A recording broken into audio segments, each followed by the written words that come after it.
Takeoff's got a young winner. He's only 20. Excuse me. Apparently he's been dreaming of winning or being on the television for ages. If only my producer had the dream years ago of wanting to be a producer. If only one of those things. What do you want to be when you grow up? I don't know, Steve. I don't know. Just want to be something. Well, you have. You've achieved the dizzy heights of Leicester Square. And we couldn't get any higher than we are at the moment, than if we sat on the roof. I've always wanted to abseil, not from here, I promise you, but I mean, I've sort of looked at it and thought, could I do abseiling? And then I thought, why would you want to? There's no point. Abseil doesn't want to do this programme, so there's no point in doing anything of that. I've got the 12 Rules of Christmas.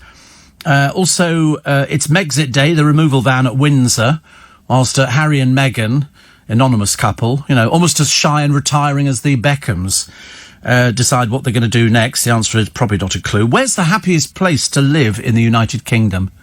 Where's the happiest place? Obviously not where you're living. But, no, there's a whole list. Also, staff should take more sick days for colds.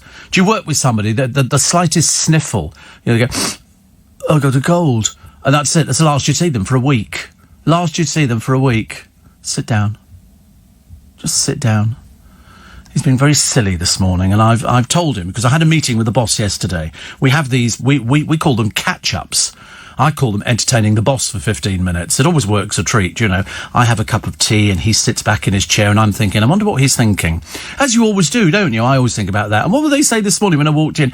Oh, what did he say yesterday about us? Nothing at all about you. It's always got to be about them. All of a sudden, you know, I keep saying to the producer, Corey, it says Steve Allen's Early Breakfast on LBC. I mean, it doesn't say anybody else's name. It's just got my name over it. There's a lot of weight on my shoulders, but it doesn't matter. You're not eating a lollipop. Not at this time of the morning. It's 4:05. You don't eat lollipops. Is it to counteract the caffeine? Well, it's not going to help, is it? That's sugar. Sugar that won't counteract it. That will add to it.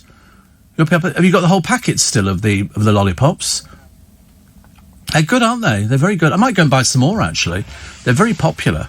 Very popular. And also, it's something, I don't know where Luke's gone. He's gone off to do his makeup or something.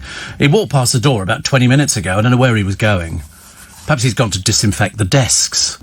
Bless his heart. He was in a good mood earlier on. Not. He's in a very bad mood. I don't know why. There's no reason for people not being in a good mood, especially as we head towards Christmas, especially as we head towards the end of the month. You know, it's only a few more days, isn't it? And for many of you who get paid monthly, you've been paid. You've been paid today because it's the 25th, last Friday or the 25th, whichever comes sooner, in the month, so people would have been paid. And a friend of mine's in hospital. I told she was going in for an operation, which she had yesterday. I can't remember what it was for, but she said the op went well, but it's taking a while to get over the anaesthetic. Tried to get a couple of hours ago with the help of a nurse. Got as far as just sitting on the edge of the bed and got dizzy, so I had to lie down again. Yeah, that's all, because if you feel dizzy, you start feeling sick. And so that's not very good. So hopefully we'll manage it later, as they won't let her go home until she can get around unaided. So she's in a hospital at the moment, being all shh. But you're right, if you wake up after a general anaesthetic, sometimes it makes you feel dizzy. And dizzy is not a nice thing to feel. Oh, I think I'll lie down again. It's like yesterday I was drinking water. Got through quite a bit of water yesterday, actually. I was quite pleased, which was good. And cups of coffee. I need to get some tea bags today. Got to get some tea bags. But I wasted all those little tiny spring rolls. I mean, they really were like bullets. Because I suddenly realised when I walked to the kitchen, I thought, oh, I've left that blooming thing on again. I thought, here we go. It's a 5-minute chef. And you put stuff in it and it cooks things in 5 minutes. No, it's not dangerous. No, it's nice. I just use it generally for putting little sausages in or mini chicken Kievs. And I might do an omelette today. Or you could do a fruit pie, which I quite fancy as well. I like a fruit pie. A fruit pie with ice cream or something like that. But I'm getting thirsty in this weather. And so I've ordered one of these water bottles. Showed the producer. Envy. Seriously, the envy. The moment he saw it, it was like, where'd you get that from? You know, it was like one of those sneering kind of things. And I said, I bought that. I said, it's not for you, it's too expensive. And he went, yeah, I said, no, it keeps things cold for 12 hours and hot for a few hours as well. Well, look, seriously. He looked at me like, yeah, whatever. I could tell he hated it. There's my chef, my red copper chef. She could make pizzas and sort of things like that. And they were in there about half an hour. They went like bullets. Seriously. I could have made gateposts out of them. Seriously, could have done if I was thinking of fencing off the patio. But they're very good, and you just wipe it out afterwards, which is nice. And so I might do a little, get some eggs. I've not bought eggs for about 40 years. Seriously, haven't bought eggs for 40 years, so I might buy some eggs and then just whisk them up in a jug and then just pour them into the middle and put in some cut-up little sausages and then sprinkle some cheese on the top and then yumma, yumma, yumma. And it was only about 30 quid. About 30 quid, because I can't have lollipops. So it doesn't matter to me just sitting there eating it in front of me, you fat dodo bird. And,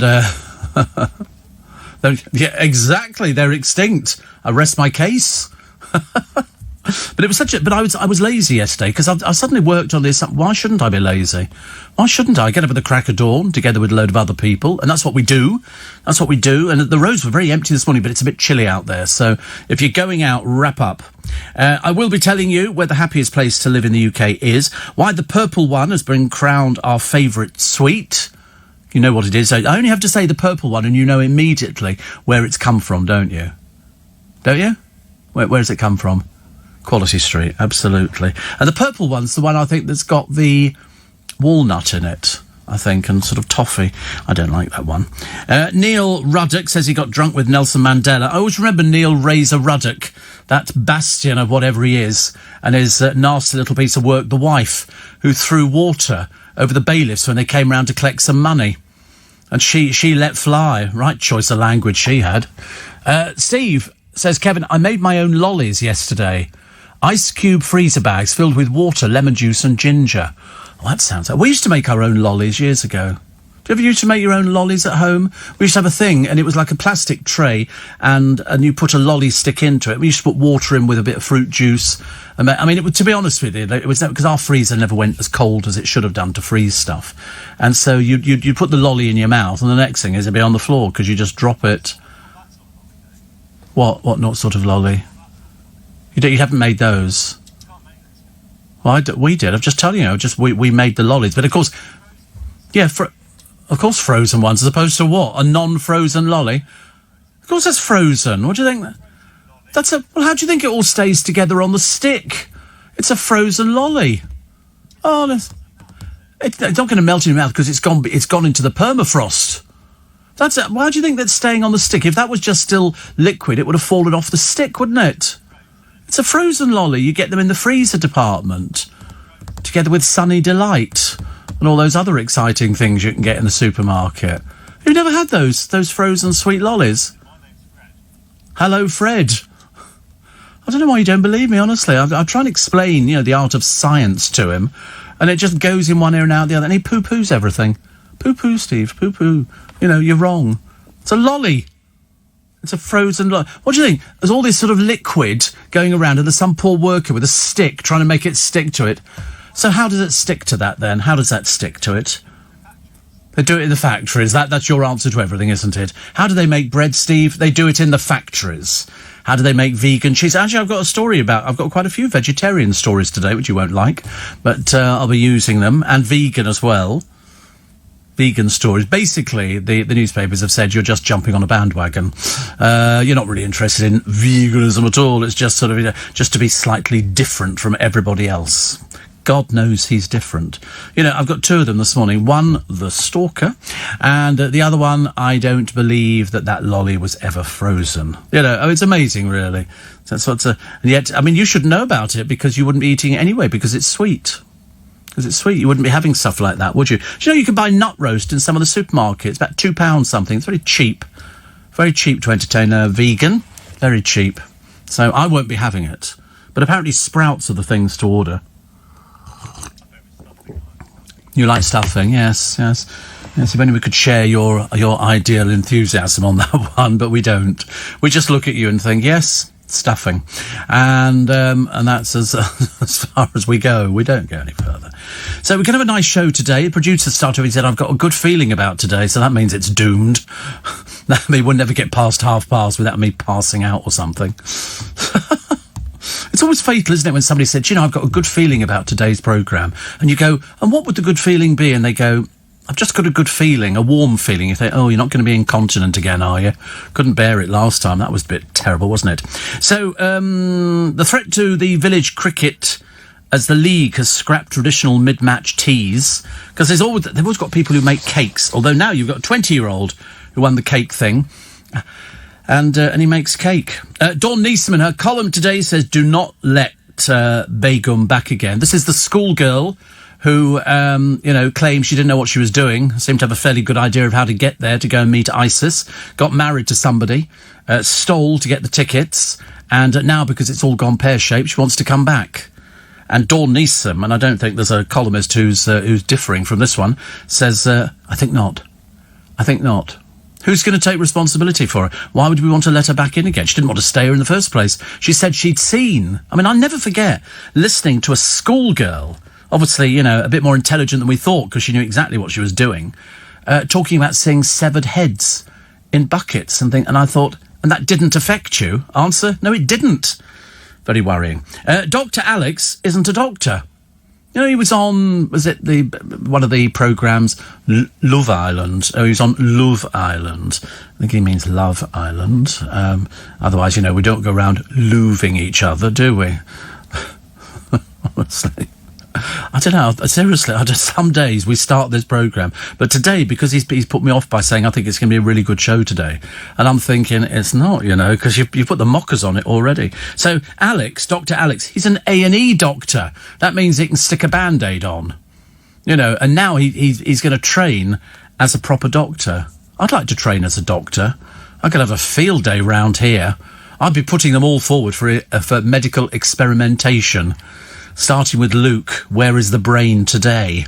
That'd be a good one, wouldn't it? OK, let's just drill through the side of his head. Oh, look, clouds. And we could have so much fun, couldn't we? Sort of deciding on what illnesses we thought they were going to have. Didn't they do that in one of the Carry On films where he was being particularly difficult in the bed? And she said, I think laxatives for you today. Oh, no, not good at all. The body, you remember that boat that went down the other day? There was scallop fishermen. The ship went down. They found the ship, divers went down, and the man who died was still in his bunk. Still in his bunk. Very sad.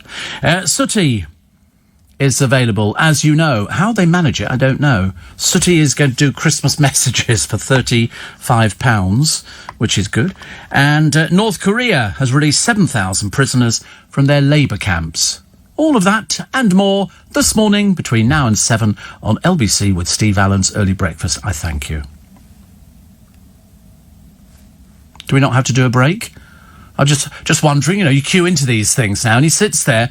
I do my nice link, and it was all very professional, all going, I told you it would go wrong, and all going very well, and then went, da-da-da-da, I thank you. And then he sits there staring at me. Seriously. And then, of course, the idea goes through my mind, perhaps he's died. And I thought, no, he's still flickering his eye. And then I thought, maybe we've had the break and I've missed it. So all of a sudden it's my fault. And then he goes, oh, and I thought, no, it's not my fault. I was all there with it, so I'm not sure I want to do it now. I don't know. I might sort of ponder on that for another time. I might save it and give it to another programme that's more deserving of a break than I am, because I did it so beautifully. It was almost done. It was textbook broadcasting, and you don't get many people who do textbook broadcasting, because most of the people who I know at this time of the morning are working on music radio stations, and they do this is, that was, here we go, and a time check. Here I have to be creative, and when I am creative, some of my best creativity comes out on this programme between 4 and 7 for Steve Allen's Early Breakfast on LBC, and you sort of hope that maybe the producer might be on the same wavelength. Sadly not even on the same wavelength, not even on the same runway. We're not even at the same airport.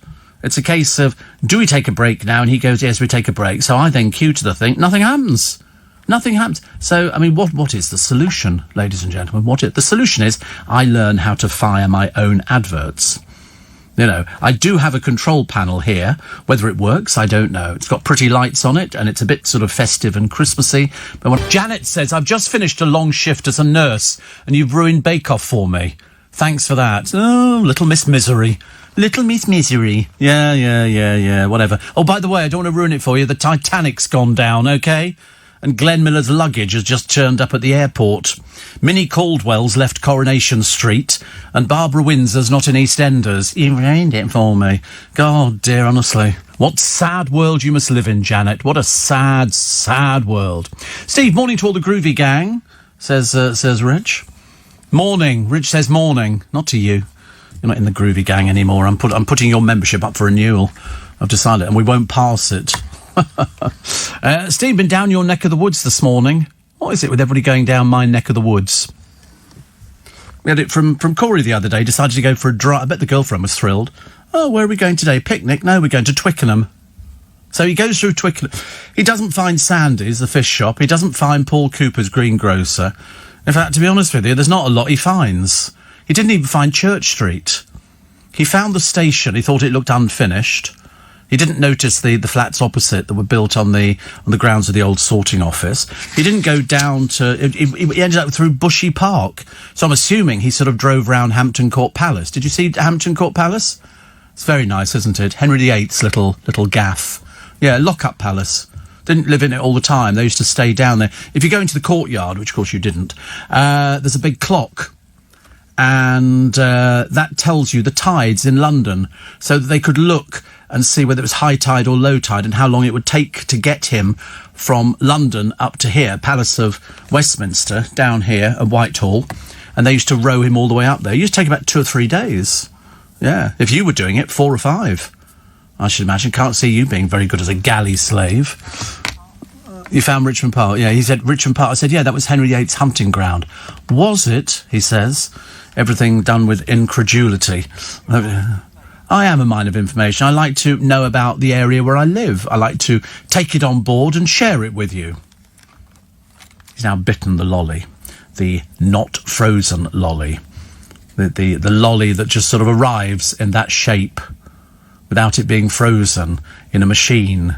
So they make it with all these different flavours in there. I love the way he can switch off. Have you noticed that? Yesterday he switched off quite a few times on the programme, didn't he? He was having a bit of a bad day yesterday, so I recommended, when he goes home, get some bin liners out and some sellotape, neither of which he has, and then you make a thing and you hang it up at the window so the bedroom is dark, and then you'll sleep. Either that or get the girlfriend to hit you over there with a bottle. That's the only way it could work, isn't it? But no, if you block the light out, that's good. And then seal it at the bottom, because if you have the window open a little bit, blows a whoosh, like that, and you don't want that. And you'll sleep much better, I promise you. Uncle Steve's got a lifetime of learning how to adjust sleep. I mean, I climb into bed and I'm out for the count. I don't think I've ever laid there any more than a minute without sort of thinking, why am I not going to sleep? I climb into bed. You lay there worrying about the programme, do you? Which bit do you worry about? Did it go okay? Do you worry about that? Yeah, well, no, I don't think they're bothered. They seem to be very happy. Our boss is very happy the other day. He seemed very happy. Because Corey was going, oh, did he mention me? No, of course he didn't. Why would he? It says the Steve Allen Show, not the Steve Allen +1. Yeah, you have said that. You said it about loads of times, yeah. About 50 times already. Oh, did you see the BBC's answer? This was an odd one. Do you remember they had an incident at a radio station where somebody used a word which is prohibited? And the BBC said they've informed the police because they've said this is a targeted attack. I thought, what are you talking about? There's no targeted attack on this. This was somebody who said the same word 9 times, and the producer did nothing about it. And the presenter sat there and let this person go on. What do you mean targeted attack? No targeted attack at all. It was a case of how in God's name did that word ever get out 9 times? They should be fired. It's as simple as that. The producer should have been out that door as fast as his or her little legs would carry them. But I suspect if it went like that, the producer wasn't even in the studio. I mean, you can't be that stupid, can you? That's amateur for you. Get rid of BBC local radio. Get rid of it. Get rid of it immediately. It's far too dangerous. Steve, there was an article on TV last night on Bushy Park. That's where he went. That's where he went. Went to Bushy Park. The deer looked amazing walking around the roads. Yeah, there's herds of deer in the park, but at the moment you don't go near them because it's rutting season, which of course doesn't mean anything to Corey. He's got the faintest idea what that means. He thinks it's like gardening or something. You equip the deer with sort of little buckets and spades and they go around digging up and sort of doing the edges and stuff like that. Harry and Meghan are moving out from Windsor. What does that mean? Are they out forever? Oh no, but they live in America, don't they? They live in America in their house. with their staff. They don't actually do anything. They haven't done anything of any note whatsoever. Alan says, you asked what to do about the producer. There are 3 options. Show him the door, give him the sack, or give him a whack. But the trouble is, you see, I mean, Susie, I have a bit of a sort of I owe his family. Okay, it's a wartime thing, and during the war they helped me out with a few bits and pieces, you know, and as a result I ended up with him, and I've got to look after him. So every time his mother phones me, she's got my private number and my personal email address, and she'll say, how is it? And I go, it's going fine. So when it doesn't go fine, I try not to mention it on the programme, because I don't want him to get back home and sort of, you know, and have a row with the parents. They had a row with the next door neighbours the other day. Did you hear about this one? All to do with the hot tub again. Now, I have to be honest, I don't do hot tubs. Any water that is sitting in the middle of a garden bubbling with sort of foam on the top of it, I don't go within a mile of. You know, to me it sounds like the Quatermass experiment. You know, you sort of come into the pool, then you come out and you're a different colour. You know, no, I don't do things like that. No, not with Biggins. I haven't been, no, not John Barrowman. Obviously, all these are names that run through your mind when you think about me. John Barrowman, Steve Allen. Biggins, Steve Allen. Dale, Steve Allen. No, I've never had anything like that. I wouldn't want to be honest with you. I think it's best suited for you, actually, Corey. I mean, not even Luke would have it. No, he wouldn't have a jacuzzi. He wouldn't have a jacuzzi. You're too posh, aren't you? He's far too posh. He's far too cultured. Whereas, as I said, I was thinking about Corey's place the other day. There's a place down the road from me in Isleworth, and they've got this little close of how they're all immaculate except for one in the middle, that the grass has not been cut, 2 burnt-out cars sitting on the drive. I bet the neighbours love it. You have to laugh, don't you? Steve, perhaps a vegan Kit Kat would solve the issue. A vegan Kit Kat. I don't think they make a vegan Kit Kat, do they? Oh, I don't know, actually. No. I bought some little chocolate bars in today, which are quite nice. I got a big bag of little chocolate bars. And I bought some satsumas, little satsumas, which are nice. Little satsumas. There must be a song about little satsumas, mustn't there? I can't wait for you to hear the poem for this morning. I really can't. It's one of the worst ones we've had. In fact, this one doesn't even scan. So it's dreadful. And I said, it's rubbish. And so he laughed. Ha, ha, ha. He went, ha, ha, like that, just like that. Ha, ha, ha. It's not modern at all. What's modern about poetry? It's been around since the days of, you know, Jungle Book and things. It's been around for, you know, the court of Kublai Khan. They had stuff like this. And so I get it this morning. And I'm not even going to tell you what it's called, because it won't make the... in fact, I might actually have a competition. You can guess what you think the title is, because you wouldn't get it in a million years. Let's have the news, shall we, he says, brightening up a little bit and trying to look to the future and hope that everything's going to go really well between now and 7 o'clock. It's 4:30, the LBC News brought to you by... It's to 5, it's Wednesday, the 25th of November. Remember, the 25th of November. Payday, and something else. Can't remember what it is. So Bruno Tonioli has a birthday today. He's 65, so many happy returns. And it had taken a long while, but yesterday was the funeral of Nicholas Lyndhurst and his wife's son Archie, who died suddenly at the age of 19. They haven't got any answers. They're waiting for the coroner's report, but yesterday they said his wife tweeted about lighting a candle for him. I mean, to lose somebody at 19 is just absolutely the worst ever. I think they've shown absolute, you know, decorum and everything else, and, you know, they've always been a fairly private family.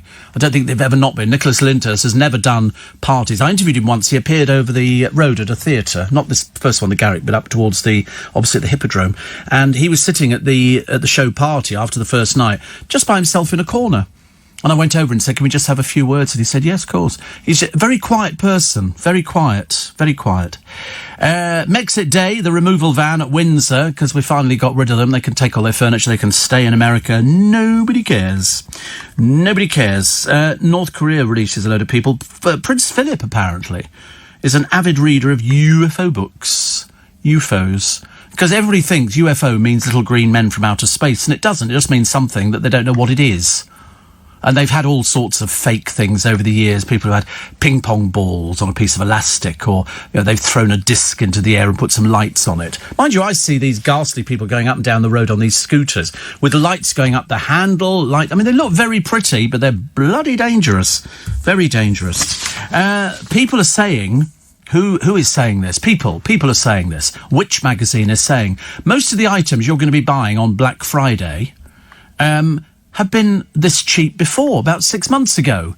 They say that they're not as genuine as they would like to maintain they are. When I used to work in a shop years and years ago, we used to have sale day, and you'd have to say if something was bought in, because you can have genuine reduced items, and then you can have bought in, and it was a sale item, so they would buy in little rugs or something, loads of them. But on sale morning, they used to have, so people could come in for the first 3 or 4 weeks and look at all the stuff that we had going, and then on the actual morning of the sale, there'd be a sign on all the rolls of carpet leaning up against. There'd be like 150 of them. And they would go 12 by 9, which was standard 4 by 3. And that one, it would have the price of, £26 or whatever it happened to be. Then on the morning, the man who ran the carpet department would go round and he'd rip the labels off. And I remember saying on the first time, why are you doing that? And he said, because they're sold. I said, we haven't even opened the front door of the shop yet. How are they sold? And he would sell them to his private customers. They'd actually say, can you save me that? So people used to queue up over about a week. People queued up for. And then to make sure that they got what they wanted, the bosses in the store would give people a ticket so they didn't have to run when they got inside. And they were always quite surprised to get to the carpet department and discover that that a lot of the carpets that they'd been queuing for had in fact been sold already, because account people got sort of precedence over it. But anyway, there you go. What else we got? Tiny detail. That's okay. Oh, Watchdog say book with a package firm for a better holiday. Henry's thinking of going on holiday. He's He hasn't booked anything yet, because nowhere really he wants to go. He doesn't want to go abroad because he'll have to self-isolate for the 2 weeks. So he thinks he might go somewhere in this country. Go down to Brockenhurst in the New Forest. That's quite nice down there. Pick a nice hotel and just go and have a lazy time. It's not the sort of thing I could do. I need to be away with people. On the other hand, though, I remember going on holiday years and years ago with my friend Jimmy, and we went to Bournemouth, and I got burnt to pieces on the beach, burnt to pieces. And so when it came to getting up in the morning, my back was red raw. It was awful.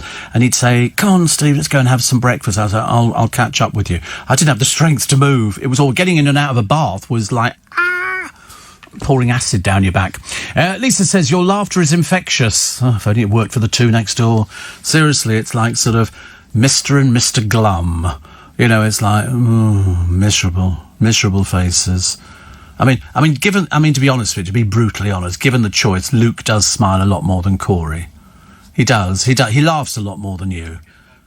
He gets it. He actually gets it. He gets the show. Whereas, we have to sort of write it down. Why did he say that? What does that mean?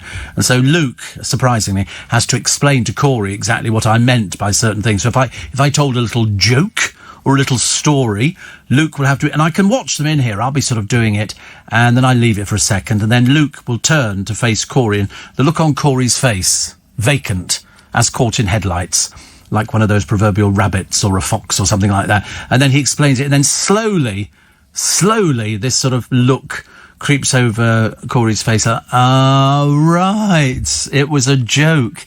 Yes, he really didn't climb the Alps looking for Argos, and and have to explain all of this to him. But no, Luke would laugh more, but then that could be medication. I don't know. I don't like to sort of check on these. It's nothing to do with me. I'm not a nosy person.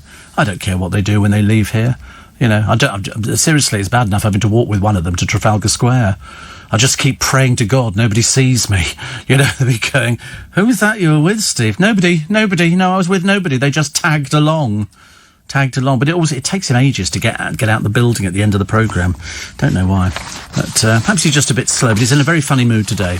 So, second richest man in the world, Steve Allen, Elon Musk. He's got about 78 billion. But you can't take it with you.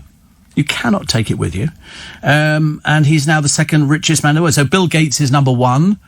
And Elon Musk is the same. Imagine having that much money. You could buy any house you wanted. But also, I should imagine it probably comes with its own problems. In fact, probably quite a lot of problems. Stress in pregnancy may harm the baby's brain. Oh, that explains Corey, doesn't it? That explains Corey. You know, sometimes he started demonstrating and stands in the corner. You know, he'd be like one of those sort of people. You know, when you look at somebody and you go, you can't dance. And they go, no, I can't dance. You think you're even worse than I thought you were. Seriously. There is no... What do you push that for that on? What was... Oh, I use that all the time. Yeah. That's an acceptable word. Not think so. Is it on the list? Show me it on the list. I like to check these things. I need to know facts. Have you seen the new Domino's beef kebab pizza? I have. Yes, definitely. Definitely, and I liked it, actually. Henry says, any news on the task I set you yesterday, which is Operation Get Henry a Girlfriend? That's the big thing that we have to find out. And he has a number of people that he's keen on going out with. Some are in this building. I'm not at liberty to mention who they are, but it's okay. I mean... I said to him, listen, don't pump too high, you know, above your weight, because it could end up in disaster. But that's what he's looking for. He's looking for, and I've said you don't really need to be, you know, to have a girlfriend for Christmas, because it costs money. You know, Ted says I watched a programme about Amazon last night. The Amazon or Amazon the shopping? He said, welcome to Rip Off Britain. Well, I shop with Amazon all the time. I love Amazon. I absolutely love Amazon. You can't find it, can you? It's not on there. No, I know it's not. You can say that. No, because we weren't talking about that. It's a different form of the word. I know I'm right. I'm right. I'm prepared to put your job on the line off for it. Okay? How about that for confidence? Jeff Bezos is number one. Oh, he's the Amazon bloke. I don't mind, actually. I don't mind him having that much money. I think it's good. Paul says, it'd be nice if you, Corey and Luke went to Benidorm on holiday. You mad? On holiday? Listen, it's bad enough working in the studio without actually seeing them sitting on a beach waiting, all-inclusive. I don't think so, no. Imagine them sitting on the beach. Oh, Steve, I've had a drink. And I met this girl from Liverpool. And she loves me. She really loves me. And we're going out tonight. We're going to get drunk, like last night or the night before. Or the night before. I can't think of anything worse. Absolutely. Steve, I had a quadruple Burger King yesterday. Oh. I've never had doesn't that sound like that's like a pound burger or something? That seems like an awful lot, I think. Elliot says, I've been reading about Eamon Holmes' hissy fit regarding the bauble with Nicola Sturgeon, who reminds me of Jimmy Cranky. I think it's a good time to replace Eamon and Ruth. No, I mean, I didn't think so. Surprisingly, I didn't think so. But they've turned it into an issue, and I wish it wasn't an issue. I wish it wasn't an issue, because it shouldn't be. They've had 14 years, as Jan Moy has said, and I got to go with her because she's right. You know, to keep a television job for 14 years is some going. That's good. They've not got rid of them because they're not any good. They haven't done... They changed it because they like to represent diversity. And because it's only just come into the public domain, they've got somebody working on the programme. In fact, she's been working on the programme a long time. And then we got the comment from Ruth, although she's since denied it, although how you can, I've got no idea, saying that her and Eamon didn't come from a reality show and they've had to work their way up. Well, Alison's had to work up for 20 years. 20 years to get where she is. You know, you can't sort of decry. And she said it was nothing to do with anybody that we work with. I thought, well, what'd you say it for then? What'd you say it for? We know it is. Unfortunately, it's now been turned around, and it's come out badly, and not good at all, actually. And have you seen the no? And I had a quadruple burger. Yeah, the Groovy Gang had celebrations today. Yesterday, I'm having the same today, says Shane in Sydney. I was watching a programme about Bondi Beach. Amazing how many crooks they have on Bondi Beach. Perverts who take pictures of girls. And there was a couple over there, and he was taking pictures he was with his wife, and he was taking pictures of girls in their bikinis. Bit horrible, isn't it, really? Bit horrible. And people who steal handbags from Bondi Beach. And it's amazing, actually, how much crime there is. In fact, there's a whole programme on crime on Bondi Beach. Wow. Roger says, after 41 years at the helm, you could probably do what you do with your eyes closed and an arm behind your back. Probably. Yeah, I'm not sure I could... Oh, I can do it with my arm behind my back. Yeah, I can, absolutely. In fact, I can do it with both arms behind my back. That's good, isn't it? Who'd have realised? And with my eyes closed, I can absolutely do any programme that I choose to do, except I don't really know where I'm going. Oh, there I am. I'm back in the studio again. Oh, that was a bit lucky, wasn't it? But yeah, I knew about the bauble thing. Shane says, you were talking about getting sunburned. When I was young, I was always at the beach. Not now I'm getting older. I don't go nowhere near the sun. I really don't. There's no point at all in going... What on earth is that? Honestly. I've constantly got scratches on me. I find scratches almost on a daily basis. I don't know where they come from. I must have walked into things without realising, like the producer. And, Jeff Bezos is number one. Yep, he's the Amazon bloke, isn't he? Didn't he make, was it 10 billion in an hour or 10 million or so? Whatever it was a heck of a lot of money. But I've just realised the implication from Paul, who said, be nice if you, Corey and Luke went to Benidorm on holiday. You're obviously listening to this programme at the wrong end of the stick here. I would not, A, go on holiday with them, and B, it certainly wouldn't be Benidorm. Thank you very much indeed. For them, that would be a posh holiday. For me, that would be the nightmare from hell. That would be the holiday where you'd go back a complete raving idiot, I should imagine, at the end of it. No, we're not going on holiday at all.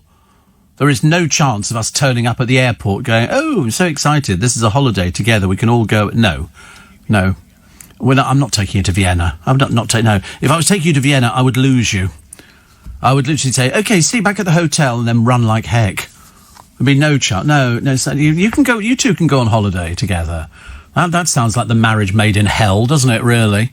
Where would you both go? I can't see them both lying on a beach waiting for the tide to come in. And people say, well, it'll come in if you two move. You know, it's as simple as that. But no, I mean, you can imagine them. I can just imagine them in their brightly coloured shorts on the beach. Yeah, go to Ibiza. Yeah. Oh, and Corey had 2 drinks last night. It were amazing. It was amazing. He pushed the boat, and we had chips on way home and kebab. Can't think of anything worse. Steve, prices have gone up because of COVID, not just shenanigans. A cheap TV before COVID and Asda was 125 quid before Black Friday, went up to 180. There is also definitely an underlying COVID supply problem. Well, it's all been checked by Which Magazine, and they've said it's not really as good as you think it's going to be good, which is a shame. Also, when do we do this? Oh, somebody else who enjoys the laughter on the programme. You know, laughter is the best commodity, isn't it? It's always the thing that sort of gets you through. You know, if everything around you is all collapsing, if you have a bit of a laugh, I think that's okay, isn't it? You can have a little bit of a laugh. Let's have a look and see what Dawn is saying in her column for today. God, dear, lots of pictures. Stealing pets as bad as kidnapping. Absolutely. Dawn Neeson's column today is talking about Shamima Begum, currently fighting to have her British citizenship restored. As a loved-up jihadi bride, she admitted severed heads in bins didn't faze her, and that the murder of 22 poor souls at the Manchester Arena was justified. You know, the only time she wanted back here is when she was shoved in a Syrian refugee camp. And it seems to me that 99% of you don't want her back here at any cost. At any cost. Nobody trusts her. Nobody. I mean, she was just shy of her 16th birthday when she left. Devious or what? But, it's appalling. Also, Strictly's Come Dancing breakout star Ranveer Singh is currently giving a whole new meaning to hot to trot. And she says, we both find the idea that we might get hit by the curse very funny. He's a 30-year-old man, the Good Morning Britain star says, a professional partner Giovanni Panici. Exactly, Ranveer. Exactly. Grow up, for goodness sake. They don't seem to understand, do they? Dancers flit about all over the place. Very promiscuous. Very promiscuous people. You know, 1 minute, dancey. Actresses exactly the same, and actors. I mean, they're always bed hopping and stuff like that. It's outrageous. Outrageous. A customer left a tip for a beer as a restaurant closed due to the COVID. This is in Cleveland. And the tip was £2,225. That's nice, isn't it?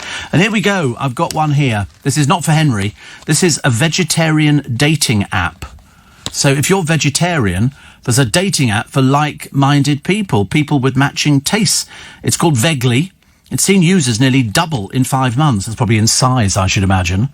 But the app works in 181 countries. There are more than 200,000 people on it. Books with 500,000 matches. Vegly founder Alex Pelipelli says it just shows how popular veganism... No, it isn't. It just shows how lonely they are. That you're a vegetarian, but you can't find anybody to go out with. They start to set up an app for you. I mean, I'm a meat eater. And they don't go, oh, we've got a special app for you, Steve, for meat eaters. I think not. This one here, so, you know, she says, loads of people have moved in together. She's moved in with this girl called Charlie. A Brit called Joe Watson, Charlie Bosua from Amsterdam, met through Vegly and moved in. And Charity said, that's her name, Charity Bosua, from the moment we started talking, we realised how many shared interests we have. Yeah, nut roast. That's it. What did we talk about? Bloody nut roast. Nothing else. Yeah, corn, everything else. And so, okay, you know, once I had a pretend orange juice. I know, it's so exciting. I can't believe it myself. You know, it's as simple as that. But anyway, the pair fell in love, dining out at many of the Dutch capital's vegan restaurants. She now lives over here. That didn't take long, did it? How'd you move into Britain? Oh, I'm a vegan, dear. I'm a vegan. Yeah. Well, what did we have yesterday? Oh, we had pretend Swiss roll. That was very exciting. Imagine a dating app just purely for sort of Vegly people. So it's not popular veganism and plant-based living. It's a case of, you know, people don't sit there looking like that. He's going to be checking that out later on today. Yeah, how much you have to pay for it, Steve? Yeah, you take it out. There's only 600,000 of you out of a country of 66 million. I mean, you're way down the list. Do you know there are more people out there who are gay and diabetic than there are vegans? You know, I mean, come on. You don't have to keep waving the banner and the flag, you know, because nobody's interested. Are they really? I mean, you're very lucky with me. You found somebody who's tolerant. You know, somebody who understands the problems of being a vegan. Somebody who understands the problems and can sympathise with people about, you know, eating nut roast for the umpteenth weekend on the trot, or some stuffed mushrooms, you know, as if it was something, oh, look, what a fun guy I am to be with. Oh, my goodness me, Steve, I'll tell you, us vegetarians, hilarious. You know, I mean, I've never seen anybody come on stage live from the Apollo and go, hello, I'm a vegan, and then launch into some sort of tiered laughter about, you know, being a vegan. It just doesn't happen. They come on and say, I ate a whole horse the other day. I'm not a vegan or a vegetarian. I couldn't eat a whole one, you know. And also, you get vegetarian restaurants, not many vegan restaurants. You know why? There's only one item on the menu. It's that bloody nut roast, isn't it? It's a case of, okay, so people come in the restaurant. Do you have a table for three? They said, we do have a table for three. And what would you recommend? The nut roast is very good. The nut roast is very good. And would you like something to drink with that? Water's very popular today. We've got water coming out of the taps. In fact, actually, we've got a sponge and the stuff that goes on the floor. We could put that in a glass for you at the same time. Okay. Do you have anything for pudding? Creme brulee. Creme brulee, that's one of our popular ones. That's the vegan version. You just get an empty ramekin to look at. There's nothing in it. And somebody else, hello, is it your first time here? Welcome to Vegan Restaurant. Yes, and 2 nut roasts. I'll make a note of that for Chef. I'm sure he'll be ready sort of putting them together. Would you like a side salad or something with it? A bit of a side salad? No. And for pudding, it's the creme brulee, but we're running out quickly. There's a bit of a rush on creme brulee. You could have a jelly baby, couldn't you, instead, or something like that? We could dilute that in a cup of warm water. Everybody walks out the restaurant going, let's go get kebab, shall we? Bit more fun. Anybody else not see Bake Off last night? Peter Sawkins won. Okay, he was 20. Yeah, you don't need to do a spoiler alert. It was on the television last night. I'm not here to sort of wait until somebody's seen the blooming programme to start going, oh, spoiler alert. There's no spoiler alert. It's not my fault you were working.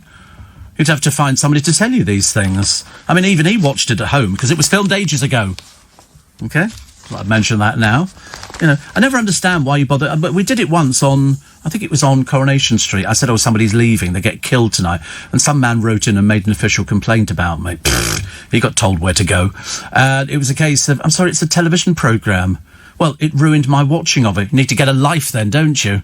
Need to get a life. Oh, I was working, so I couldn't see the Bake Off programme. Well, kind of tough, innit? If it was that important to you, you'd have taken the night off. Steve, being vegan is a big missed steak. A steak? Actually, I don't get excited over steaks. Not really. I mean, I've had steaks before, but I don't do rump and I don't do a sirloin. I just do fillet. You know, because I do.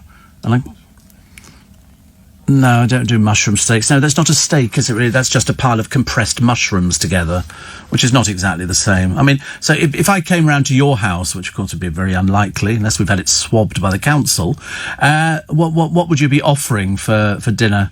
Vegan mushroom steak. And you'd have that with what?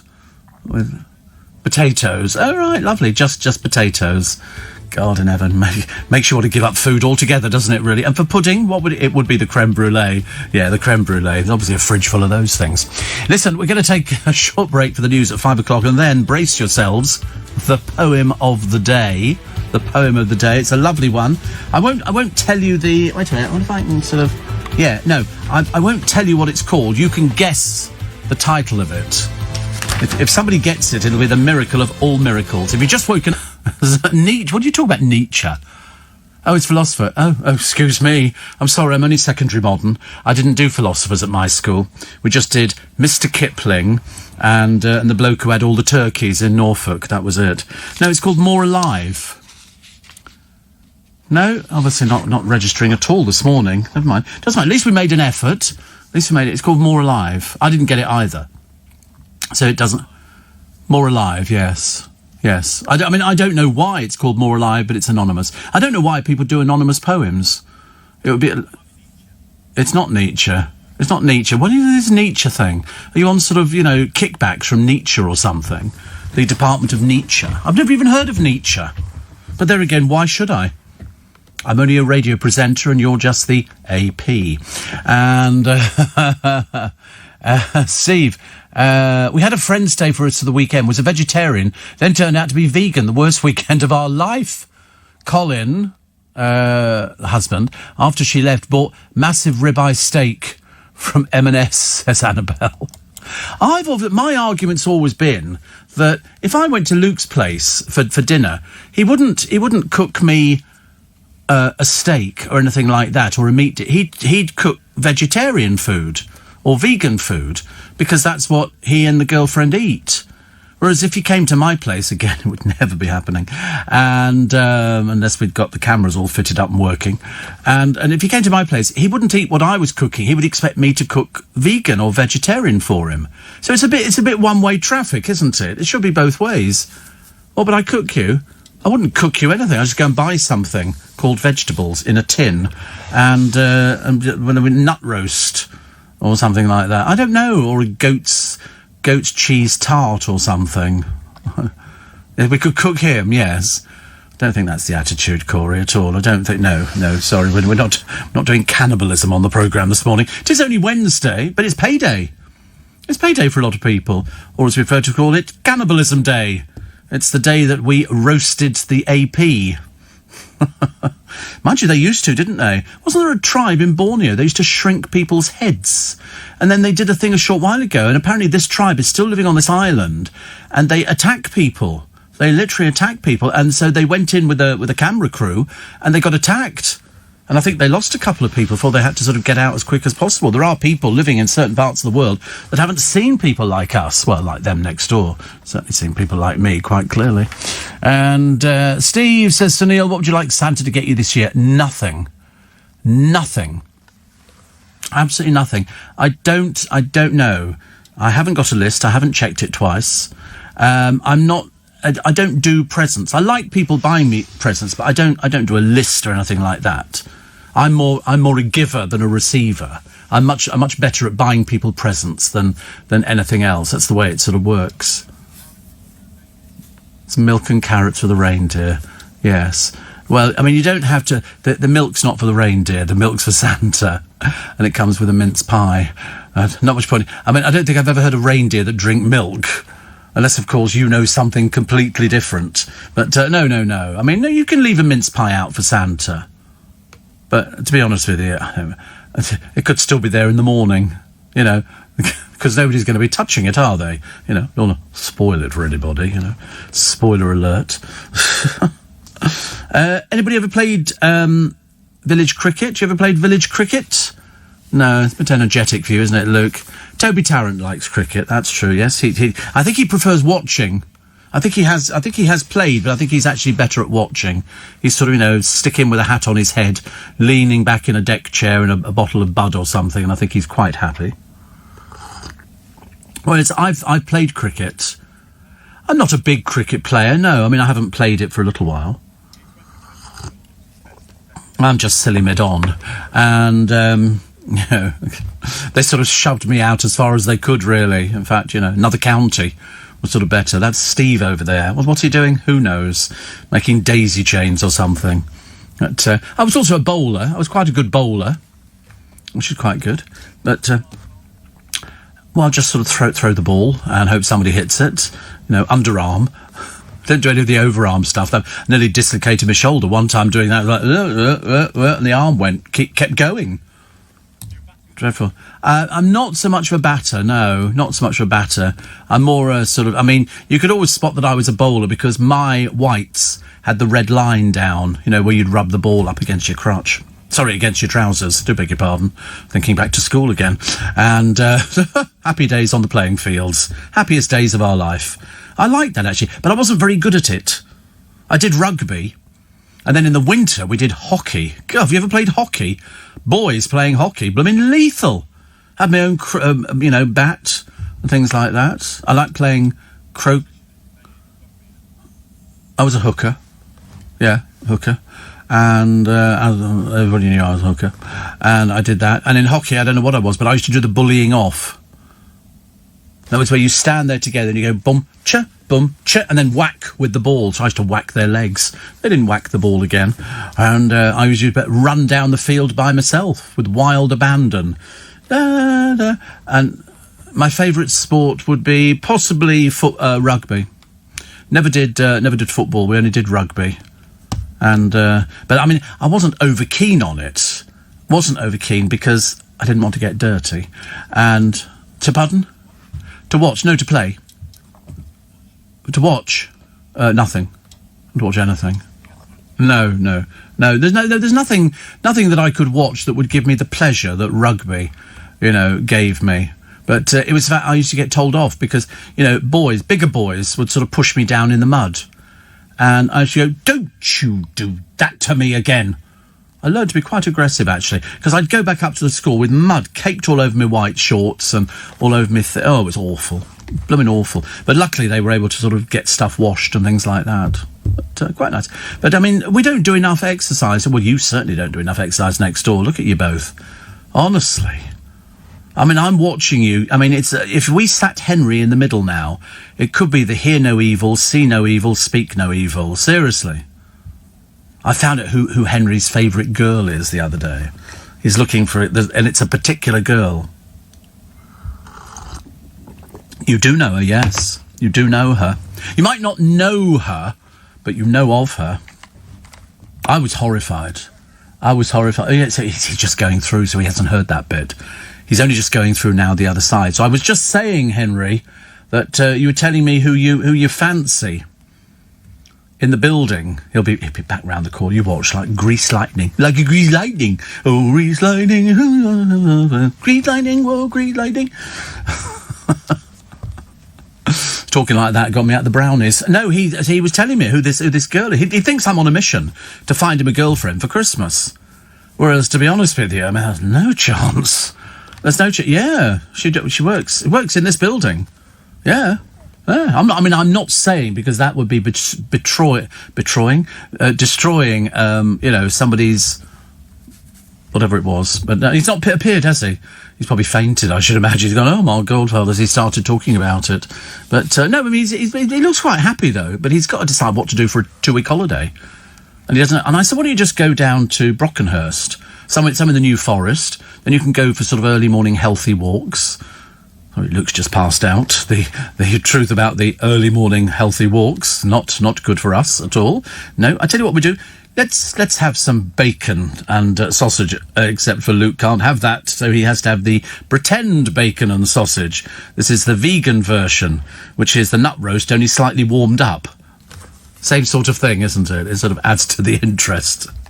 He's laughing, honestly, in a kind of, I'm going to get you at playtime look. You know what it's like, you know, you'd always say something like that to somebody at school and they'll go, see you at playtime, Stephen. And I go, I don't think so. Because I was fairly high-pitched voice then. And, no, I don't think so. And they go, yeah, I'll be waiting for you. I go, I don't think so. And then at playtime, I think I'll go out the building another way, out the window, till I realise we were on the 3rd floor. And that wasn't maybe a good idea, left hanging there, looking like something out of Tom and Jerry. But no, I mean, poor old Henry, he's desperate. He's desperate to find somebody. I mean, he really is desperate to find somebody. Whereas I said to him, listen, after about the first 50 years, nobody cares. Nobody cares. Do I approve of the crush? Well, I don't know this person either. I know of them, and I know what they do. No, I mean, she won't be interested. She won't be interested, seriously. Yeah, he might be a catch, but she's sort of bigger catch. You know, when I say bigger catch, I mean, she's not fat. She's not fat, no. I mean, she's sort of, but no, she wouldn't be interested. Seriously, it doesn't matter. It's like going to the Christmas party. You know, you stand there and you're having a drink and you're having a conversation with people you see all year round, so you don't really want to see them again. And they're all making small talk, like, oh, I just made some really good radio programmes. You go, yeah, great. And they go, yeah, I made one on railway stations. Lovely, riveting, thank you so much indeed. And so what have you done this year? Nothing. I just entertained millions of people. And then all of a sudden, out the corner of your eye, you see somebody and they catch your eye at the same time. And a little smile plays between the two of you. And you sort of go, and you look a bit coy, you know, because you don't want to look as though you're easy. Not at the Christmas party. And that is the time when everybody becomes easy. I've lost track of the amount of times I've sat on the photocopier, you know, to try and make myself look interesting. And it's a case of you sort of go there and you notice that one out of a whole room of thousands of people, it was, it's that one person who catches your eye. And it's quite sweet, really. I was going to tell the story, but I can't tell you the story of who it was because it would betray a confidence of somebody who went to the LBC party, but went to the wrong one. In fact, it wasn't our party at all they went to. It was somebody else's. And they wondered why, after 15 minutes walking around, they didn't recognise anybody. So they stayed and had a few drinks, and then they left. You know who that was, don't you? Oh, do you? Oh, no, I'll tell you in a moment. Yes, you do. Yeah. And they went there, and they said, oh, I walked around and didn't see anybody I knew and thought maybe it was the advance guard for the party. I said, no, because there were two parties in the same building, but in separate parts of it, and they were in the wrong one. I mean, how funny is that? I laughed today. I felt a bit cheated because there was a programme on the television, and it was about a couple who'd won the lottery and they were buying their dream house. So I'm expecting, fool that I am, you know, a couple, it's in America. They weren't from here, they were over in America. And how much had they won? Well, it says, you know, a couple who won the lottery and they're going out spending their money. They won $1 million. That was it. $1 million. So the house that they were actually looking at was $366,000. It was pokey. In Florida, near Sarasota, which is where Dale used to live near. And you could get properties quite inexpensively down there. But I thought, this is sort of everybody's buying these properties. You don't need to win the lottery to spend $366,000 on a property. I mean, admittedly, inside you get everything in these houses. You generally get, you know, bathrooms, all en suite. You get a pool with a lanai, and you get a fully equipped kitchen. You get everything, absolutely everything. Storm shutters, obviously you need that if you're in Sarasota and round there. Electric garage doors, stuff like that. And very, very rough grass. Very rough grass. 84850 steve@lbc.co.uk. And Steve says, Chris, so-and-so owned up to the wrong Christmas party story. I know, but not everybody remembers. Not everybody remembers. Also on the subject of veganism, the woman, vegan, who stayed with us wouldn't sit on the leather chairs in the lounge. Colin, husband, not amused. You do... I don't think... Have you ever had a problem with something like that, Luke? Of sitting on leather seats? Would you have a problem with that? You don't... Oh, how would you know whether it was real or whether it was fake? Leather. Yeah, you take a cab. Yeah, but he's taking a cab. They wouldn't have leather seats in those cabs. You're very lucky to get PVC. Very lucky. There's no, absolutely not. I like a good maquette. That's nice. I like, like the type like the type you get on the tube train and things like that. That's a maquette. You can get that from the National Transport Museum down in Covent Garden. That's very good, actually. Very nice. Somebody says the poem today, Steve, was. But there you go. Yeah. Although, that's nice. What is that box? Oh, they're socks made out of this. That's all seat coverings. I've got cushions as well, but I alternate them with my other cushion. They're nice, aren't they? I like those. Oh yeah, he likes that kind of thing. Actually, he's hoping if he sort of puts it up on there, I'll go. Oh, that'll be something to buy him for Christmas. That's what he's doing. Yeah, I've seen the price tag. That's why it's out your price range straight away. £40. Where do you think I'm going to get 40 quid from at Christmas? Honestly. They have to sort out the little match girls, first of all. Doing that. Remember the little match girl story? She was out there on the streets, it was freezing cold. It was about the Bryant and May girls who went on strike, and they used to send little children out on the street. And she was so cold, her little hands were frozen, her little dress was barely clinging to her, and she struck a match. And in the flame of the match, she could see a Christmas table with food and everything else on it and a family. And then the match went out, so she struck another match. And she saw a family which she didn't have because she was a little orphan girl. And in the end, she was found the next morning, frozen to death, and she'd used up all the little matches in the box. Sad, isn't it? Corey's in a terrible state now. But yeah, the little match girl, and she was so. But that's what London was full of. London was full of children who were working. They'd been orphaned, or their family had abandoned them, and she was one of the Bryant and May match children who went out there selling, barefooted, in the cold, harsh winters we used to get, and that was her little striking the match to see the pictures inside. It's a bit like the Oliver Twist story. No. That's why I always say at Christmas, I know they try and get all the homeless people off the streets at Christmas to put them into hostels or hotels or stuff like that, because there's not much fun out there unless you've got some reason why you're on the streets. And some people have reasons why they're on the streets. They might be on drugs, they might be on some sort of medication. There can be all sorts of reasons.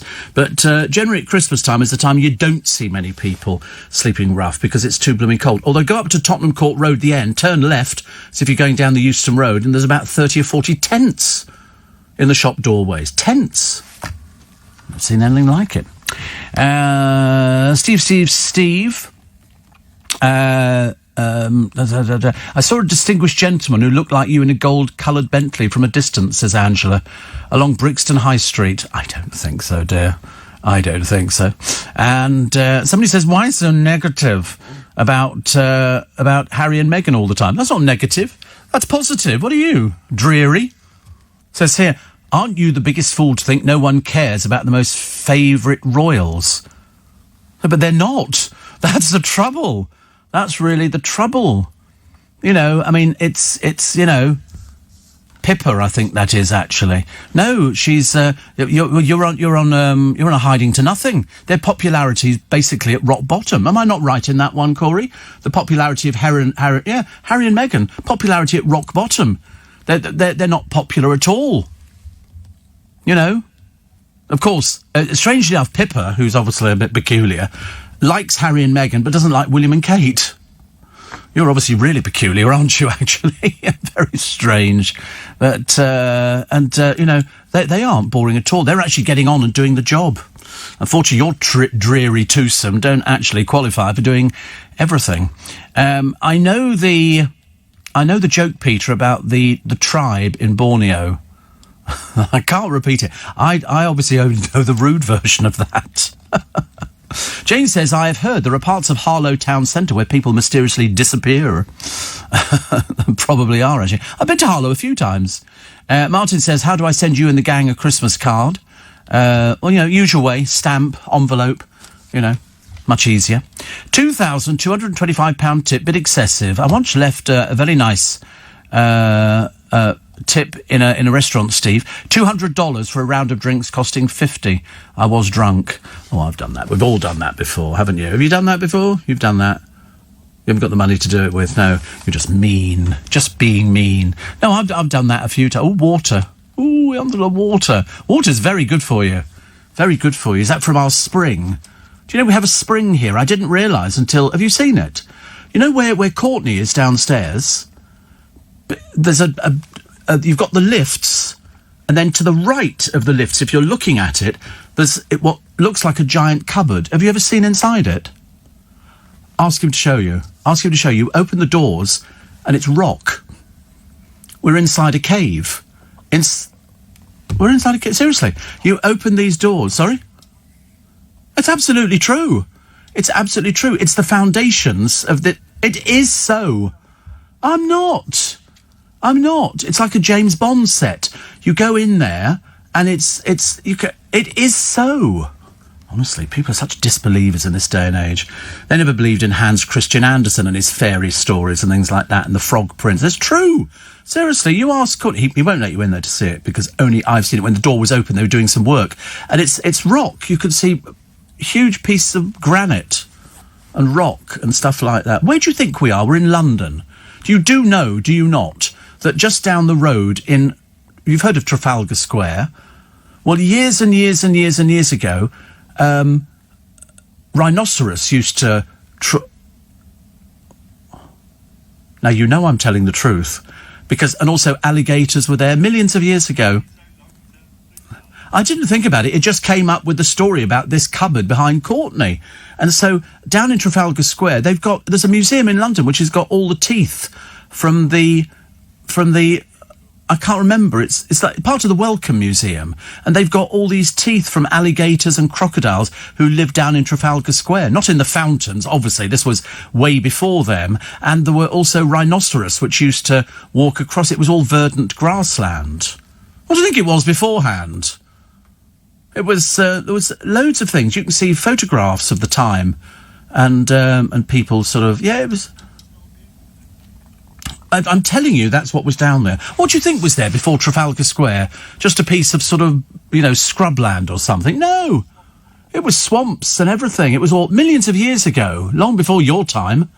Yeah, that's what it was. And that's why behind Courtney, there's this door, and you open it up and there's a huge piece of rock there. Because when I first saw it, I thought, oh, wow, it's like Thunderbirds. It's very exciting. You know what was on this site, don't you? On this site, before we were here, before the college was here before us and everything else, these were very grand houses in Leicester Square. If you look at early line drawings, these are really posh houses. This was a doctor's house in Leicester Square. Sorry? Well, it wasn't as high as 7 stories, quite clearly. It would have been at least 4 or 5, though. There'd be the basement, and then ground, and then first, second, third, fourth. And so you'd end up with sort of...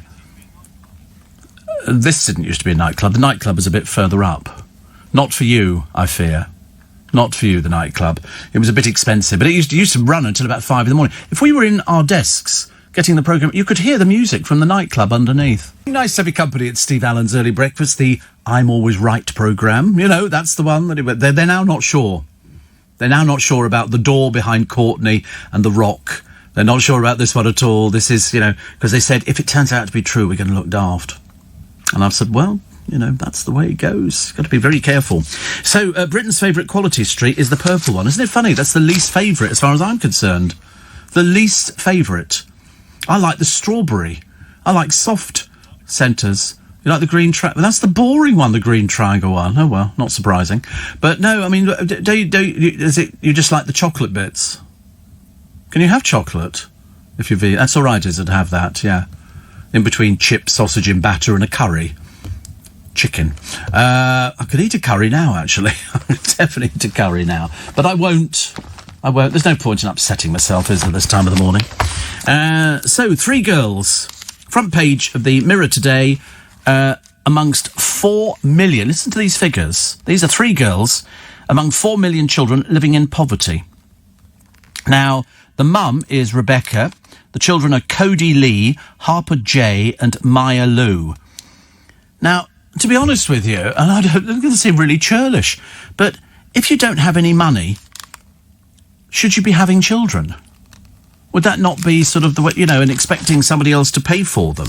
Because I'm not sure whether or not, there are 4 million people. Every child living in poverty, they say, is a stain on our nation. And then, for some reason, and this woman here, Rebecca, she gets income support, child benefit and child tax, and she also gets money to support Harper J because she's a third child born. These people know how to play the system. They know what you get. I wouldn't know how any of this worked out. So she has to give her mother back. Where's the father in this? Where is that's what I want to know. She says it's Cody's birthday soon, but she won't be able to have a party, and she looks forward to that so much every year. So obviously she's been having them up until now. They live in an area of high poverty, which is Middlesbrough, and it's risen. She says no matter how hard it is, and don't get me wrong, she says, it's tough, scrimping and saving and borrowing and all the rest of it. And so she got little response. She had to buy a new tap from a local hardware store and pay a plumber to install it. Where's the father of these children? Where is the father of these children? She had to go to the food bank, and they were nice, which they are in the food banks.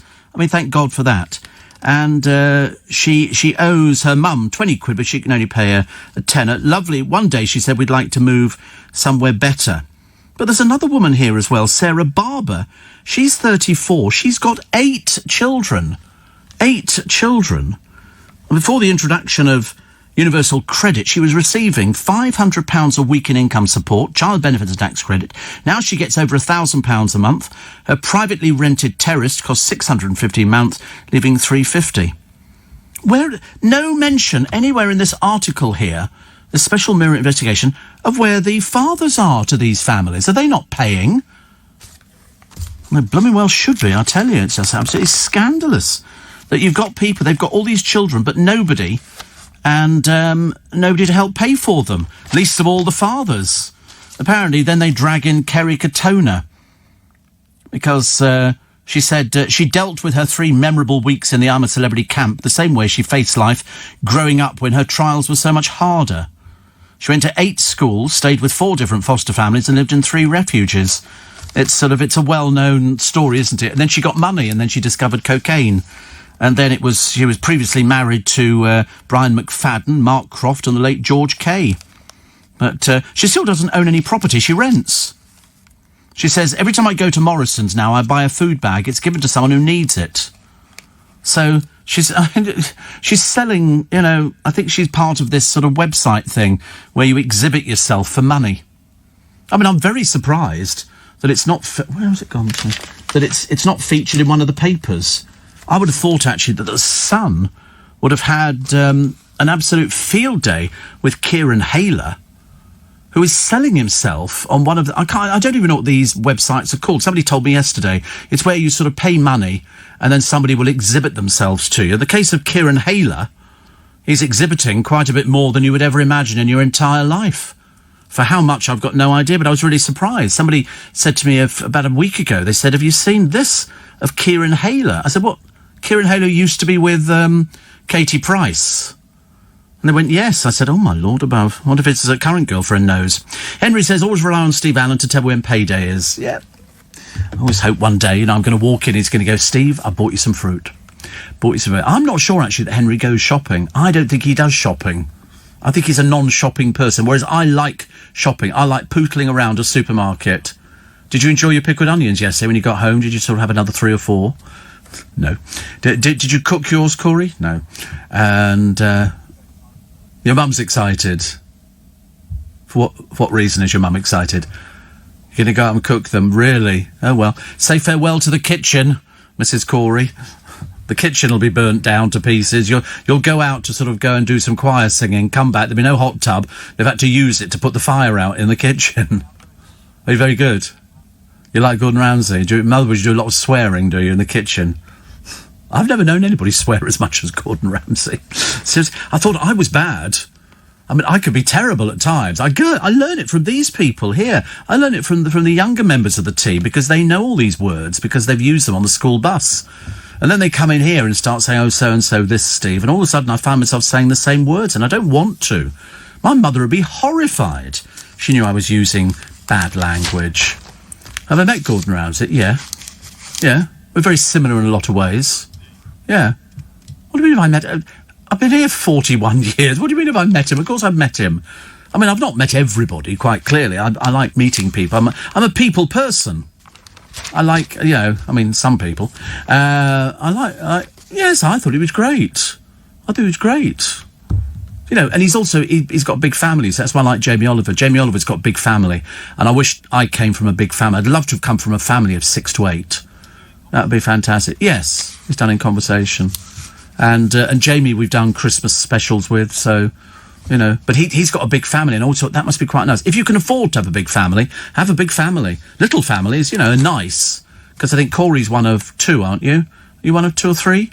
3? You're one of 2. The other one a girl? Oh, right. They can tell the difference, can they?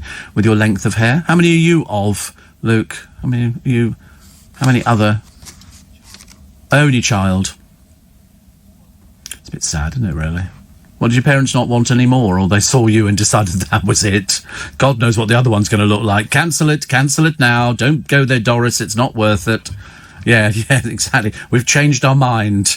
We've got one. Oh, my Lord above. It looks like he's eaten half your... Anyway. So you're an only one. Isn't that funny?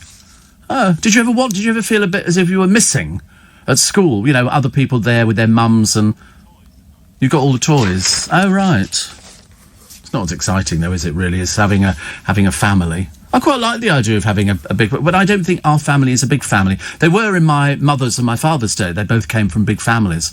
I think my mother was one of about 12 or 13 or something. They had loads of people. But, of course, in those days, you wore hand-me-down clothes. So if you were the youngest, you never got new clothes. You just got hand-me-downs from the person just beyond you. My mother used to tell me stories of going to school with newspapers shoved in her shoes because there were holes in the shoes. They couldn't afford to get them done. And so they used to put newspaper flattened out into their shoes so they could go to school. It also helped you fit the shoes properly. Isn't that dreadful? Dreadful. So the Great British Bake Off's youngest ever winner, Peter Sorkin, said he's felt like a giddy kid. And he seems to do all right. He did something that's quite nice. And he said filming in a bubble of 120 people was intense but fun. 120 people worked on that Bake Off programme. Wow. That is a lot.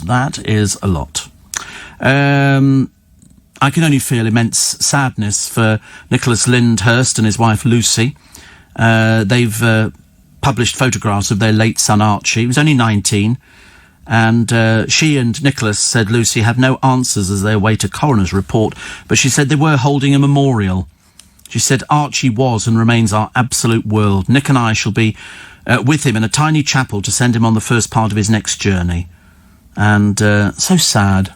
So sad, because they seem such a lovely couple. And it's, for any parent to lose a child is absolutely dreadful. Absolutely dreadful.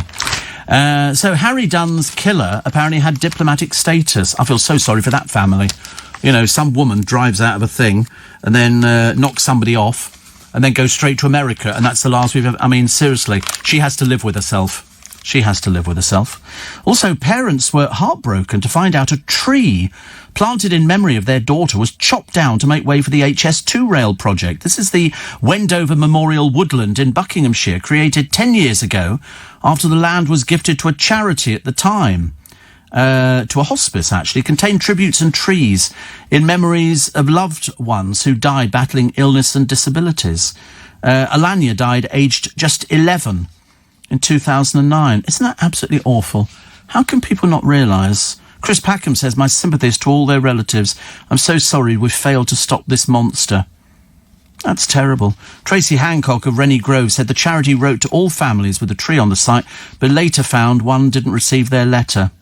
They had assured the family that they'll do all they can to restore the woodland once construction has been completed. I think that's dreadful. I think that's absolutely awful. David Jason has confessed he wore a wig and dyed his hair to play Granville in Open All Hours, even though he was in his mid-30s. I liked Open All Hours. I like old-fashioned comedy. Just as well, isn't it, really? That's all we seem to get on the television at the moment. And Craig Revel Horwood thinks that Corona has killed the Strictly curse, which is good. Miley Cyrus, they talk about. Denise Van Outen telling New Magazine she still gets on with her partner, who she danced with. Oh, God, that was ages ago, wasn't it, really? And I think they've got another one of these dating programmes. Oh, what a bunch of has-beens. Terrible, really. Absolutely terrible. They can't seem to find any celebrities now to sort of put on these programmes, so they drag out the same tired old faces. I love it. The parent organisation of Robert Dias is Gladys Emmanuel, the nurse in Open All Hours, says Jane. I loved Open All Hours. I thought it was so good. Mind you, I like Robert Dias as well. And Question Time. You watched Question Time recently? It is a pile of rubbish, I agree. And it doesn't work the way they're doing it at the moment. Well, it's slumped to an all-time low. At one time, when it was in March... this year, presumably March this year, it pulled in 3.5 million viewers. Now it's down to 620,000 people. That's called a failure. She's effectively killed it stone dead. But also, it's the way it's presented. You cannot do a programme without an audience. It doesn't quite work. But it fronted... she did, Fiona Bruce. She earns more than £1 million a year, fronted the Low Point October the 1st edition. QT has barely picked up since notching up 700,000 viewers last Thursday. And a TV insider said hugely embarrassing for the Beeb and Fiona. Oh, don't worry, they'll be putting this down to anything apart from this. Oh, no, this was just a blip. We expect this at this time of year. There'll always be an excuse. Like the person who used the N-word on one of their local radio stations. And the BBC saying that we sorted it out, we've had a word with the police about it, it's a campaign. And you think, no, the thing that was wrong about it was this same N-word repeated 9 times. Should have been dumped, within seconds of somebody hearing it first time round. Not any old excuses. So there is believe it or not, a Celebs Go Dating programme. Guess who the celebrities are that they've managed to drag up for this one. Okay. First one. Curtis Pritchard. Now, you know who he is. He doesn't need a dating programme. He must be desperate for a programme. Chloe Ferry.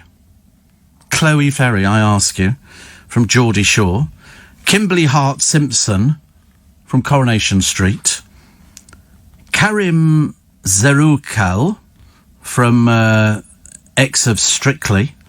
And I think he's a BBC presenter. He was last year caught sexting an office worker whilst in a relationship. Class programme, isn't it? Chloe Ferry, semi-nude selfies on Instagram have helped her gain 2 million followers. But unfortunately, we noticed she's still so lonely. She has to go onto a NAF programme. Sophie Herman. There you go. Let's see whether the boys know who Sophie Herman is. Not a clue. Vague. Apparently...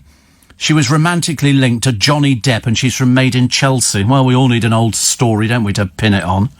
Kimberly Simpson. Tom Zanetti.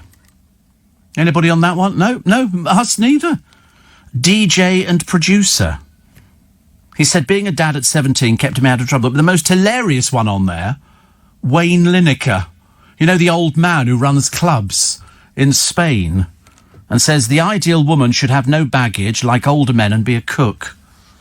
How tragic. Honestly, it's embarrassing, isn't it? When you get Gary Lineker advertising Chris, and then you get the wayward brother, who's so far in the dark ages, you might as well just sort of prop him up against a wall and have done with him. Make it so much easier. 84850 steve@lbc.co.uk. 30 days until Christmas, says Joseph. Surely now I can listen to the Fairy Tale of New York. Which one are you listening to, though? Which one are you listening to? There is 2 versions. One which is the cleaned up version, and one which has got the all the rude words in it, which apparently the BBC have said it's not censored or anything like that. That's what they've said. Also the bubbles and what you can do and what you can't do for Christmas. Daily Mail columnist Craig Brown has won Britain's top award for non-fiction after reinventing the art of biography with his book on the Beatles. He took the £50,000 first prize. It's good, isn't it? The 12 rules of Christmas. There's rules here for Christmas, for students, care homes, bubbles, enforcement, children with divorced parents, travel, mixing within your bubble, numerical limits, going to the pub or restaurant, shared homes, support bubbles, or 5 days. So the temporary relaxation of COVID will last from December 23 to December 27 inclusive, after which time normal rules would apply. People travelling to or from Northern Ireland to form a bubble can travel on December 22nd and December 28th, but should only stay with their bubbles for the 5 allotted days. You watch. People who spend the rest of today phoning up and speaking to James O'Brien and Eddie Mayer and everybody else to find out exactly what you can do if you're sort of getting the time off over the festive season, which is lovely. So 30 days... Roger says, could you lend Fiona Bruce some of your audience? I mean, to be honest with you. To be honest, I mean, she might have to come to us cap in hand and say, Steve, you know, can we have some of your audience? Because our budget of millions is nowhere near yours, and you actually do better. Do much, much better. Donna says, I've had to change my quilt again. Coffee all over the bed, laughing out loud. Thank you. Heard about the guy, Steve, who loved pickled onions, and after he saw a shrunken head in vinegar at a fairground, he was put off for life. Did you... When I used to go to the fun fair when I was younger, and I love fun fairs, we used to have a freak show. There would be two-headed babies and all sorts of manner of fake things. They used to do them in all the fun fairs. You would have sort of, you know, a two-headed donkey or a snake woman, and it'd be a woman sitting there wearing a sort of a snake costume, and they say she's Snake Woman, or hairy children.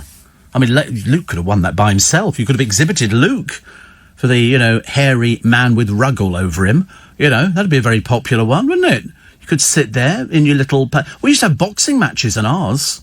There'd be a boxing booth. People would pay to go in to watch boxing. You could win like 25 quid if you beat their boxer. Nobody ever did. Nobody ever did. Staff should take more sick days for colds. No, they shouldn't. No, they shouldn't. They just need to dose themselves up.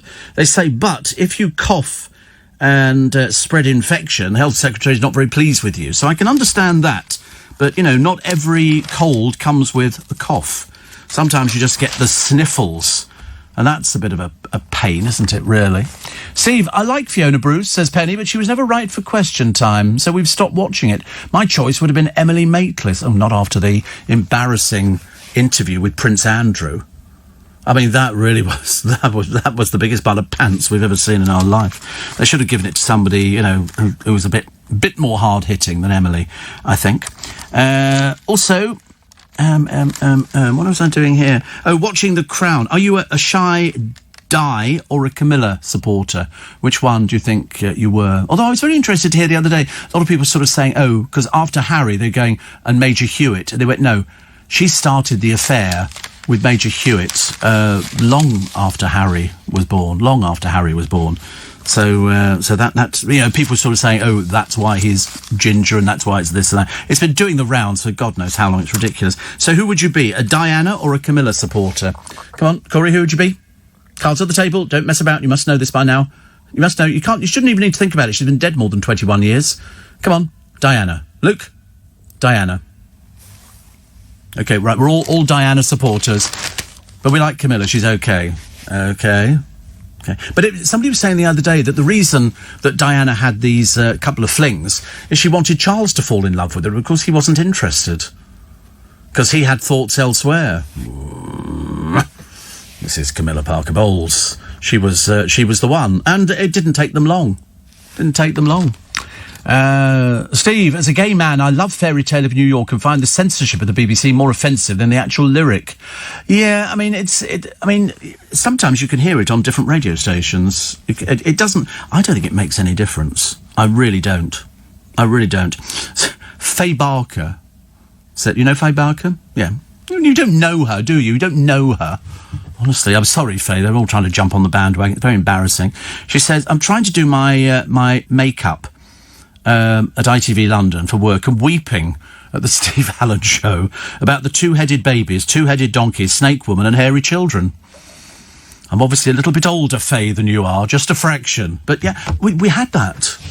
We had all sorts of things. There used to be, do you remember, you probably don't remember the other ones, but they've used them, they were sort of fairground attractions. Like they'd open up a box and there would be a head resting on a sword and it would talk to you.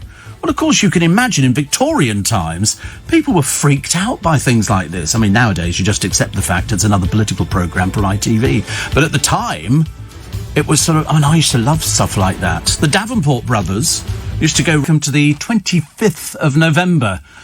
blooming freezing, actually, at the moment. I'm trying to work out, and the ministers have finally admitted that the COVID cycle lanes have been chaos. Waterloo Bridge, classic example, where they've got a cycle lane, but the cycles insist on cycling on the road. So because they're not going as fast as the buses, we'll have to crawl along behind the back of a blooming cycle. And they do cause jams. You know, I mean, so I don't mind them having a separate bit to go over the bridges for, but at least learn the highway code. Most of them appear not to be following that at all. Also, as the over 75s are forced to pay for licences, TV chiefs live the high life. I mean, some of them here. There's BBC's head of drama. He's wearing a very snazzy pair of shoes, and they talk about the fat cat's expenses, and because it's very expensive to turn out TV programmes. Why, I can't imagine, but it is. And also, hard-up councils blow £10,000 on portraits. And guess what an art critic thought? And so they've got people, you know, looking at I mean, some of the pictures are very good. I don't know if they're photographs or they're actual paintings, but they weren't bad. So councils have spent $10,600 on portraits of town hall bosses. I mean, there's one here of ex-Charnwood Borough Council Mayor Pauline Ransom, £305. I mean, I think that's actually very good. I think it's very reasonable. I didn't realise they were so cheap. Didn't realise. I mean, I'd quite fancy the idea of having that. I was trying to find out, actually. They were talking about English bubbles, British fizz. We do have wines in this country, but these are the ones which are beating, they say, champagne. So I was talking to somebody about champagne, and she was sort of saying, oh, it's a bit difficult. So I'm looking at all these things here. On the blind taste test results, number one was something called Westwell Pellegrim. It's from Kent. Nightimber Classic Cuvée from Sussex. Hambledon Classic Cuvée, Hampshire. L'Ensemble Black Label Brut, French. Laurent Perrier, French. Ridgeview, Bloomsbury, Sussex. And then Veuve Clicquot, and then Moet. Both from France, and both in 7 and 8. So British bubbles rose to the top. We'll have to eat and drink more British fizz. I was trying to find the list of the happy towns, the places to live in this country which are happy. Now, whether they actually work all the time, I've got no idea. The one thing, just before I find that, and it's and we celebrate some birthdays, there's a piece mocked as a symbol of British incompetence, the vital London landmark that the Jobsworths say will take 7 years and 140 million quid to repair. This is the Hammersmith Bridge. And they've said, well, why don't they just put up one next to the one that they've got and then demolish the other one? They're a bit thick, these people, when it comes to doing it.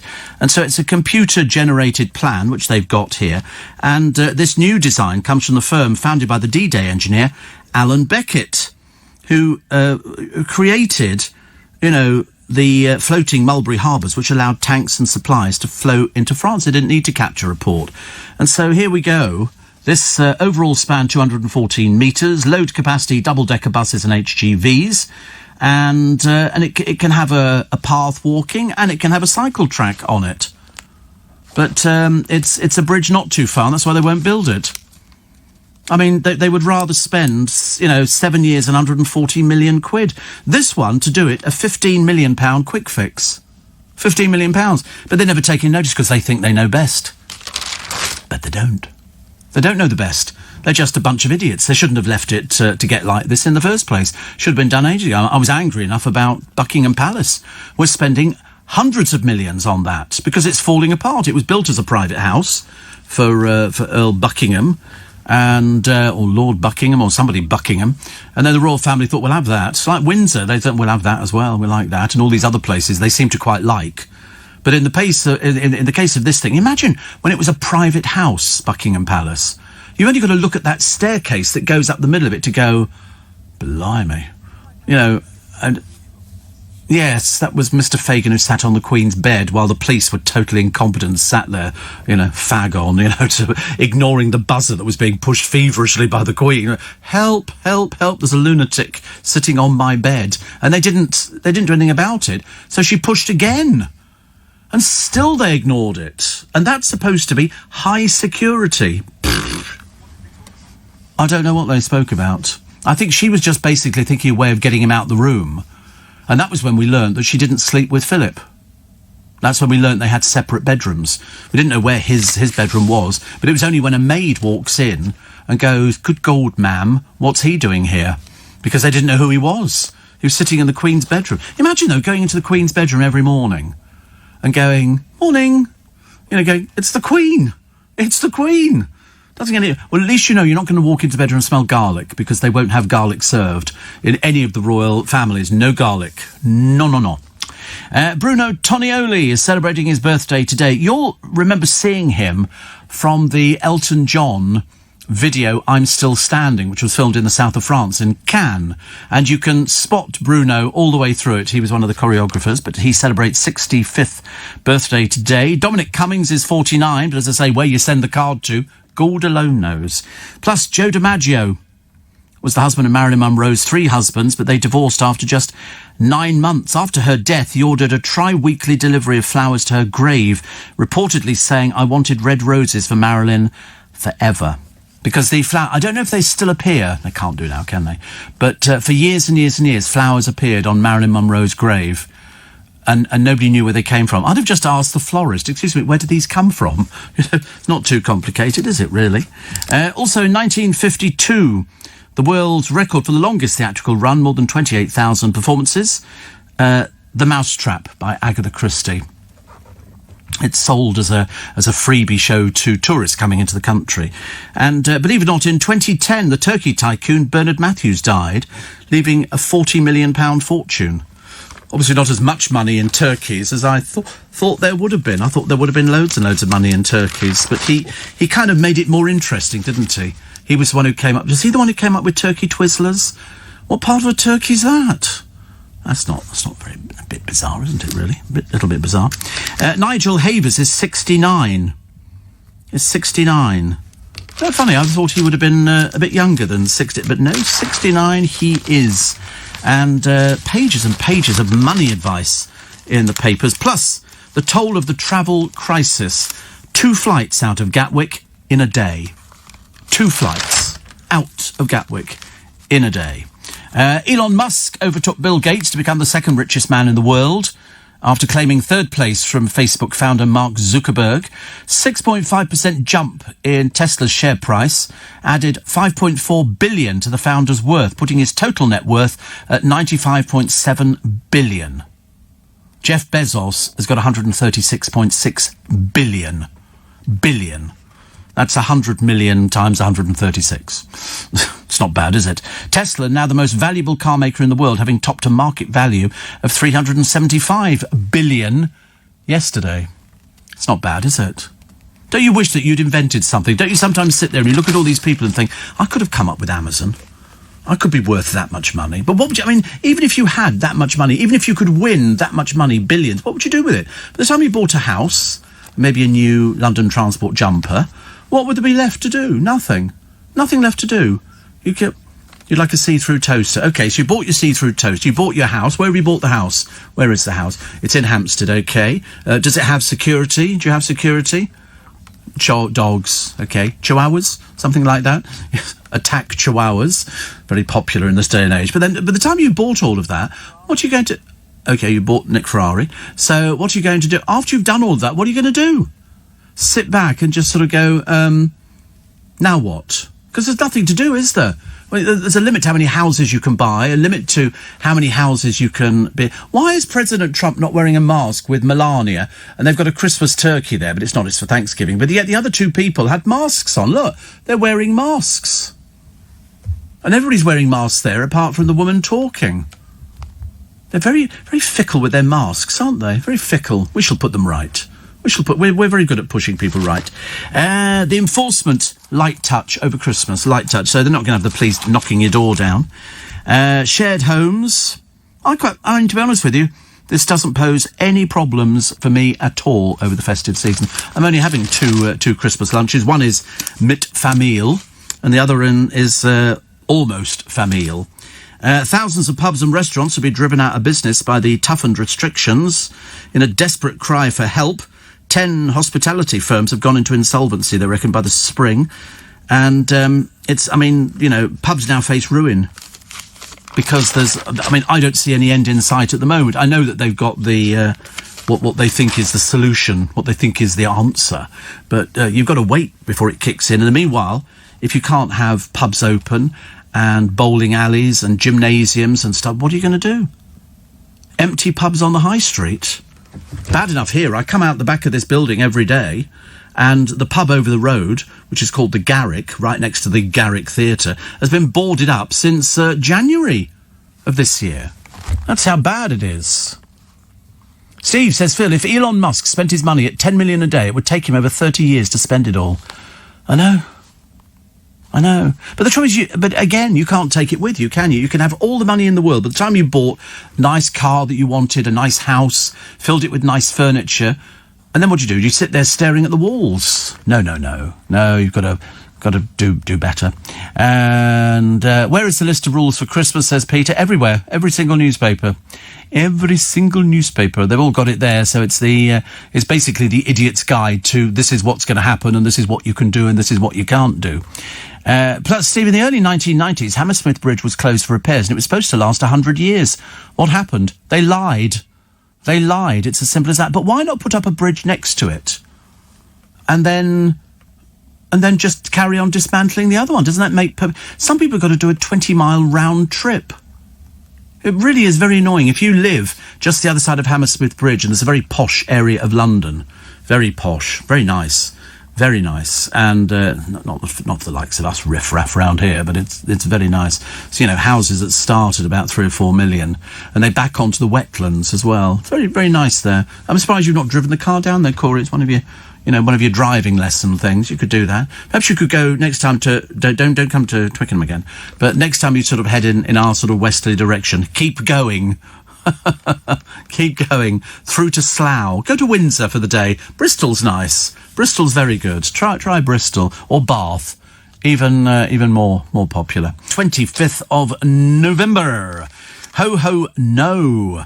Christmas isn't safe for mums in need of rest. For mums, it's all right for the kids and for everybody else who's eating the stuff, but for poor mums, it's a case of, oh, Lord above, honestly. If it's not washing and ironing and cleaning and doing the windows and making sure the garden's sorted out, it's now having to cook dinner for everybody. And to make it worse, it's Christmas lunch.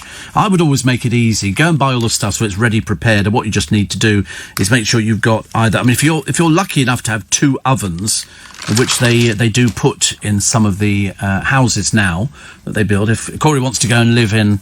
Highgate and Hampstead. Most of the kitchens there would have 2 or 3 ovens at least, and so it means if you've got the turkey in one of them, you can keep the other one stacked up with all the vegetables, and then one with the roast potatoes in. Sounds too good to be. And then just on the hob, you've got the gravy, haven't you? You don't need it. Everything else just goes in the oven. Just chuck it in there. For amateur cricketers, tucking into sandwiches, sausage rolls and a slice of Victoria sponge after a hot afternoon on the field can be the highlight of the day. The largest in the world recreational cricket league has voted to scrap home team's obligation to provide it between innings. This is the traditional mid-match tea. Once as much a part of village life as the game itself, the quaint English summer tradition has become increasingly controversial over the years, with clubs facing ever higher costs and backed by fewer volunteers. Providing a tea can be an extra burden, especially with modern dietary requirements, because that's the thing now, isn't it? I had a yoghurt the other day with some blueberries in it. I added the blueberries. I emptied it into a tray and then threw the blueberries in on the top. That was very nice. That was very popular, very popular.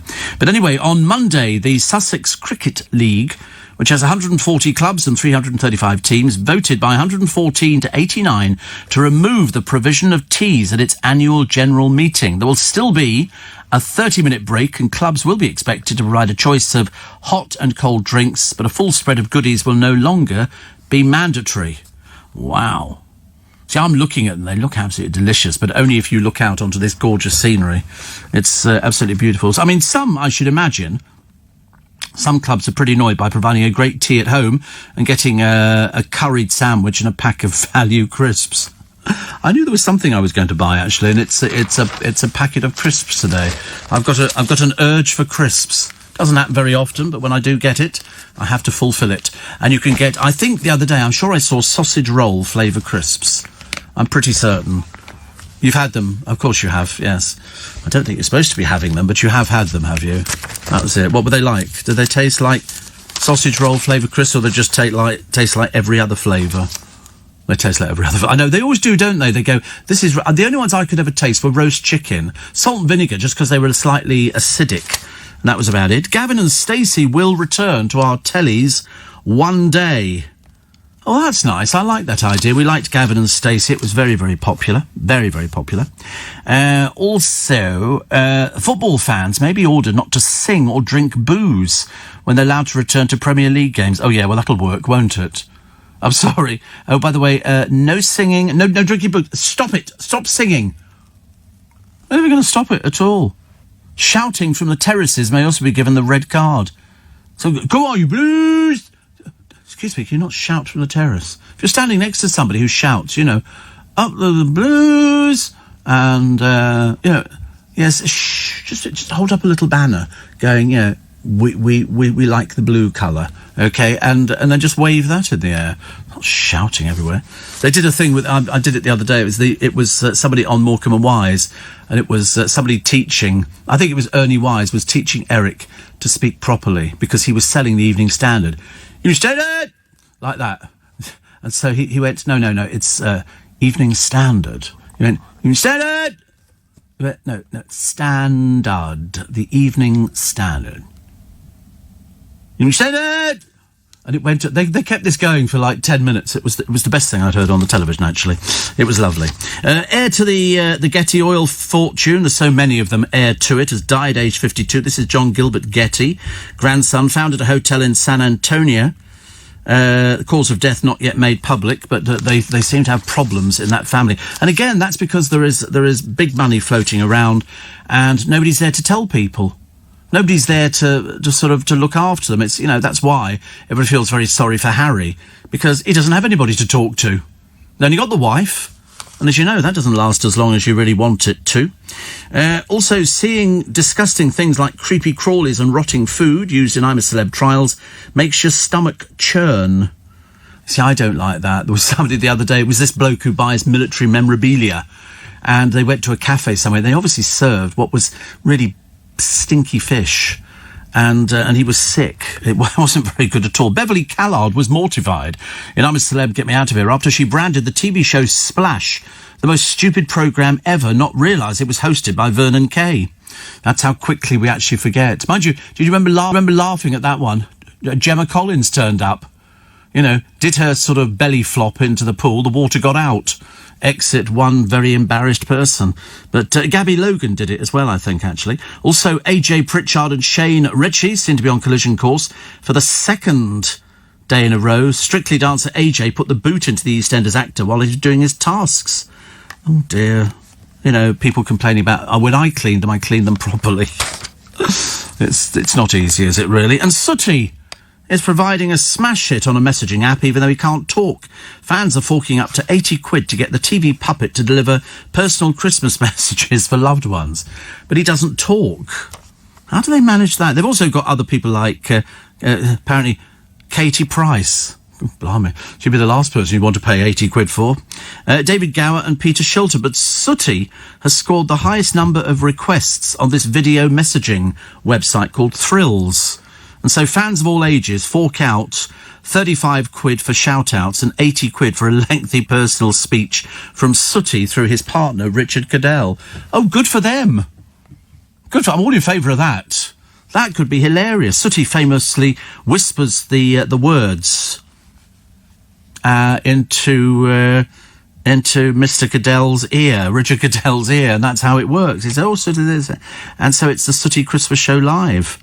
So it's brilliant. The Thrills founder, Anjan Luthra, 29, said it was great to be able to give children and Sooty fans across the UK and globe a really new and exciting experience with a national treasure. Good. See, the bloke who founded that, 29 years old, he could make a fortune out of it. A fortune. Also, TV chef Tom Kerridge is offering takeaway Christmas dinners, £95 a head.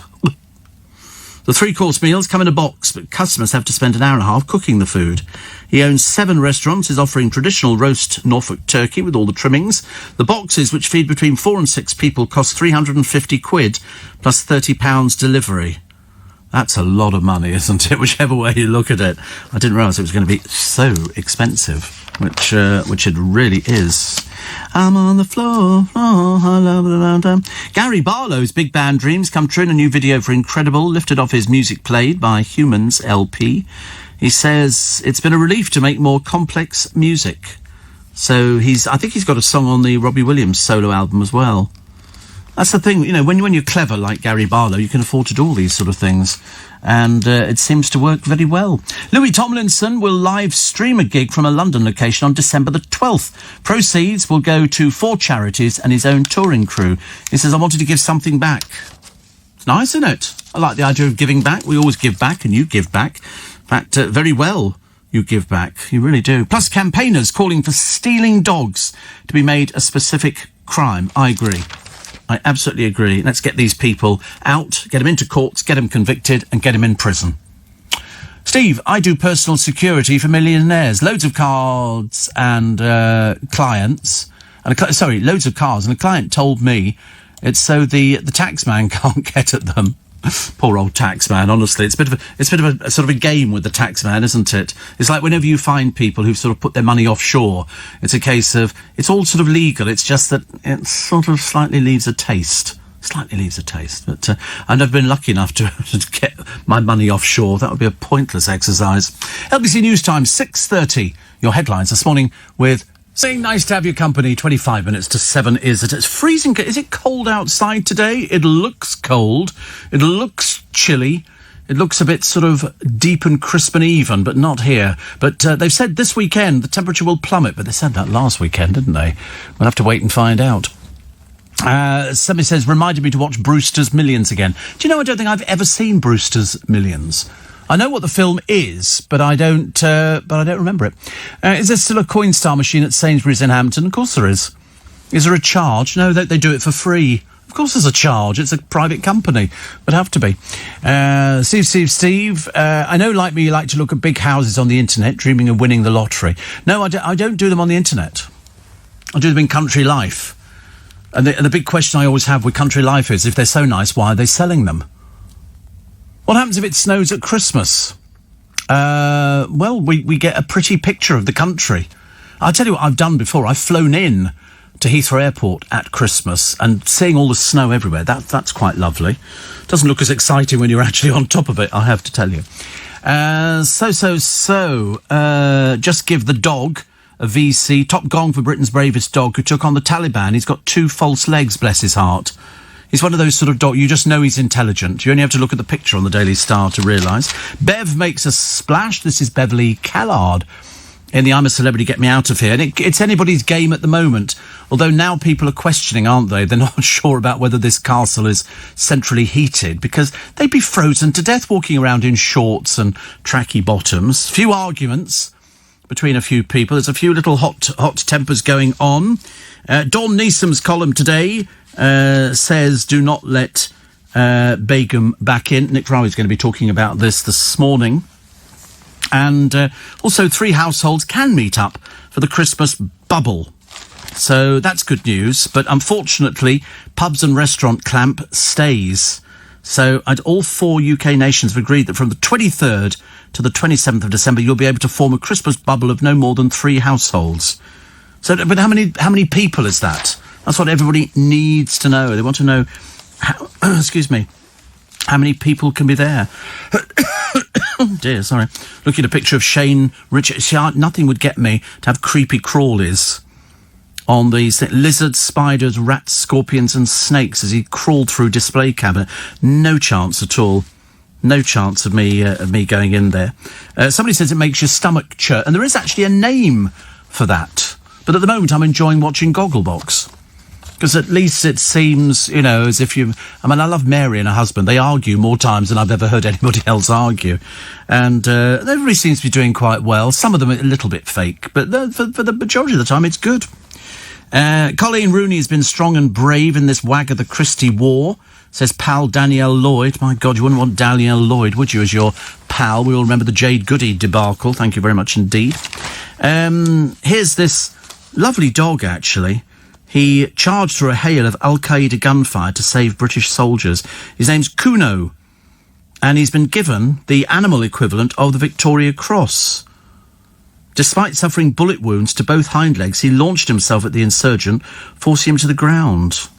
Oh, bless him. You look at a picture of him and you go, he looks so proud. He probably doesn't know what he's got, apart from 2 false legs at the back. But, I mean, bless his heart. At least he's made the effort. At least he's made the effort. We like him, actually. We like things like that. I've always wanted one of those sort of dogs. You know, you see people... There was a bloke the other day cycling down Twickenham High Street and his dog was running along the pavement, keeping up with him. So they've obviously been doing it on a long-term basis. Storm Neesom's column talking about Shamima Begum currently fighting to have her British citizenship restored. And everybody's saying, why? Why? You chose to leave the country. Why would you want to come back here now? All got a bit pear-shaped. Also, is anybody, she says, actually watching Nigella Lawson's current Cook, Eat, Repeat series of recipes? Oh, just lick the damn spoon, love. I don't think I've ever watched a whole Nigella Lawson programme. I just always think, have you watched them? You what? Yeah, I thought you might have done. And but she does these sort of recipes, and all her friends come round and eat, and it's like they don't seem to be at all grateful that she's slaved in the kitchen. They just accept the fact that she's feeding them. I'd have got rid of the friends immediately. They'd have been out the window straight away.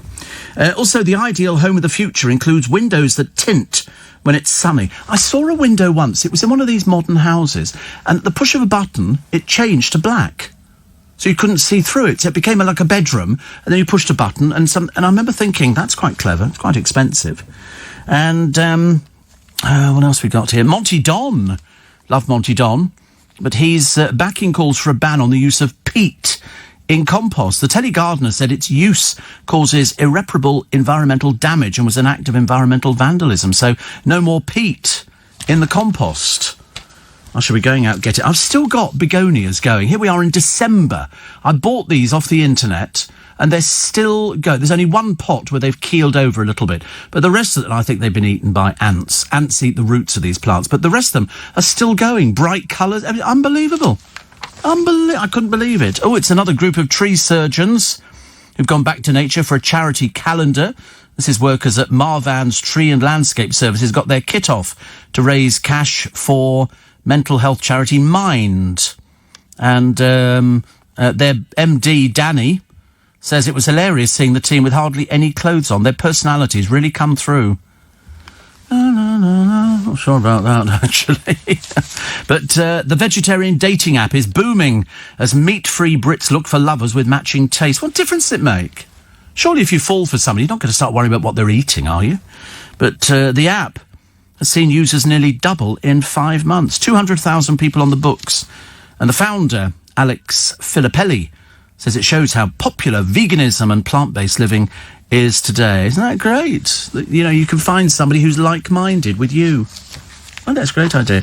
I want to find somebody who just wants to eat KFC, have chips and drink chocolate milk, mixed with banana-flavoured milk as well. I mean, any agencies for that one? I think not. I think I can probably find the people to sort of sort out the KFC thing for me. I don't think that's going to be too trouble. But not everybody likes chocolate and banana milk. But I love chocolate and banana milk, especially if you mix them together. And it's only £1 in Iceland. It's very reasonable, you know. Very reasonable. The Times have got a picture of Peter Sawkins, the student who's the youngest winner of the Great British Bake Off. And so he's all over the papers today. Good for him. He always wanted to go on the programme. And also, Britain's got the EU sausage war going on. You can imagine how upset I'm going to be here. From brat to Wurst. You get that? From brat to Wurst. Very funny. That's on the Times. Anna Murphy on ageless bodies, over 50 and flaunting it. You see, I don't think 50 is old now. I think 50 is actually quite young. Well, I would say that, actually, because I passed it ages ago. Also, Beyoncé topping the nominations for Grammy Awards. I can't work out if I like Beyoncé or I don't like Beyoncé. I'm a bit sixes and sevens, I'm afraid. Police are investigating the TV show I'm a Celebrity over concerns that non-native wildlife have escaped into the Welsh countryside during the Bush Tucker trials. And the show is hosted live from the Australian jungle normally, but this time it's being hosted from Wales, and I think some of the animals might have got out. I'm not over keen, actually. I'm not over keen on any animals that sort of look as though they could do you damage. or bite you or climb all over you. I'd be so worried in case a snake would all of a sudden launch itself at you. That would absolutely, absolutely do me in. The Sun talks about the lockdown by another name. Whole of England could be in the top COVID tiers with no one in tier 1. Nobody in tier 1. That would be an interesting scenario, would it not? Also, Champions League, Turkish delight for Man United. Who are the anti-vaxxers? Ardent, accidental and anti-mandatory. And don't soldier on with a sniffle is Hancock's advice to Brits over the winter. Well, actually, I've been touch wood somewhere. I'm quite good at making sure I've always got something in the bathroom. Always, that I could sort of quickly drop a tablet or something like that. I've got enough chemists around the place so that I can make sure that I really don't want any colds or anything like that over the festive season, thank you. If in doubt, put a jumper on. If in doubt, put an old jumper on. But put a jumper on, and sort of a scarf is always very popular. Scarf very popular around your neck to save your neck. So they're all doing. They've got a picture of. They've turned the Prime Minister into Slade's Noddy Holder, which of course is hilarious because Noddy Holder's not been with Slade for many a year now. And punters are hoping a racehorse, Mine Me Will He, wins by short head because when the name says quickly, the name sounds like Mind My Willie. Mine Me Will He. Oh, so if you say, Mind Me Willie, right. Well, somebody must have named, because they always give all these horses, don't they, posh names in the stables. You don't find any horse coming out called Dobbin or anything like that, or, Racegoer's Treat or something. They've all got sort of, Louis the 14th by whatever it happens to be. More houses lit up with lights, please. Thank you very much indeed. I think they're going to start putting them up in Twickenham today. Households will be putting those on. Prince Philip, avid reader of books about UFOs and aliens. Do you think he reads? I've never seen him in a pair of glasses. I'm assuming he must put on glasses. And Noel Gallagher's daughter, Anais, will have her fans going mad with these dreary photographs. I mean, I feel a bit sorry for her, really. I'm sure her father must be absolutely delighted to see his daughter posing in skimpy underwear. Every father's delight. Must be. Stevie, did you put your tree up yesterday, says Sarah? No, I didn't. It's today. I think it's going to be today I'm putting the tree. It should be. I mean, I'm hoping it's going to be easy peasy. That's what I'm hoping.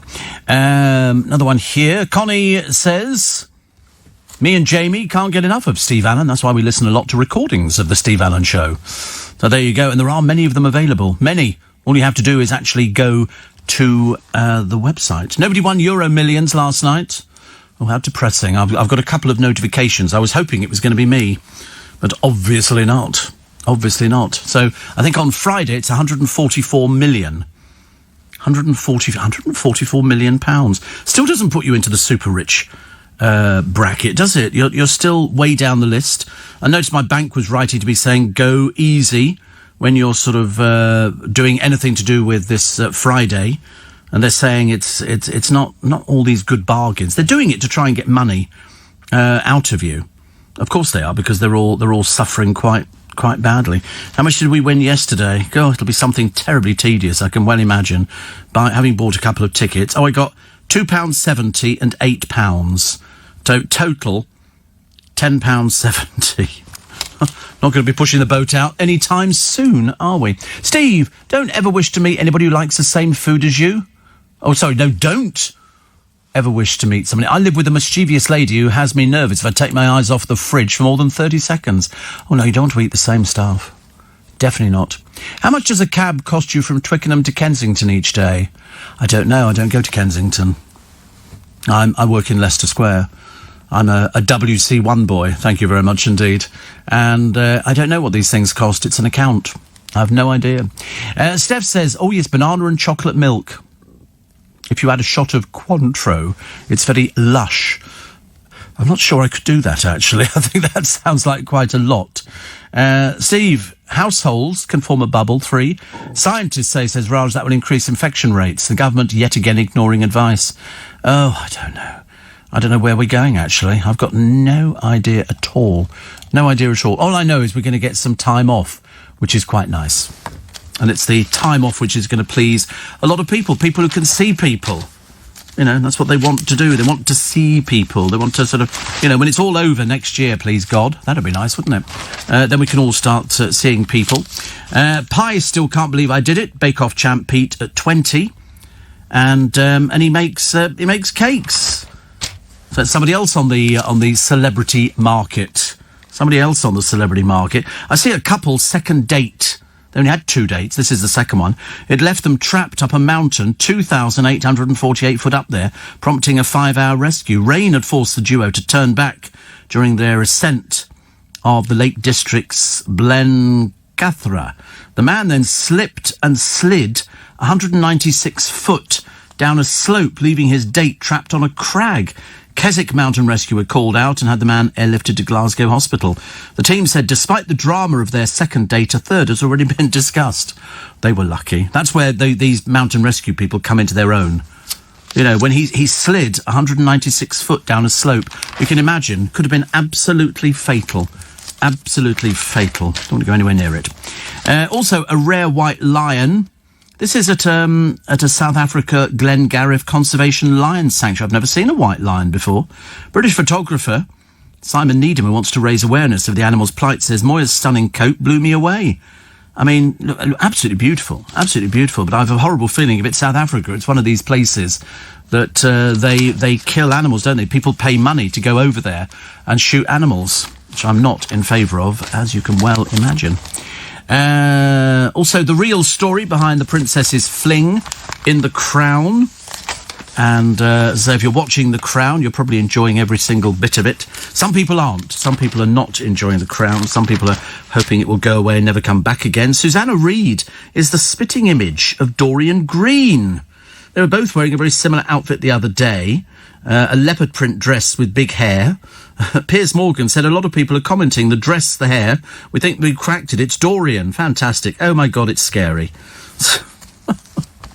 It's not, of course. Love Island's Alex George, an A&E medic. Apparently there is a difference. Did you know? I didn't. He's realised a break from the casualty department, just what the doctor ordered. He's going to retrain as a GP. So he's not a GP. He's sort of a doctor, but he operates in A&E. How that works, I've really got no idea. No idea at all. The Daily Mirror, 3 girls among the 4 million children living in poverty. And they've got an investigation on 6, 7, 8, 9, 10, 11, 12 and 13 in the post. But no mention of the blokes. Somebody pointed out maybe the husbands died. Well, you would have thought they would have said that in the piece, but they haven't. It's not in here at all. All these do. They say the girl's dad lives nearby and has a good relationship with his daughters, but he doesn't work and is unable to contribute. So in other words, basically, let's have all these children and then not bother. I never found that list. Can you find the list quickly of places which are the nicest places to live in the country? They said, which are the happiest places? And I remember, I know that Richmond's on the list. I think we're about number 10 on the list of nice places to go to. The happiest places. Okay, so where are they? Here we go. Let's have our little look at the list. I mean, some of them look... there was Richmond there. You can always spot, even if the picture whizzes past me very, very fast, I still know it's Richmond. Doesn't really have... There isn't... here he is. Right, at number 10, Richmond upon Thames, the happiest place in Great Britain in 2020. Harrogate, Yorkshire and the Humber at number 9. Dorchester, Southwest at number 8. Number 7, Stratford upon Avon. Kendal, number 6. Perth, number 5. Llandrindod, Wales, in Wales. Number 4, Leamington Spa in the West Midlands, number 3. Skipton in Yorkshire and the Humber at number 2. And number 1 is St Ives in Cornwall. That's the happiest place in Great Britain in 2020. So if you live in one of those places, you're in a nice place. You're in a very good place, definitely. And then they tell you how much the house prices are.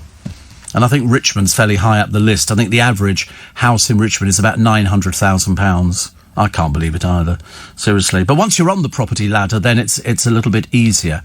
But that's why I think the other day, a producer was sort of driving around there saying, I wonder what we could buy for, sort of £20 a week or something, and there isn't anything. There's not, I mean, seriously, 2-bedroom flats are £700,000. It's just absolutely ridiculous. Small wonder people have to rent nowadays because they can't afford to stump up the deposit. But if you win the lottery on Friday, you're going to be sitting on £144 million. If I won it, I would help the producer out. I say, listen, 50 quid. Don't thank me. You put that away, and in years to come, that will pay dividends. I know what it'd be like. It'd be, oh, Steve, thank you so much. We'll have tears and all the rest of it. But we've got to win it first on Friday. Today, on my free Little Bit Extra podcast, because I have one every single day, Prince Philip loves books about UFOs and aliens. Not really as weird as his own family, though, are they? Maura Higgins finds a new boyfriend. How long will he be able to put up with her? 10, 15 seconds? And I do an impression of the American president. You don't want to miss it. Seriously, it's another one that I've added to the stable of people I do impressions of. It's uncanny. And also the other one that surprised me, who's just died, Heavy D. Now, unless you're under the age of about 30, you won't have the faintest idea who he is, because nobody did. He was somebody who turned up on a couple of programmes pretending he was somebody, but he wasn't really anybody. He was called Heavy. He had a proper name, and then he turned up on that Storage Wars programme where, you know, you weren't sure if he was on the same planet as everybody else. What he died of, we have no idea, but he was 47, and I decided to put that at the end of my Little Bit Extra programme. Because, to be honest with you, it did. Normally I flick through the stories and see if there's anything I particularly go for, but this morning I didn't, and then I discovered he'd actually died. That's a bit of a shame. I mean, 47, I thought Maradona was young at 60. You know, and Heavy D at 47, I thought was a bit... I thought it was a joke, actually. I said to the producer, it's not a joke, is it? You know, people wouldn't do things like that, would they? Definitely not. Great piece on Joe Allen's in the Mail today. Oh, look, honestly, they're going to be fighting over a packet of crisps now. You're fighting over the crisps. Peaceful transition. Has he charged you for that? Watch him. He's been trying. Rachel, she said he tried to sell them for £1. £2. Oh, he's a sneaky little one, that one, isn't he? You know, that's how they got the jacuzzi. Flogging crisps out the back of the car. Him and his sister, they used to lean over the back seat, flogging the crisps. That's what they were doing. It's so hot in here today. You don't want to be in here. You don't want to be in here. See, yours isn't hot next door. Mine's hot. Well, I think somebody has been... It used to be an old Victoria Wood thing. She said that the dog's been beggaring about with the thermostat. That's what... Oh, look, how sweet, taking a bite out of a crisp. Supposed to just shoving the old packet in your gob. That's normally how it works. It looks very delicate. See if I like the taste of that, Steve. Oh, I don't know. It's sausage roll. I don't know, really. I tell you, I tried that. I couldn't tell you that was sausage roll. If somebody had said, there's £1 million on what you think that flavouring is, I wouldn't have known. Perhaps you have to see a picture of it, but never mind. Frost and fog is on the way as winter starts to bite. That's the way it goes. Families reveal their festive plans. A 24-stone lorry driver sheds half his load in a year. It's one of the... You can tell. The moment they've got that, you know it's going to be a company that will credit themselves for losing the weight. McDonald's been accused of cultural appropriation over its jerk chicken sandwich. So what's the matter with that? I don't get some of these things. I must miss out on this. Perhaps I'm coming from a different way. Also, steps are back. Oh, God.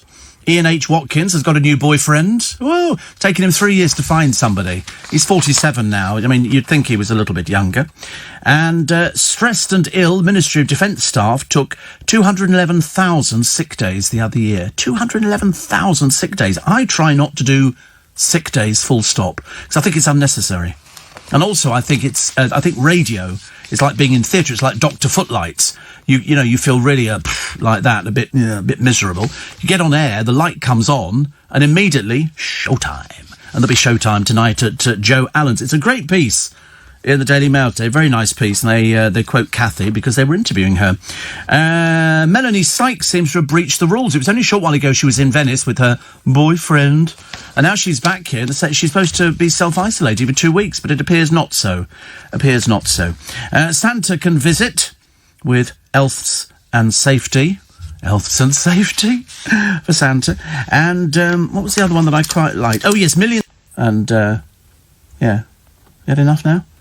Anything else you want to break while you're there? It's not working. It's not working. I know it's not working. That's why I'm sitting here just about getting ready to undo an extra button. Very brave of me, I think. Very brave, knowing what they're all like round here. So you'll be skiving off for Black Friday. Don't bother. What do you do? You need anything? You don't need anything, do you? You don't need anything, so don't bother. It's not worth it. Just stay and do it now. If you what's the matter? I hate heat. I hate it. I can't. What do you mean relax? I can't breathe. Look at me. Look, I'm nearly asthmatic. I should have to go and get a Ventolin inhaler. Get me tan on? You'll not be witnessing that anytime soon, thank you very much indeed. Oh, and then why don't you pop back to ours, Steve? We can have a go in the paddling pool. I don't think so, honestly. Nadine Coyle, you'll like this story. Corey liked this story. Nadine Coyle reveals that she and Cheryl Cole had to be gaffer taped into their costumes. They would lose all this weight doing all the dancing, and then when they came back from their holidays, when they put a bit of weight... What are you eating? Oh, crisp still. God, the only person who can make a packet of crisps lasts more than 2 minutes. Very unusual. Corey just sort of lay down. We just tipped it into his gob. It was like sort of one of those hopper feeders. But, yeah, they had to be gaffer taped into the girls' allowed costumes. Don't open it. He can't open it either. It's an item. Just call it an item. It's for me. For me. Well, it doesn't matter. It doesn't matter. It's for me. It's like nothing. It doesn't matter. But you're not allowed to open it. Okay? Because you're just not allowed to open it. Don't encourage him. Have you got a podcast to make or something? Are we holding you up in your quest for the perfect podcast? Honestly, it's all gone nosy round here at the beginning of the program. Honestly, and calls old Muggins Gobbins over here, couldn't wait to tell them, Steve's had a bit of an upset at the beginning of the programme, couldn't wait to tell people. Honestly, no secrets here. No secrets. There's me trying to sort of maintain an air of mystery. Steve Allen, mystery man. It doesn't kind of work, does it? Everybody goes, you haven't got any... I haven't told the listeners, no, but you will. Oh, you will. You'll be writing that down on a blog somewhere. Yeah, you'll be tweeting it out. You'll be going, so Corey, tell us what happened today behind the scenes on the programme. Oh, let me tell you, at the beginning of the show, that's what it's like. Little telltale tit next door. Telling me, let me tell you what Steve was like this morning. Oh, he was in such a bad mood when he came in, He gave me a packet of crisps and then I couldn't get the numbers right and so we did this. And then at the beginning of the programme, I got my own back on him. Did you just say, what's the numbers thing? You like the heat? Well, I'll tell you, we'll swap round. You come and sit in here. I'll go and sit in there, talk to the typewriter. Or whatever it's called. I don't know what it's called. I'm not really up with technology at all. I'm in such a good mood today, actually. I don't know why. Yesterday was sort of quite a nice day, and it was all overcast. We've got trees up outside. Just got to put the tree inside up, which is good. I tried to untangle a set of lights. I did one set. I couldn't untangle the other set. No, Sandys. No, I've beaten Sandys this year. I think Stuart's given up. I think he's lost the will to live. He's normally got his up before anybody else's. But for some reason, I don't know why, but I'm going to beat him today with the indoor tree as well. Panto fans will be able to heckle. How are they going to do it? You can click your fingers and stamp your feet. Who's going to hear you clicking your fingers in a theatre? Even Biggins says that sounds like the most ridiculous thing that he's ever heard. And Shane says it's hot here, 36 degrees. 36 degrees. That's only 3 degrees above what I've got. It's terrible, isn't it? Steve, I think Heavy D's name is Colin Newell. And Roger says he always played the annoying... I don't think he was playing the annoying fool. He was just irritating. Just irritating. It's always tragic that somebody dies, but I don't make a big deal about it. And, Siv, did you hear that when the death of Maradona was announced, Madonna fans went into mourning? I can understand that, how people get a little bit confused. And Always on Fire, says Ian in Hayes. And then somebody says, I love listening about your life growing up, says Ian in Colchester. Where was the most interesting place you lived? The most interesting place. I would think the most interesting, but I can't remember it because I was little, is when we lived in Port Said in Egypt. And from our back garden, you could see the pyramids. We could see the pyramids. But, of course, because I was little, I didn't know what pyramids were. I just knew they were at the back of the garden. In Cairo's moved out to the pyramids. They didn't need to move the blooming things. The town or the city has moved out there. Much easier. Jane says, hope you ran to fetch the papers. I did, but I didn't sort of, I don't get them. I'm sorry. I have a person who does. Luke goes and gets them. Why? Because he's the AP. And so if I need the papers or I need something, I say, Luke, can you go and get those, please? And off he goes. And that's how it works. What are you doing now? Have you given him the box? Put the box down. Put it down. I've told you 3 times now. Just leave it alone. Put it... Where is it?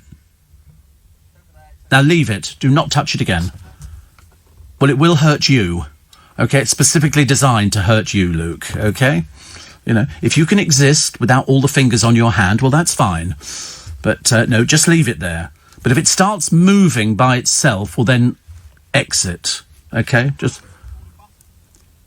Well, worry about that later. I would think get yourself out the studio. That's only if it moves a little bit. Sometimes they you know, as the chemicals sort of come together, it moves a little bit.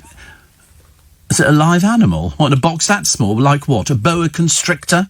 2-headed baby? No, of course not. But just leave it there. It'll be fine. But if you keep playing with it, it might start.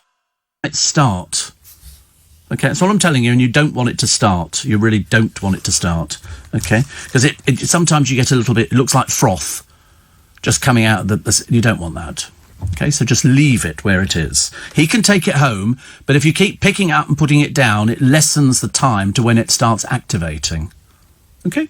Just thought I'd say that. Morning, everybody. Nice to be company. Welcome to Thursday, 26th of November. It's Steve Allen's Early Breakfast. I trust you are well, fighting fit, and being absolutely brilliant and wonderful as we get ever nearer the weekend. So this is the weekend. This is one of the weekends, there's quite a few of them, where people start putting up their trees.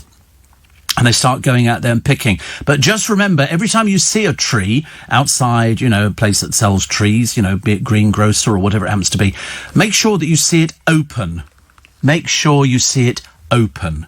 Because trees folded up all look very much the same, and they'll all quite happily take it out of its netting and show you what it looks like. And you want a nice shaped tree.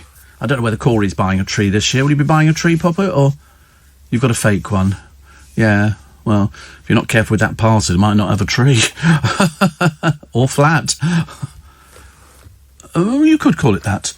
No, it's not. It's a bath bomb. Well, half of it's right, and yes, it requires a battery. And then you'll see this thing glowing, and that's the interesting bit. Heavy D was 43, by the way, and his real name was Colin Newell. Why do people change their name? Heavy D. Is that because he was fat? Heavy D. I can't think of any other reason why you call yourself Heavy D, because you're sort of like Heavy Luke, aren't you? Heavy Luke. He vanished 2 weeks before his death, and then they found him back in his flat again. But what he was doing for work, I've got no idea. See, the trouble is, nowadays, and I'd written a book about it, so you want to be a celebrity, and it's a case of people go, I think I'll be famous. So they get one gig on a radio or a television or a programme or reality or something like that, and they think that's it. They don't realise that, I'm sorry, once you've completely screwed that up big time, that's it for the rest of your life. You never get a second opportunity. You don't get a second opportunity. There is no second opportunity. It's the one time. It's the one shot. And then, if you've got half a brain cell, which 99% of the people who do these things have not got, is you've got to plan for the future. You've got to plan for the future. You know, it's no good just being a cast member of sort of Made in Essex or the Chelsea programme. That's not enough. You know, otherwise very shortly it starts fizzling out. And once you've done a few shows, they then go, oh, not them again. I don't want to see them again, thank you. You keep seeing the same people popping up on shows all the time, which is a bit disappointing. Vladimir Putin has a suspected lover who earns $7.8 million a year. It's not bad money, is it? I wonder what sort of business that is. Happy birthday to Rita Ora. Rita Ora, happy birthday to you. Happy birthday to you. Medals of an Airman up for auction. And a high street fashion retailer left with loads of dead stock, as they call it, because of people shopping online during lockdown. Tomorrow is Black Friday. Black Friday, which is a day where you apparently go out and you buy stuff that you don't necessarily need. I mean, there's nothing I need to go and get for Black Friday at all? I mean, I'm trying to think, actually. What do I need? Nothing. I can't think of anything off the top of my head. You know, sometimes you think, oh, I better buy that. And then you go, what are you buying that for? Why would you be buying that? And you go, because it's a bargain. It's like when you go to some of the chemists, they go, you get 4 for the price of 3. Well, I mean, I could barely use 1, let alone 3 or 4. They did that in Greggs, where they were sort of offering a discount. I think you get 4 sausage rolls for the price of 3 sausage rolls, which is quite nice, isn't it? Steve, I've been awake for 10 minutes and you've still got me laughing. Thank you. And I always get the morning paper, says Ian in Hayes. I used to go to the newsagents to get The Sun and to get my shag as well. My father used to use 3 nuns. Do you have any... What's the matter now? Oh, goodness, honestly. You sometimes lose the will to live, don't you? You're having one of your funny days again. You're having a turn, Luke, are you? I mean, listen, do you want to use this programme as, like, a confessional? You know, is there something... Look on me as the priest, and I've slid the little thing aside, and you tell me your problems, and we'll all help you out. Because I'll say it... Of course I'll say it on air. I'm a radio presenter. What do you think I'm going to do it on the television? Of course not. I'm going to do it on the radio because, you know, if we can help you out, and you've certainly not been yourself over the past week or so, you've struggled to stay awake, so you're either moonlighting as a gigolo, you know, or you've got another job somewhere, because I've never known anybody be so tired. And you should be. You're not sleeping properly. No. Well, and then this morning, ladies and gentlemen, I came in and he had his shoes off, and he said, do you want to know why I've got my shoes off? Assuming that I'm one of these people who gives a... And so he said, oh, because I've got pains in my feet. I thought you'd given me a pain between the ears, but I'll put up with it. And so he now thinks there's something the matter with his feet, which is making him tired. Perhaps you're diabetic. Have you ever thought of being diabetic? You might be diabetic. I mean, you are of the right shape to be diabetic. No, you are. Seriously, I'm just saying. And you're young, and you're not kind of the... well, I mean, you can go to the doctors, and all right, I could do you a blood sample tomorrow, bring my machine in, and, oh, here we go, honestly. He's so suspicious about everything. You know, it's a little machine that will give you a very small little pinprick, and then we squeeze a globule of blood out, already he's passed out, and then we put it onto my little machine, and that will tell you what your blood sugars are. And if you're anything above 8 or 9, you might be diabetic. You could be borderline diabetic. Although today, he's come off his diet, which is good news, isn't it? Because he heard we had crisps. Yeah, he heard we had crisps. And so I've said, that's all right, I don't mind sharing, but if you've got any other problems, for God's sake, don't tell Corey, because you won't get any sympathy. There'll be no sympathy coming back. You know, which would be quite nice. What's the matter now? What's it nice in... Well, it's very, very calming. I'm thinking of having the pool installed in the corner, so I could just go and have a plunge pool and go and sort of just die. If you hear a big splash, that'll be me jumping in the water to cool off a little bit. I quite fancy that. I nearly bought some mince pies from Waitrose the other day, but I didn't, because they were Heston Blumenthal's, and you have to sort of add extra bits. You have to sort of shake the icing sugar over the top or something. Yeah, it's like a do-it-yourself mince pie. I mean, I think they're already baked. You just have to do other things with them. I wanted an ice cream yesterday, but it's all fattening. You know, and I've never heard of them making a skinny ice cream. I just quite fancy it. And especially this morning, sitting in here, a sorbet, that could be nice, yes. Do you know what I really fancy? A pineapple sorbet or an apple sorbet. See, I'm not bothered about raspberry and strawberry and stuff like that, but pineapple would be good. You don't find those, do you? I think I'm facing the wrong way again. Sometimes you ask them a question, you get this sort of blank look, and you think, now either your hearing has just packed up, or I'm boring you. And it's sorbet. You know, that's near Torbay down in Devon. There's Torbay, Sorbet, Warbay, and you live along. There it is. Look at that. Look, pineapple, frozen, pure. Where's that from? That's quite nice, isn't it? I bet this isn't in this country. Is that in this country? The flavour is... Look at that. Oh, stop moving it up and down. You give me a headache. I wish somebody would give you an additive-free pineapple puree a go. I quite like it. I'm not supposed to have it. I've just realised. But the flavour is just as good as straight off the tree. Well, it would be. It's just fresh pineapple. I mean, of course it's going to be the same. Not exactly going to be a root vegetable, is it? But it's the same can't always be said for its chewy and fibrous texture. I've got a machine that cores pineapples. It sits in front of it and goes, core. And, old joke, but worth using. Listen, there'll be other programmes listening to it going, do you know, I'll use that programme, like Steve Allen's, and I'll nick some of the lines. Because let's face it, it is in this country. Is it? But where from? Where is it from? I can get it delivered in 6 hours. Fine food special. How lovely. Look at that. Pineapple puree. Frozen. Oh, don't, honestly. You can imagine that's £11.95 for 100... it's 100% pine. Oh, how lovely. Good Christmas. It would have melted, wouldn't it, by the time you got it down there? I do have a plug-in fridge in the back of the car. Good for a V. Yes, good for a V. Oh, look at that. You can get all this. Look at that. Japanese Wagyu beef fillet. That's nearly £1,000. You can tell it's good because it's the marbling effect. Do you understand that? The marbling effect. The more marbling effect you get on it, the better quality it will be. You wouldn't have had that. This is too expensive for you, Luke. This is very, very posh. Yeah. You can buy a rib cap, which is small, for £29, or Japanese Wagyu sirloin, frozen, £109. But the beef fillet is £9.75. It's nice, isn't it, really? But it's supposed to be the best. It's supposed to be the best. I mean, I define it, but I can't tell the difference. If I leave fillet steaks steaming away with vegetables and things like that, it ends up the same. It really does end up the same. It ends up very tender and just sort of melting in your mouth. I've got meatballs. And why not? Goodness sake, that's what I say. We're in Twickenham, home of the meatball. And you can buy them now in, is it 10s or 12s? Might be 12s, 24 and 36s. And they're quite nice, actually. I do like meatballs. I go for anything like that.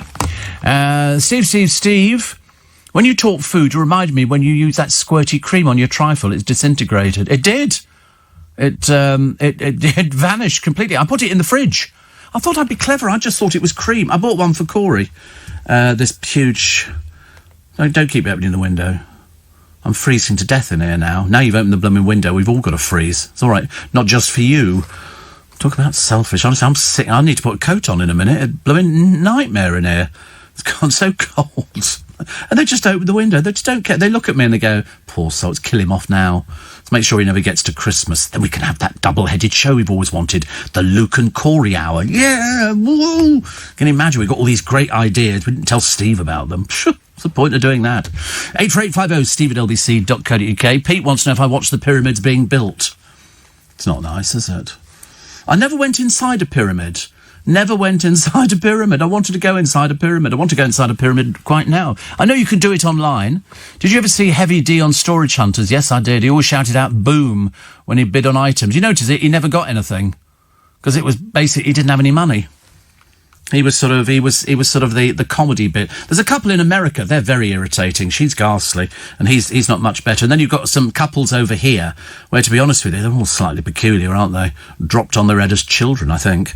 And then I was watching the people selling on the television yesterday, the QVCs and the Ideal Worlds. And then there's a TJC channel, I think. And I think it could be the Jewellery Channel, I'm not too sure. But they've got a guy in there called Derek, who's very, very pretty, but doesn't look like he's called a Derek. And he's been on other shopping channels before. And he's always got immaculate nails. But they've got a girl on Gems TV. I think her name's Hattie. Mad as. Literally barking, blooming mad. And they did a close-up of her nails the other day. They're all chipped and gnarled, and I've never seen anything like it. Disgusting. Mind you, she talks about 19 to the dozen, so I shouldn't imagine she has time to actually get a net. But they were all chipped down the side. We've got high-definition television. If you don't have perfect nails, what are you doing on television? Get off. Drives me mad. I mean, some of the boys on the Jewellery Channel, on Gemporia, have also got appalling nails. You know, if there's going to be a close-up of your nails, you make sure you moisturise and push the cuticles back and do everything else.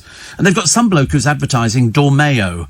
I think they're mattresses that sort of, if you don't like it, you can attempt to wrap it up, as if, and get it back to them again. And they call him an ambassador. Well, I remember when he used to be on one of the selling channels. They obviously just move around, don't they?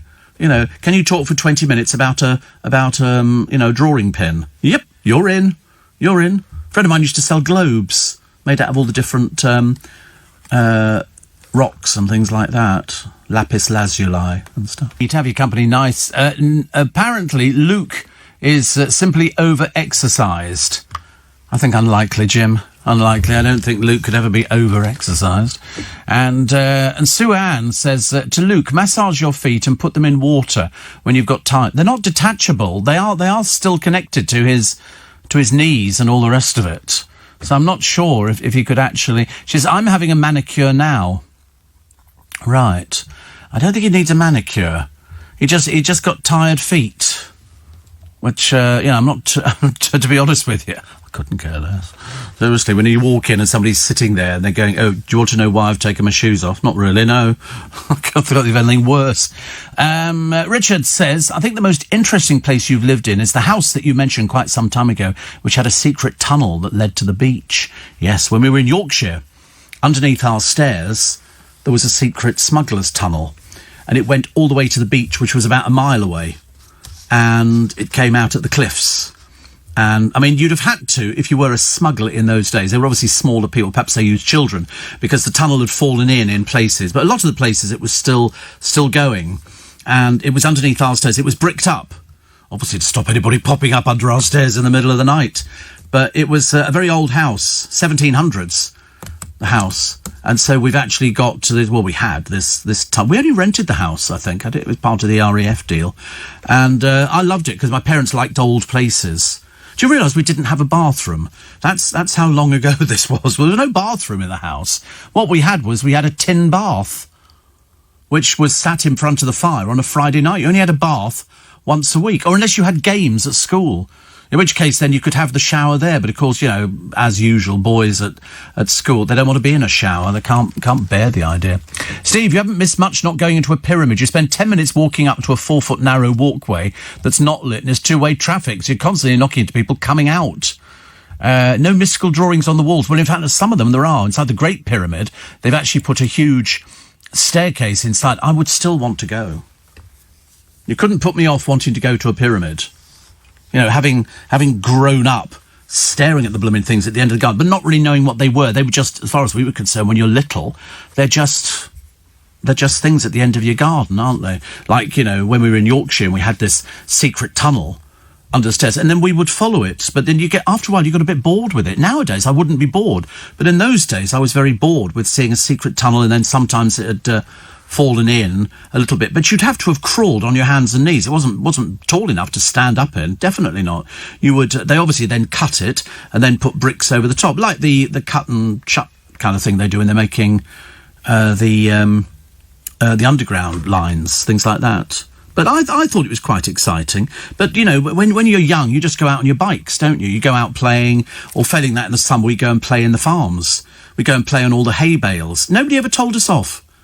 As kids who lived in the village, we must have had about 3 farms, and one of them was an enormous barn where they brought all the straw in and everything else. My mum used to play for the local women's cricket team. All the villages had women's cricket teams, and very good they were too. But we used to go and play in the barns, and not once did the farmer ever come out and go, "What are you doing?" It was just because we weren't going to break anything, and it didn't matter if we did sort of split a few of the bales. We'd build hidey holes and things like that. It was great fun. It was great fun, and yet we never appreciated it. You never do. You never do. Never do. Steve. Shane said it's very hot.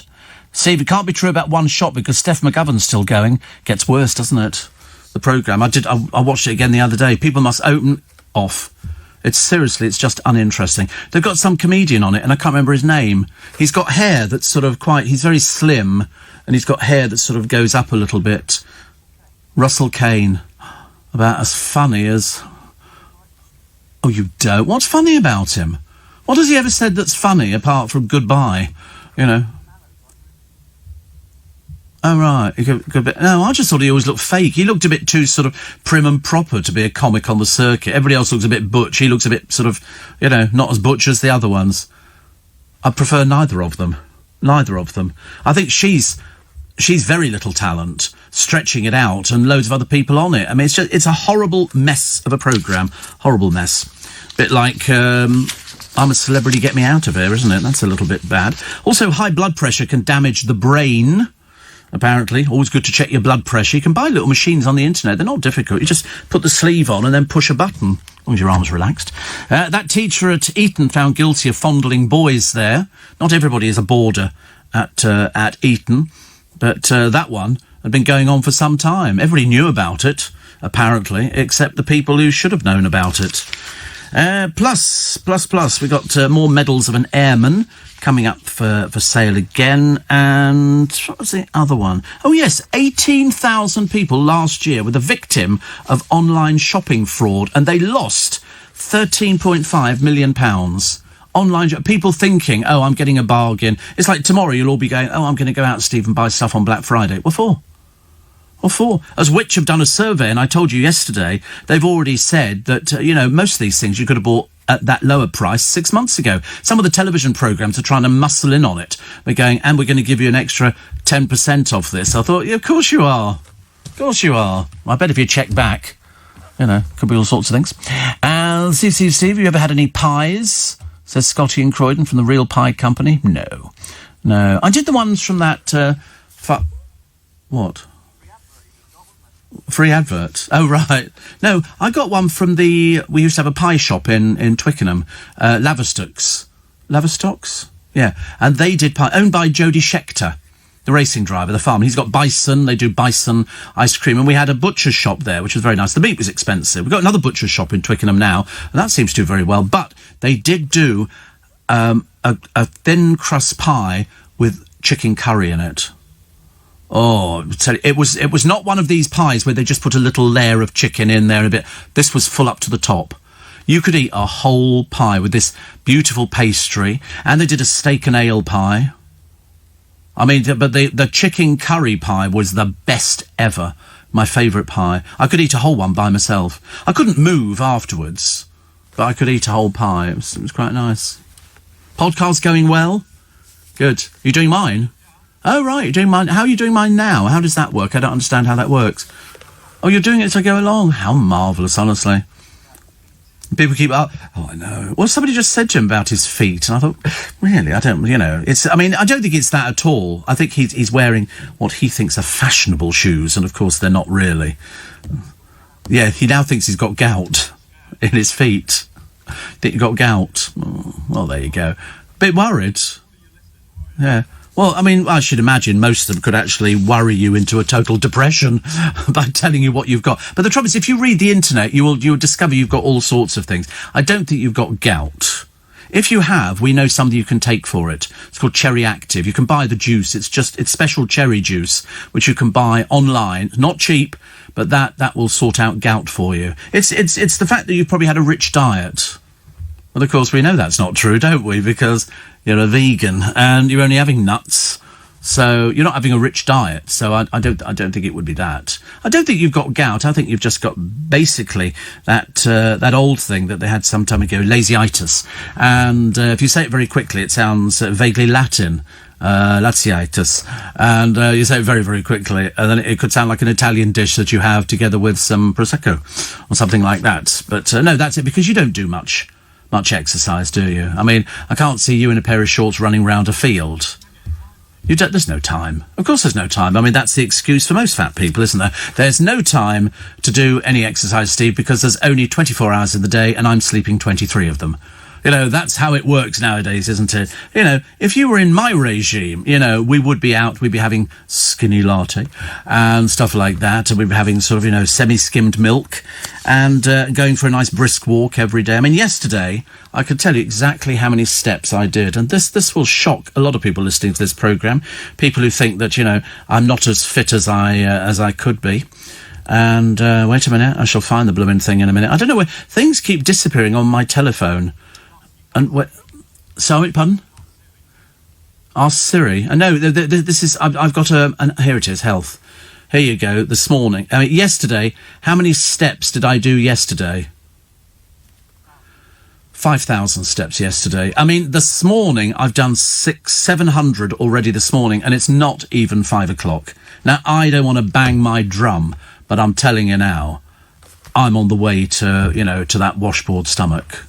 Sorry. I'm on my way to Amarillo. I've been to Amarillo. I didn't like it. I was hugging my pillow every night. Yes. And Sweet Marie, who waits for me. And then I think it's me that sings sha-la-la-la-la-la-la-la. And then she goes Sha-la-la-la-la. And it's like that, boom, boom. And then Basil Brush comes into the scene. And before we know where we are, we're in a children's television programme, Alice in Splash. And I'm a celebrity, get me into here as quick as possible and give me some money. And that's it. No, we love Amarillo. And, of course, we love the avenues and alleyways. And I did, before anybody asks, I did what I did for Maria. Take an eye for an eye, you know. And then, as I stood in the bathroom the other night, and I lifted up my phone, went Goldfinger, and I remember thinking to myself at the time, where'd that come from? Goldfinger. Do you remember Goldfinger? No, I have to explain. I am the man with the Midas touch. That Spider's touch. Such a cold finger. Not this morning. I mean, it's boiling hot in the studio. There's other radio presenters listening to this drivel, thinking, how long's he been working? How does he get this gig? How do you get a gig like that? And the answer is carefully. But I'm in such a good mood today. Such a good mood. So I've got to go to the doctors. And I don't... What? I don't know if I'm going to the doctor or I'm doing it on Zoom. Because sometimes at night I'll have to phone up the doctors when I finish to say, excuse me, could you tell me if I'm in today seeing the doctor? I'm hoping the doctor's ill and I can't see him. I don't want to ask about your issue. You can't ask about somebody else's issues. I mean, to be honest with you, I think what you need to do is get some memory foam slippers. And perhaps when you come into the building, take your outdoor shoes off and put on memory foam slippers. Yeah, and your dressing gown, maybe a cravat or something. And then your little wee willy winky hat, which you could wear and then hold a candle. And then we could do a poem about you, couldn't we? We could, upstairs and downstairs in your nightgown. Because we are of the firm opinion... because Corey's got one, that you do have a nightgown. We do think that you have a dressing gown. It's hanging on the back of your door, bathroom door. And that, because that's where people have them, because you go in the bathroom and then you disrobe. I don't. I do it outside, where everybody can watch. None of this messing around thing. To have your company, nice. And one that says, Donna says, my passengers think I'm mad, laughing out loud. Radio for bus drivers is not allowed. I think that all buses should have radios on them. Not the ones where they go, you are being held here to even... Oh, God, honestly, that's my worst nightmare. We had a woman the other day, she was going so slowly, the bicycle in front of us was going faster. And I was sort of willing... I felt like going up to her and saying, I'm sorry, is there something the matter with the accelerator on the bus? Could we maybe overtake the bicycle? It was tedious, to say the least. And then she kept counting the bus. How many people? Because you're not having anybody sitting next to you. So I think they've said 14. Well, I was on a bus the other day and there was about 30 people on it. He just kept letting more and more people on. Worse and worse and worse. What else we got for today? High blood pressure. The McDonald's. I'm going to have a look at that story a bit later on, actually. Cultural appropriation over its jerk chicken sandwich. I don't know why people will be getting their knickers in a twist over that. I mean, they do all sorts of things in McDonald's.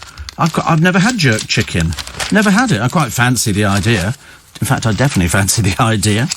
Marcus Rashford is to make a BBC documentary charting his campaign against child food poverty. He isn't known for playing football now, is he? He's known for his charitable things. A Harley Street dentist at a clinic which treats TOWIE stars faces being struck off for having sex with a patient. Oh, my Lord above, honestly. Gets worse and worse, doesn't it, really? Plus, rubber-dub-dub for celebs in a tub. And Shane Ritchie's son, who's called Shane Ritchie, has a junior, has basically slammed his father's campmates, Holly Arnold and Russell Watson, as being effing boring. In an online rant, Shane Jr., 31, claimed ITV cut their scenes so as not to send viewers to sleep. His mother's Colleen Nolan. And he says, you haven't seen Russell since he's been in. You haven't seen MBE Face. What's the name? The Paralympian. And so it goes on. Shane Jr. is the eldest of the actor's 5 children. He has 2 with Colleen and 3 with his second wife, Christy. But, I don't see how Shane Ritchie's son can slam his dad's campmates for being boring and also people for picking on him. He said, don't pick on my dad. And then he picks on 2 other people. Can't have it both ways, can you? What does he do for a living? We know what Shane does, but we're not sure about what the son does. Also, Russian President Vladimir Putin. he has a suspected lover. I thought he was married. Oh, well. Who earns $7.8 million a year, according to leaked tax records. Former Olympic gold gymnast Alina Kabeva is boss of pro-Kremlin media giant National Media Group. She's paid via an oligarch close to Putin who has shares in NMG. So they go, divorced Putin. Oh, he's divorced. Has never admitted a relationship with Kabeva. I don't know why, actually. I think he's fascinating, don't you? Don't you think Putin is fascinating? I think he's quite interesting as a person goes. Quite interesting. I mean, I wouldn't trust him as far as I could throw him, but there again, I wouldn't trust Kim Jong-un either. Or anybody else like that. And, what have we got here? Where there's pluck, there's brass. These are, band members' instruments and stuff like that, sort of famous people. So they've got Noel's Supernova Epiphone, 2,000 quid. Eddie Van Halen's Kramer, 45,000. Also Kurt's Fender Stratocaster, 45,000. They go for all sorts of bits of money, don't they? People want to own something that's been owned by somebody famous. I'm trying to give away the producer. If anybody wants him, I could have him gift wrapped and shipped off today if you're quick and your cheque clears in time. For you, well, I think we'd be into double figures. I don't think I'm speaking out of turn to say that. I would think you could fetch. I think you could go more than 25. Listen, looking at it this way, you're gaining a bedroom. You know, it's got advantages, hasn't it? Oh dear. So I got invited yesterday to go into the middle of Leicester Square. I'm going to have to sort it out for next week, I think. I've got such a busy week this week. And to go into the electricity substation over there. Yeah, that's just for me, and I'll be looking forward to that occurring. Corey's going, oh, I could go with you, Steve. All of a sudden he started doing that toadying up bit, you know, where I go, oh, God, you're being really nice to me today. Yesterday you weren't. You know, and nice shirt. Yeah, thank you. Cool shirt, isn't it? Yeah. You're still not going down into the substation. It's not for people like you. You just have to take my word for it that when I go in there, and it will be like going into an underground cavern, you know, I should be down. I mean, because you know that's where part of the history of London is. So as you go down in the lift, 4 floors, 20 floors, 30 floors, and then also, and you see pterodactyl embedded into the walls and stuff like that, and woolly mammoths and everything else, you know. Not been invited. Very jealous about the whole thing. I'm not making a big deal about it, but I'm going to have to phone the lady next week. It seems quite good, doesn't it? Imagine being taken down somewhere you've never been before, and the producer's standing there with the tears rolling down his cheeks, and me saying to her, "He's got conjunctivitis, you know." I mean, seriously, he never left it alone for 1 minute. 1 minute. Steve, many thanks. Giving to our American listeners. Yep. Yes. We wish you a very happy Thanksgiving. And there's a petition going on to ban cars, says Roger, from Richmond Park. If it's true it's not good for local traffic, well, I've never used Richmond Park. I only ever use Bushy Park, which I use as a cut-through, but it doesn't make any difference because I can get there just as quickly where I am. Very quickly. So, but Richmond Park, I suppose, to stop people going near the deer and stuff like that, isn't it? Much safer. Much, much safer.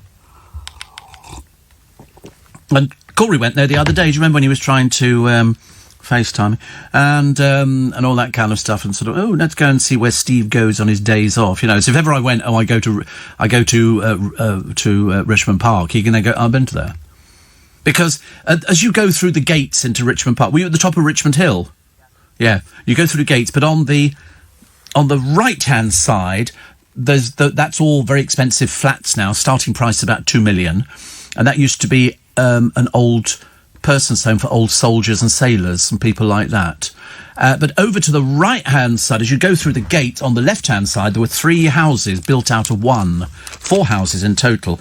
And I was always praying that I would win the lottery so I could buy it. It was a lovely house, and they've converted it into 4 separate houses, which is always a bit of a pain, isn't it? Because you don't know who you're going to be living next to. It's bound to be somebody ghastly. Edwina Curry paid tribute to her husband, who's died from cancer, aged 79. Good Lord, it's going on all over the place today, isn't it? She's 74. She married John in 2001, 2 years after quizzing him on her 5 Live show, Late Night Curry. She said it was love at first sight. He died on November the 1st, shortly after giving up treatment for his 3rd bout of cancer. She said he was great fun, very old-fashioned, and she's got 2 children from an earlier marriage, during which time she had a 4-year affair with John Major. But of course, then he didn't give anything up for her. She was the one who lost out on that. It basically sort of brought her that and the eggs scandal. But her husband, bless his heart, John, I remember him very well. So 79, a teenager who racially abused Footy's Ian Wright was told yesterday he was forgiven. Very brave. This is Patrick O'Brien, a rather stupid nincompoop who felt a video game version of The Star had let him down. He was playing the FIFA tournament game on PlayStation and downloaded the former Arsenal and England striker as his legend, but lost. He then sent him 20 vile Instagram messages. You stupid little boy. What a stupid little boy. But he's going to have... he admitted harassment and grossly offensive, obscene and menacing messaging. You know, because those... The 26th of November... I'm sure I'm at the doctor. Not at this precise moment, but I think I'm due to be at the doctor's very shortly. According to... Wait for this one. You won't believe this one. This is Richard Madeley. He believes that Diana would still be alive if she'd not been interviewed on Panorama. How does that work out? I've got no idea. He claims the documents that persuaded her to record this TV interview 25 years ago resulted in the Queen ordering Charles and Diana to divorce. Had they had a divorce up until then? I'm not sure if the royal family... They don't do divorce, do they, really? People just sort of live together in misery until one or other partner passes away. Could be. Madeley, who is friends with Earl Spencer, has accused the BBC and the interviewer of a massive cover-up. Well, it's certainly something that's, popped up 25 years later, which is slightly odd, isn't it? And all because... And now I believe that the brother and Williams got involved. So if Williams got involved, I wonder if they thought about that before, I don't know. So here we go. We've got different pizzas.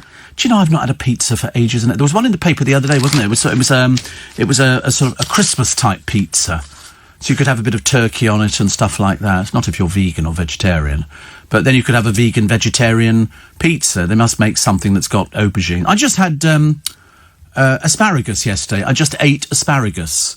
I did it in my little cooker. It cooks it really fast, actually. And then I just picked it up and ate it. I could have dipped it in clarified butter, but there's no point in being extravagant, is there? So I just sort of had it by itself. I should have put some grated cheese over the top, which is quite... I love asparagus. I keep convincing myself it's good for me.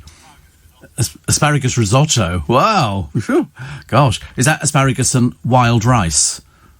Something like... Yeah. Yes.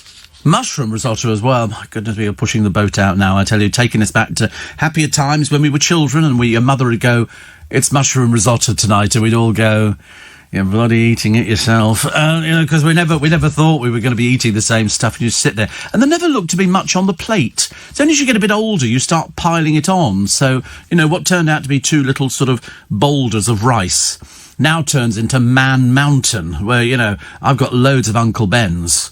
And I use the golden vegetable, which is very exciting. And I put that... Then sometimes I add things to it to make it cordon bleu. The bleu bit, when you're sick over it, because you can't bear the stuff. But I love it. I do like a bit of rice. I'm convinced rice is good for me. And people say, no, of course it's not good for you. Brown rice is good for you.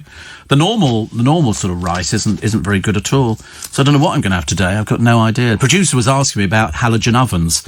And you know me, I'm a bit of an expert. And he said, are they any good? I said, yeah, you could literally put a fish pie in there. So you don't have to wait for the oven to heat up. It's instant heat. And you'll see it bubbling away on the top. And roast potato does beautiful roast potatoes because you can see them crisping up. Yummy, yum, yum. And sausages. You do anything, absolutely anything. Or the one thing it's very good at, but it takes literally about a minute and a half, garlic bread. You just put a little tray in there, put the garlic bread on there, turn it on, and a few minutes later, whoopsie-doo. Here we go, I love garlic bread. You can get garlic pizza. There you go. They're very inexpensive. I've seen them cheaper. Do you want me to get you one for Christmas? Are they dangerous? Well, they're selling them. Where are you seeing this now? This on Amazon? On Amazon? On Argos. Go on to Amazon and see how much I think you can find one cheaper. About 30 quid, I would have thought. So we'll have a quick look at that one. No. No, there's no pizzas, no. I was just talking about pizzas generally. I was talking about pizzas. God, a bit balmy. And, yeah, I could buy you that for Christmas, couldn't I? A halogen oven. There you go. Oh, no, it's far too expensive, £59. There's £44. Fine. Cheap. There you go. £36. They all do exactly the same thing. Chips you can do. Chips, it does beautifully. And quick. Really good. Look at that one. You don't need any oil, no. I've never put any oil in at all. But if you were buying roast potatoes, I used to buy a tray of roast potatoes from Marks, take off obviously the cardboard covering, because you don't want to eat cardboard, put it in there, and they would cook inside their own tin, so there was no mess. Really good. I mean, do you want me to get you that for Christmas, if we're looking at... Well, do you have the ability in your hands to turn things on? Is that... no, it's not a common thing that people get burnt, no. Otherwise the hospitals would be full of people being burnt and not coronavirus. I won't have to explain it to you in the middle of a pandemic, but there's a little bit of a difference. No, you could cope with it. We could have it delivered to your house, couldn't we? Should we have it delivered? Do you want one delivered to your house? Oh, OK, do it yourself then. Snob. Sorry? I can't hear you. Is it healthy? No, it's just cooking. It's just quick. As opposed to having to wait for an oven to heat up. I mean, I actually put chips in there, but I put in... Oh, there's that bloke. Do you remember I was talking about a bloke earlier on who is the expert on Dolmeo mattresses? Well, here he is. Look, that's him again. That's him again. And now he's doing halogen ovens. Honestly, what a fraud. What a fraud. They had him down the other day. They put him on there, they went, and here's the expert from Dolmeo, and here he is advertising halogen ovens. Seriously. Absolutely. What a swizz. What a swizz, goodness sake. But no, so easy. You take it out, you'll be operating it within seconds. Not difficult. I've got a poem for you. A poem. I don't think we'll bother with jingle, because you're not going to get this one in a million years. I don't know where he finds them from, but this was written by somebody called Hilda Doolittle. That was a name to conjure with. She was born in 1886. She died in 1961. So she had a good run-in, and her poem is called Heat. O wind, rend open the heat. Cut apart the heat. Rend it to tatters. Fruit cannot drop through this thick air. Fruit cannot fall into heat that presses up and blunts the points of pears and rounds the grapes. Cut the heat, plough through it, turning it on either side of your path. Hilda Doolittle is dead. OK, the poem called Heat. It was all we could do not to laugh at that one, wasn't it, boys? Honestly. This poor woman struggled doing that poem. The points of pears, the rounds of grapes. I love her name, Hilda Doolittle. Isn't that just such a great name? You don't find many Hildas nowadays, do you? There was Hilda Ogden in Coronation Street. That was that's a very good name. Hilda and Howard. Howard who? There was a Howard, was there? Something to do with Hilda? No, I don't think so. It was Albert. Wasn't it Albert? No. Probably. I thought she'd always been single. That's what I thought. I might have been wrong. No, Stan. Stan was her husband. Stan was her husband, and he's... Where is it? Are these people from Coronation? I don't know. Who are these people here you're looking at? This isn't...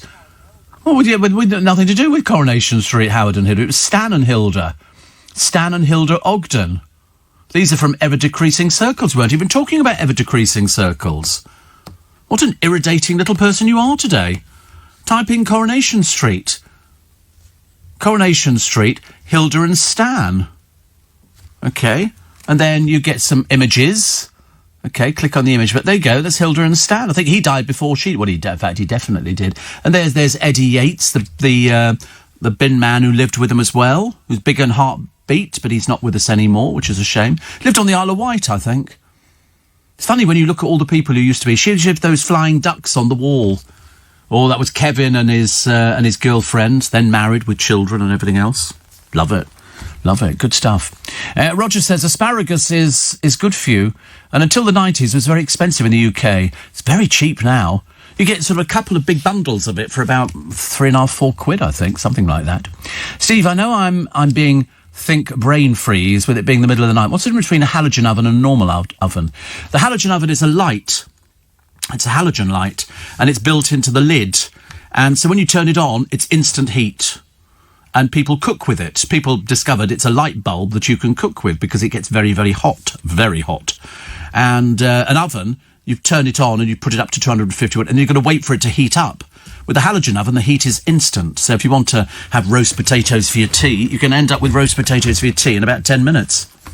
It's very good, but it gets very hot because it's glass, OK? But no, you should be able to manage with that. You should be able to manage with that quite easy. Not a difficult thing at all to do.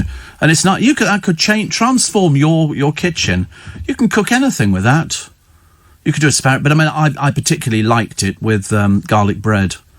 Flat garlic bread or sliced garlic... Oh, yeah, you just eat a whole roll of garlic bread. That wasn't very difficult.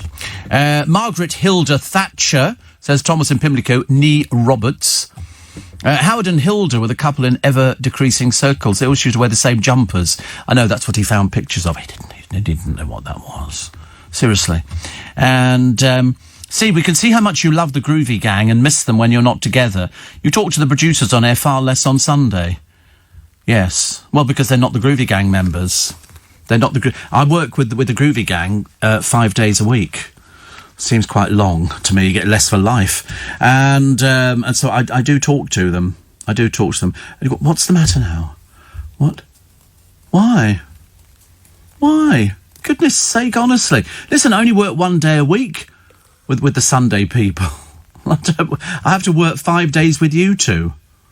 You know, that's how it works, you know. They have to work 5 days with me, and they love it, because they haven't got anything else, and so they love it.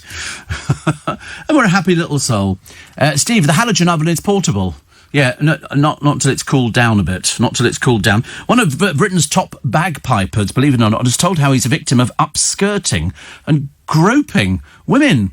Stick a camera underneath his kilt to see if he's wearing underwear. And somebody says it's the constant ask, are you a true Scotsman? Basically asking if you're wearing underwear or not. I assumed most of them did wear underwear. I can't imagine why you wouldn't wear underwear. It's not very interesting, is it, really? Well, I don't know, obviously, for some of these people. But upskirting has now been banned. The rest of the UK last year, 2009 in Scotland, happens a lot. Japan, it happens a lot on the underground, where you're packed in so tightly, and they've got... Really, it's a big problem over there. Big problem. OK. Morning, nice to have your company. 18 minutes past 5 is the time. Do you remember Hilda Baker, says Brian? I do. I do very, very well. It was, she owned a Pledges Pickles, wasn't it? I believe. Also, I paid €14, says Tommy, for a small bunch of asparagus in Mykonos last year. Mykonos is terribly expensive. Mykonos used to be dirt cheap. Now it's very, very expensive. Dr. Evadne Hinge and Dame Hilda Brackett. Thank you. Steve, that bloomin' halogen, says Shane. I remember that you scared me. Yeah, well, I'm trying to persuade Corey to get one. Put it this way, it'd be easy to throw some food together and then just chuck it in the halogen. Very easy. Very, very easy. Steve. Is a halogen oven the same as an air fryer? Not really, no, but it's a similar... Put it this way, they both cook. And some of them are enclosed, and some of them you can lift up with a handle, and you can't with the halogen oven. You've got to wait for it to cool down, because the glass that is the lid gets very, very, very hot. I mean, like hot, it heats up glass, because it's instant heat. Instant heat. So all the papers are full of Maradona's death. Only 60. Came out of hospital 2 weeks ago. We thought he was fine. And then he just sort of says, I don't feel very well. Goes to bed and he dies. So we lost him, Edwina Curry's husband, John, and Heavy D. As I say, you might not know who Heavy D is, but he was 43, which actually is very, very young, isn't it, really, for nowadays? But he was carrying a lot more weight than most people. Also, what have we got here? Ryland Clark Neal has landed some pretty big gigs in recent years. It's just about finishing at the moment, isn't it? I think people go, oh, not Ryland again, thank you. But perhaps none greater than Play-Doh's first ever Colour of the Year. He shot a spoof documentary to mark Play-Doh's 65th anniversary and got more than he bargained for when the experts turned out to be preschool kids creating Nemesis Grey, made by mixing every colour known to man. Dear. Obviously the work's dried up. That's all he can get. Oh, it's a bit bad, isn't it, really? Police chased a teen. One of the fastest ever police chases as he raced his motorbike. Marian Dragoy had no licence or insurance. He's obviously a bit simple. And false plates on his bike. When he tore past police officers hunting for stolen mopeds. He went straight through every single red light he was confronted with and did 70 in a 20-mile-an-hour zone. So he's been found guilty and he'll be sentenced. Oh, that'll probably just be a rap on the wrist and a free Christmas tree, I should imagine. That's how it works in this country, isn't it now? They don't bother sort of booking people. The fact he could have killed people is neither here nor there. The sauce is strong.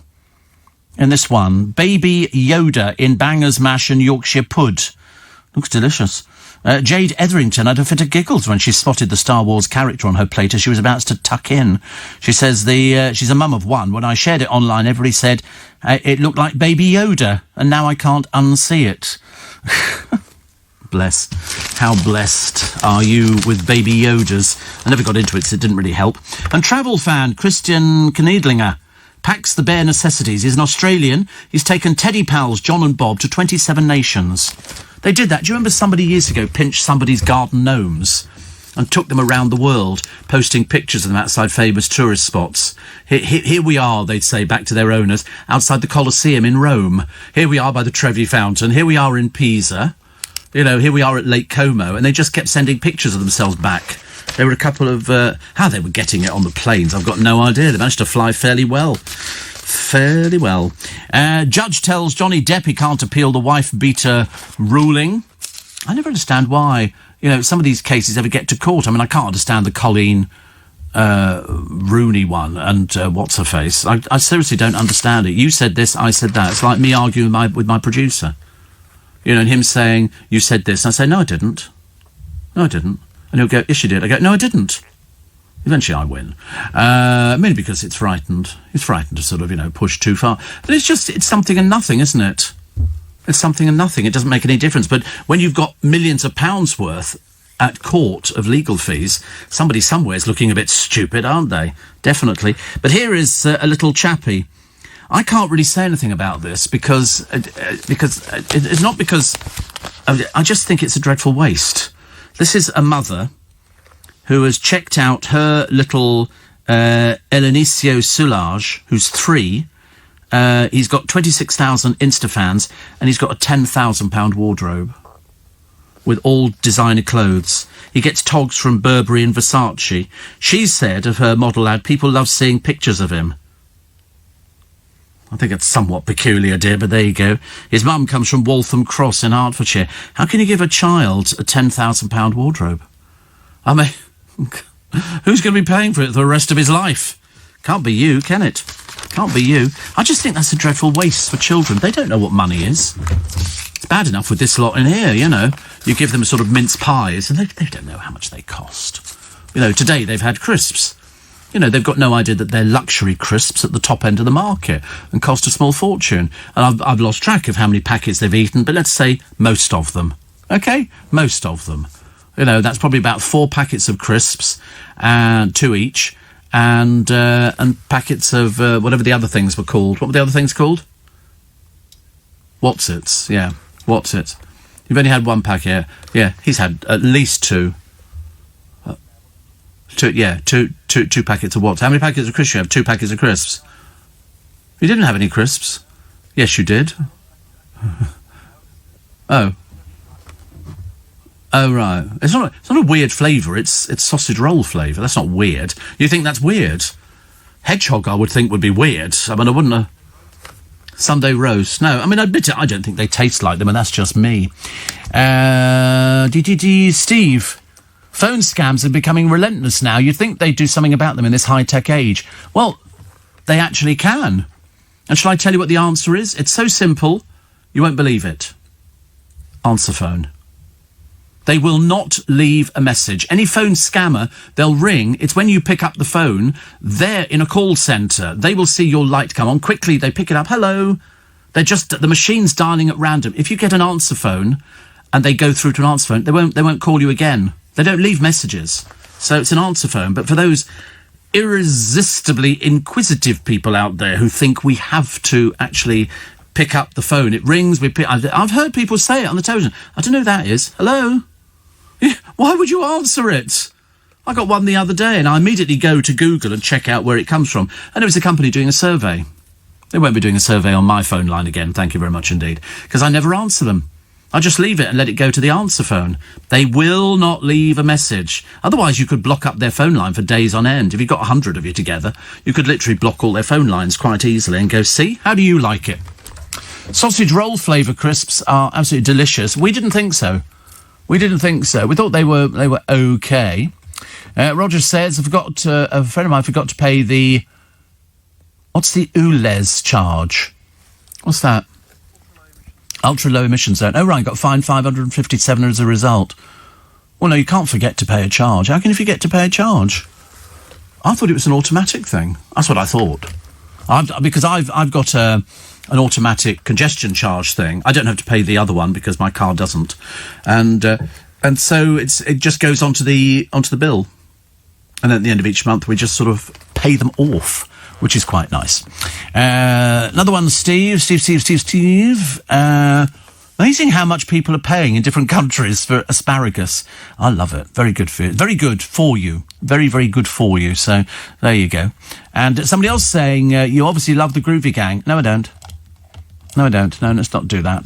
That's ridiculous. No, they work on the programme. We have a bit of a laugh. You know, and then I have to walk down the road, because I'm like a carer, with one of the other ones to make sure they do actually manage to cross the road without sort of just stepping into the road. It's always that dread fear of mine, that squeal of brakes, you know, which you hear. That's the last thing. And then sort of Corey sailing through the air going, Steve, I'm flying. I go, yes, of course you are. Always ask you to run in front of buses. He said, I'll stop the bus for you. Please don't bother.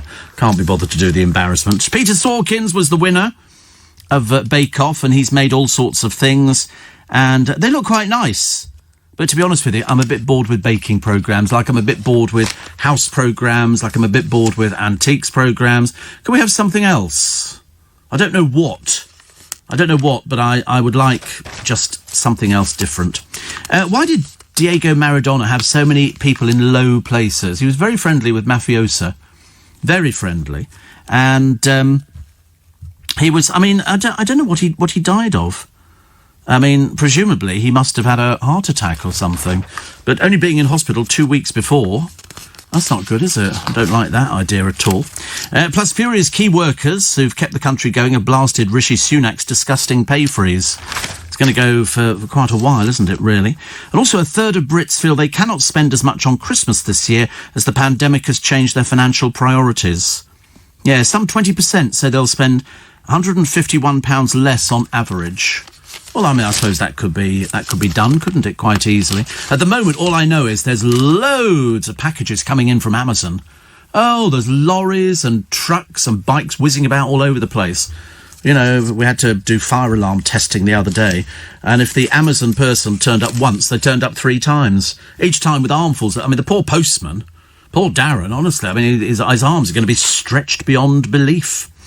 Also, the lollipop lady in high heels for 30 years. She's worn 3-inch high heels for every shift and reckons she's helped kids across the road almost 1 million times. Sharon Malcolm, 56, is shy of 5 feet tall and refuses to wear flats, so she wears high heels. That's good, isn't it? I like that. I'm very pleased with her for that, but she's retiring at 56. I mean, it's not exactly the most stressful journey in the you know, you just have to go, okay, stop, all right? Please stop us, sir.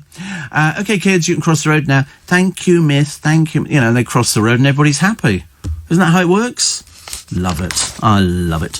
What have we got here? This is a picture of... Oh, it's Lynn and Steve Smedley. They fostered 103 children. It's a sad story, but it has a nice ending to it. It's got a nice ending because DIY SOS, the big bill tonight at 8 p.m. on BBC One, came to their rescue and help them out. and couldn't have happened to a nicer couple. I think all the people who get these DIY rescues deserve every second of it. Heavy company Rita Ora turns 30 today, and Ian Hyland, he says, whilst watching an episode of The Repair Shop, he said, I suddenly thought of the one thing that could possibly make this year even worse. He said, if some undercover investigation revealed that that the restorers don't actually repair anything, they phone the manufacturer and get a new one sent down. He said, I'm fairly sure that wouldn't happen. But it's sort of taken off. But then the trouble is they'll use it for every opportunity. Every single, let's have another episode of The Repair Shop, Christmas Repair Shop. Let's have Celebrity Repair Shop. And the celebrity quotient gets worse and worse, doesn't it, really? But you don't know which one of the repair stories is going to set you off. None of them. But apparently people are sort of crying at this programme all the time. I used to cry at Changing Rooms.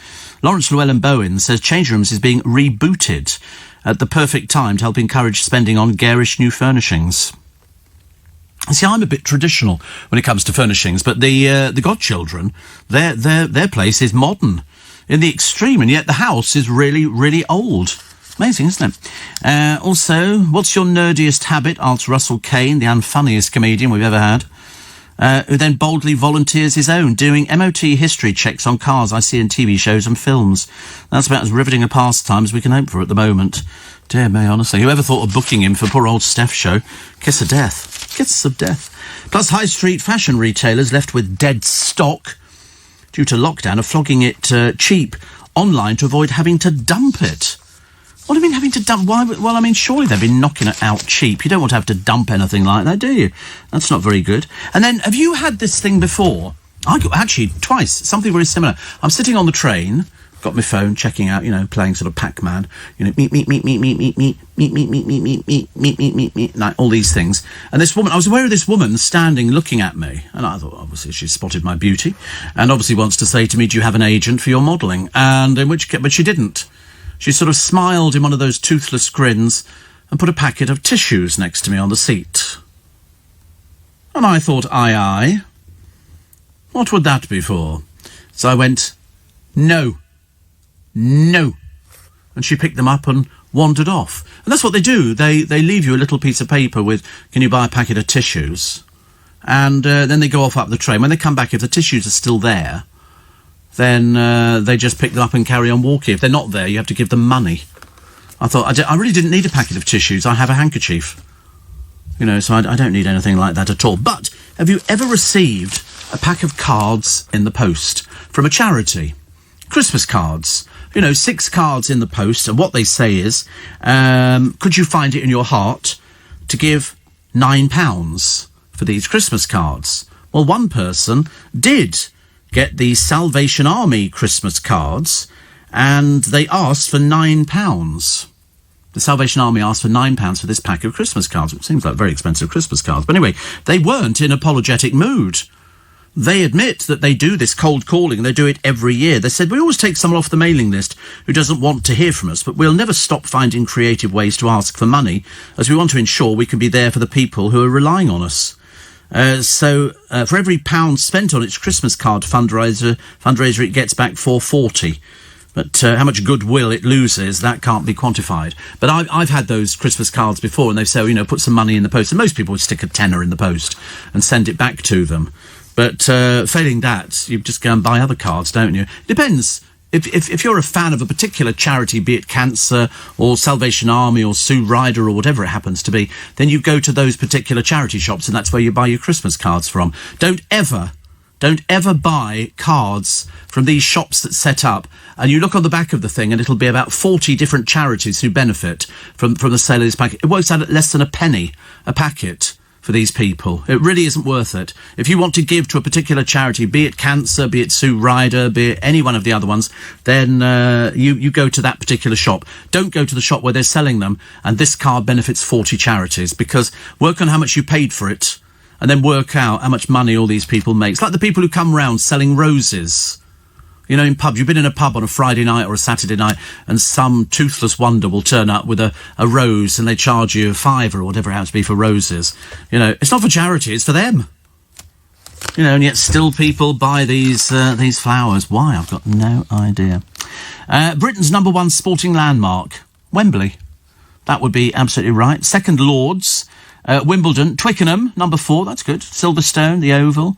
The O2 Arena. Queen Elizabeth Olympic Park. Murrayfield. St James's Park. Newmarket Racecourse. Stamford Bridge. Aintree in there as well. And Ascot. But not many of the other ones, I'm afraid. Not many of the other ones, which is a shame. But it's Wembley, which is top. I've never been to Wembley. It looks vast, doesn't it? Terribly, terribly big. And I was sort of thinking, should I go there? Do they do tours of Wembley Stadium? They do, but I don't think they're doing them at this precise moment, which is a shame. 20 years ago, everybody thought we were a joke. Who says this? Steps. No, I will not have that. Not 20 years ago. Yesterday, people thought you were a joke. And it hasn't changed. I mean, now we've got respect and we've earned it. No, you haven't. Okay. Which one is it that doesn't sing? Which one is it in Steps that doesn't sing? Because you have to watch them very carefully to see whose lips are moving, and sometimes they're doing a bit of miming. Yeah, I do that all the time. I'm the best mimer in the business. I'm doing it now. This is not my voice. My voice is like David Beckham's. It's not like that, you see. I put on this voice. This is after it's been through a machine to make it sound appealing to people. I've been auto-tuned this morning, which is nice, isn't it? The boys have got a big bit of equipment through there between them, and they're sort of, making sure that the voice sounds tip-top. So if I happen to go into a song, which I am prone to doing occasionally, 1 for sorrow, 2 for joy, 3 for a girl, 4 for a boy, 5 for silver, 6 for gold, 7 for a secret never to be told. Then I go into the magpie, and then all of a sudden people go, well, that's perfect pitch, Steve. And I go, auto-tuned. That's about as good as it gets. We don't find any other presenters on LBC singing tunes, much as I would love to sing you the entire Christmas catalog. Oh, look, Andrew Pearce on the television. And what's he on there now? Do these people ever sleep? They're always on the television, aren't they? I've lost track of how many times Ian Dale has been on my television. Literally, I mean, every time I turn on, there's Ian Dale again. He's either on the Daily Politic, or he's on this, or he's on something else. I mean, when does he sleep? I know when Luke sleeps, because it's generally between 5 and 7 every morning. And, don't you? Which one do you think doesn't sing in Steps? I have a sneaking feeling, actually, that Lee doesn't sing. I think he makes up the numbers. I'm sure he talked about it. He'd looked through it and there wasn't a vocal part. I used to feel quite sorry for him. I used to think, oh, that's a shame. We have to put up with irritating H, who was irritating for the best of times. But I don't think it's a case of, you've got respect. I think people still see Steps as being a bit... What's that? What's that? Oh, that's nice, isn't it? What is it? It's a light. Oh, yes. Oh, you're getting... Oh, it's not what I thought it was. Oh, they're very cheap, those ones, aren't they? Look at that. £21.59. Yeah, my suggestion is, there you go, that, a liquid projector. Which is how much is that? £169. And then all the patterns move. Have you ever seen the patterns moving? Never seen that? Yeah, all those patterns. It isn't just that shining on the wall. It will move. It's oil. That's why it's called an oil projector. And show it to him on YouTube. Liquid, no, not olive. No, not olive oil, just oil in there, okay? And call it liquid projector, okay? And then no, not frizzy, no. No, there we go, liquid projector, okay? And turn it on. Sorry, you have to go with this. They're just doing a little demonstration. This is purely for Luke's... Oh, God, unfortunately, it's not for you lot. So this is the overhead project. No, what are you watching on this thing? Go back where you came from. We don't want to see the adverts. We want to see the liquid projector moving. Okay? I don't want to see this same silly man demonstrating. But these are really feeble ones. My one was better years ago when I was a mobile DJ. There you go, that one there. That one, up one. That's it, that one. Yeah. No, that's it, look. And it moves. And the oil drops. It's like, looks like a Mathmos lamp. Like a lava lamp. Only it's on the wall. You've never seen these before? They were in all the discos in the 60s and 70s. And it's called a liquid projector. I mean, as it heats up, by the bulb, it does different things, so the patterns change constantly. Look at it, is it moving? That's because it's heating up and then cooling down. Look at them. They're fascinated by this, honestly. It's like literally, amusing a bull with a red handkerchief and just going wave, wave, wave, wave. Oops, it's running for me. But that's a liquid projector. You should get one of those. Your one's not very excited. That's just a bulb that changes colour. I've got that on my Christmas trees. Had those for years. Not making an effort, are you, at all? Really, you should do. Still to come, more of your texts and emails, and some stories from the papers which will leave you going, oh my goodness, Steve, where did that story come from? It's 5:45. Steve, I've just found my old Mathmos liquid projector in the shed, said Linda. I know, I had a Mathmos liquid projector as well, and also had lava lamps. I've still got lava lamps, which are quite nice, actually. Unusual ones. And I've got one of those fibre optic things, which you can run your hands over, and it looks like lots of fibre optics, making like a huge flower thing. And the end of it lights up. It's got all different colours. I've got a plasma ball, yeah. The one that you touch with the green thing, yeah. I've got a floating ball as well. You should get one of those. They're very useful. Newton's, no, I didn't like those. But I did have an alarm clock that worked on ball bearings. Unfortunately, every time it changed the hour, it used to wake up the entire neighbourhood. It was about the noisiest thing you could ever have. There's 24 of these blooming ball bearings thundered to the ground. But that was quite good. Used to amuse the cat. The cat could be amused by it, and that's about it. Baroness Sugg has quit her role at the Foreign Office. This is over the aid cut. Because nobody in this country has ever worked out why we give foreign aid to countries that can well afford it. You know, I mean, even after the budget is cut, we are the second most generous donor as a proportion of national income in the G7. The aid budget will still be up on a decade ago. In 2010, we spent 8.5 billion. Next year, put at 10 billion, 0.5%. Vast sums go to China and India with their advanced economies. UK aid in China soared to 12.3 million. Soared 12.3 million to 67.9 million. Schemes included a photography project on the country's past. Aid in India rose 12.8 to 107.8 million. Projects include mobile phone counselling for smokers. What the hell are we paying for this for? Somebody explain that one. Are they not rich enough? The answer is yes, of course they are. Of course they are, but whilst we've got stupid people here that hand it out left, right and centre. Rishi Sunak is going to be with Nick Ferrari this morning. Don't want to miss it. Don't want to miss it. It's going to be very interesting. And also, a former Guardian columnist forced to quit after one of her articles prompted a transgender row amongst colleagues, has accused the newspaper of censorship and cowardice. This is Suzanne Moore. Says she was hounded out, or she felt hounded out by other staff who rounded on her over the piece and betrayed by bosses who failed to come to her defence. She said it's a poisonous atmosphere at the title where free speech is stifled. Oh dear. Gets all wrong. But anyway, at least she's got, she had a couple of newspapers to have a moan about it. More Father Christmasing. They keep dressing up, and he looks good. They keep dressing Boris up as Father Christmas, and he does really look good. The time he stuck a white beard on him and the outfit. So Suzanne Moore says, I have left The Guardian. I'll very much miss some of the people there. For now, that's all I can say. And cocaine, prostitutes, mafia links, and an ego like no other. Maradona. Yes, he was dancing with teenage girls on a show, and then he just ballooned. Put on so much weight. George Osborne wanted to give David Beckham a peerage and make him sports minister. You are having some sort of laugh, aren't you?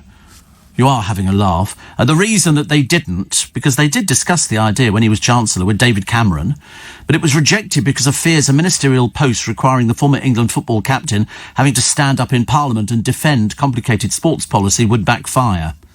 If it had gone ahead, Beckham could have taken the title Baron Beckham of Leytonstone, or Baron Beckham of Old Trafford, home ground of Man United. His wife Victoria would become Baroness Beckham, although she'd inevitably be known as Lady Posh. The couple's 4 children, Brooklyn, Romeo and Cruz and Harper, would have been entitled to use the courtesy title The Honourable. Oh, my Lord above, honestly, it gets worse by the second.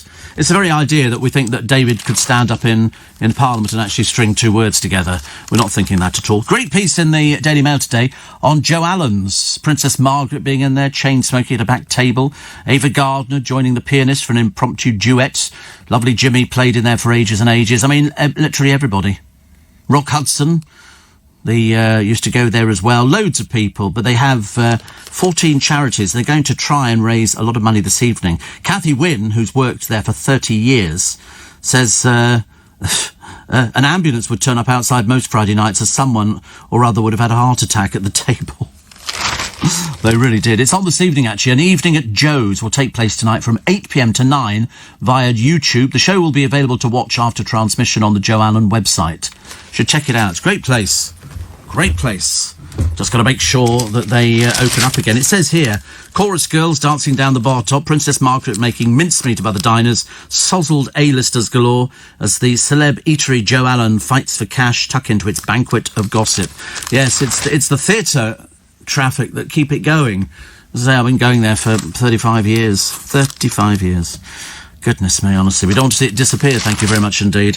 If I win the lottery tomorrow night, I shall be investing money in it. That'll be my promise. Frost and fog on the way as winter starts to bite. It's going to get a bit chilly. Bonnie Diamond says over the next few days it's going to seem more wintry, widespread fog. So I don't mind that, as long as it depends whether we're going to get winter sunshine on Saturday and Sunday. But no snow. No snow. Did you see the other day, I was watching a ski resort somewhere, I can't remember, and they had 35 machines that generated snow. They made snow, and they were firing it constantly, 24 hours into the air to fall and fill up, because without the snow, nobody's going to ski there. What have you got? Can't ski on grass, can you? That's very dull and boring. And so they had all these machines, and they took water in and then fired it out, and it came out as snow. Tons of it. They were knee-deep of it, and then every so often they moved the machines round a little bit so they don't end up with huge piles of snow. Good, isn't it? I think that's brilliant. Think life is unfair. It's very likely you're a graduate. University graduates are much more likely to think life is unfair. Fewer than 1 in 3 believe they get what they deserve. I've never been a graduate. That comes as no surprise. Have you ever been a graduate? You were a graduate. Twice you were a graduate. Wow. Do you think Luke was ever a graduate? Was he ever? No, thank God for that. Common like me. Yeah, we didn't get that far, did we? You didn't know how to spell university? No, I can imagine. Still don't, do you? I mean, it's university. That's how it goes. I know, you have to do it sort of phonetically. It makes it a lot easier.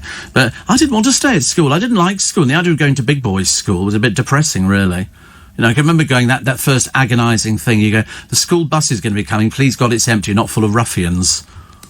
You know, and you'd get on the bus. You'd always sit at the front of the bus, near the driver. And if a teacher got on, it was even better. But you don't want to sit at the back with those yobbos. That was always the worst thing, wasn't it? Apple and other tech giants have been accused of fueling an e-waste tsunami by designing products with a short shelf life. I keep meaning to go and change my telephone, but I haven't got round to it yet at the moment. Plus, a Red Reverend. A Red Reverend. You ever heard of a Red Reverend?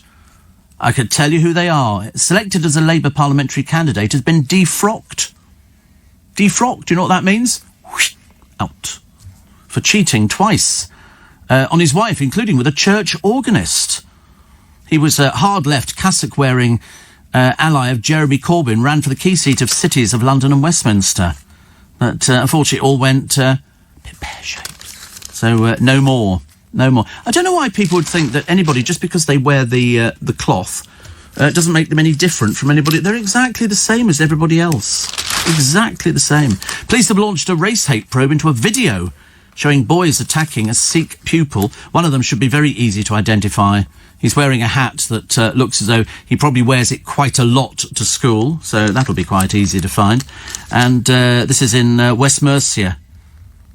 I mean, it is absolutely appalling. I mean, bullying and anti-Sikh hate cannot be tolerated. The National Sikh Police Association described the incident as a disgusting attack. I agree.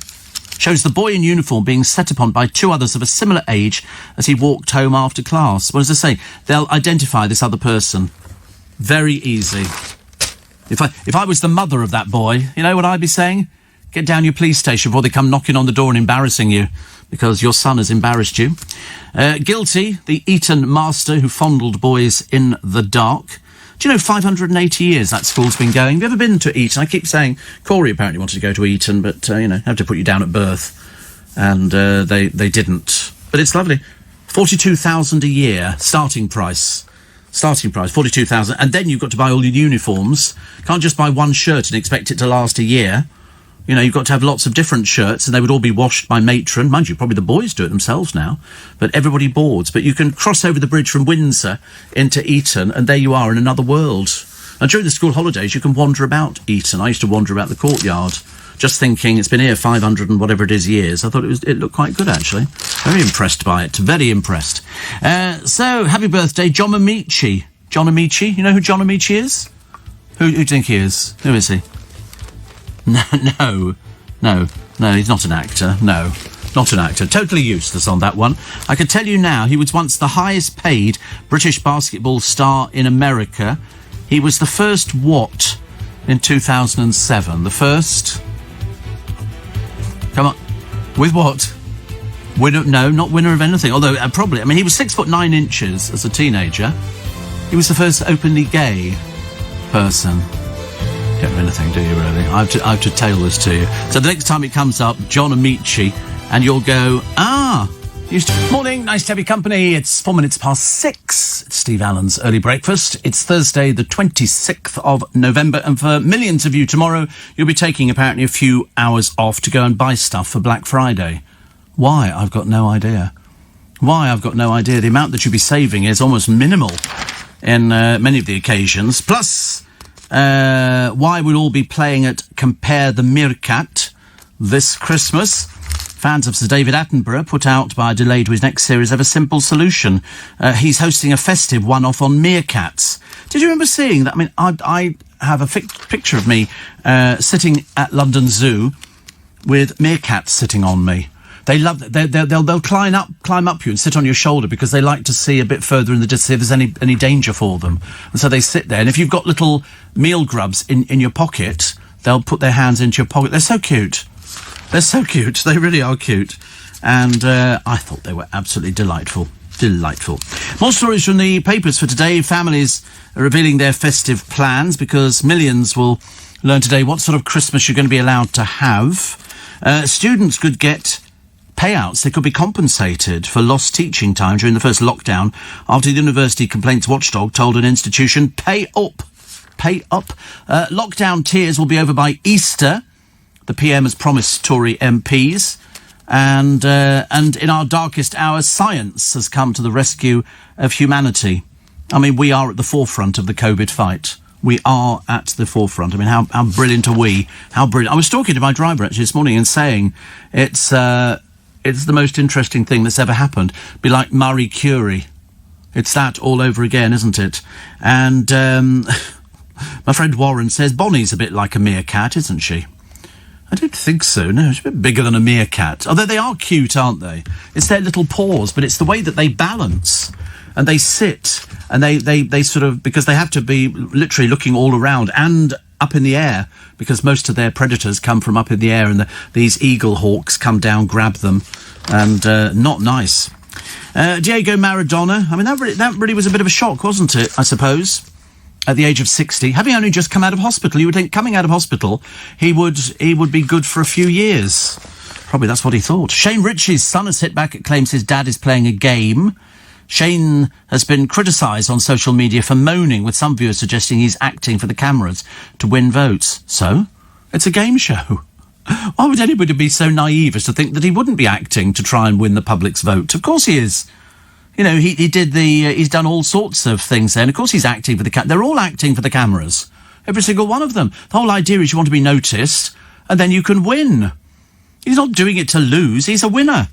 Shane Juni criticised Russell Watson and Paralympian Holly Arnold, saying, there are some you don't get to see. Do you know why? They're boring.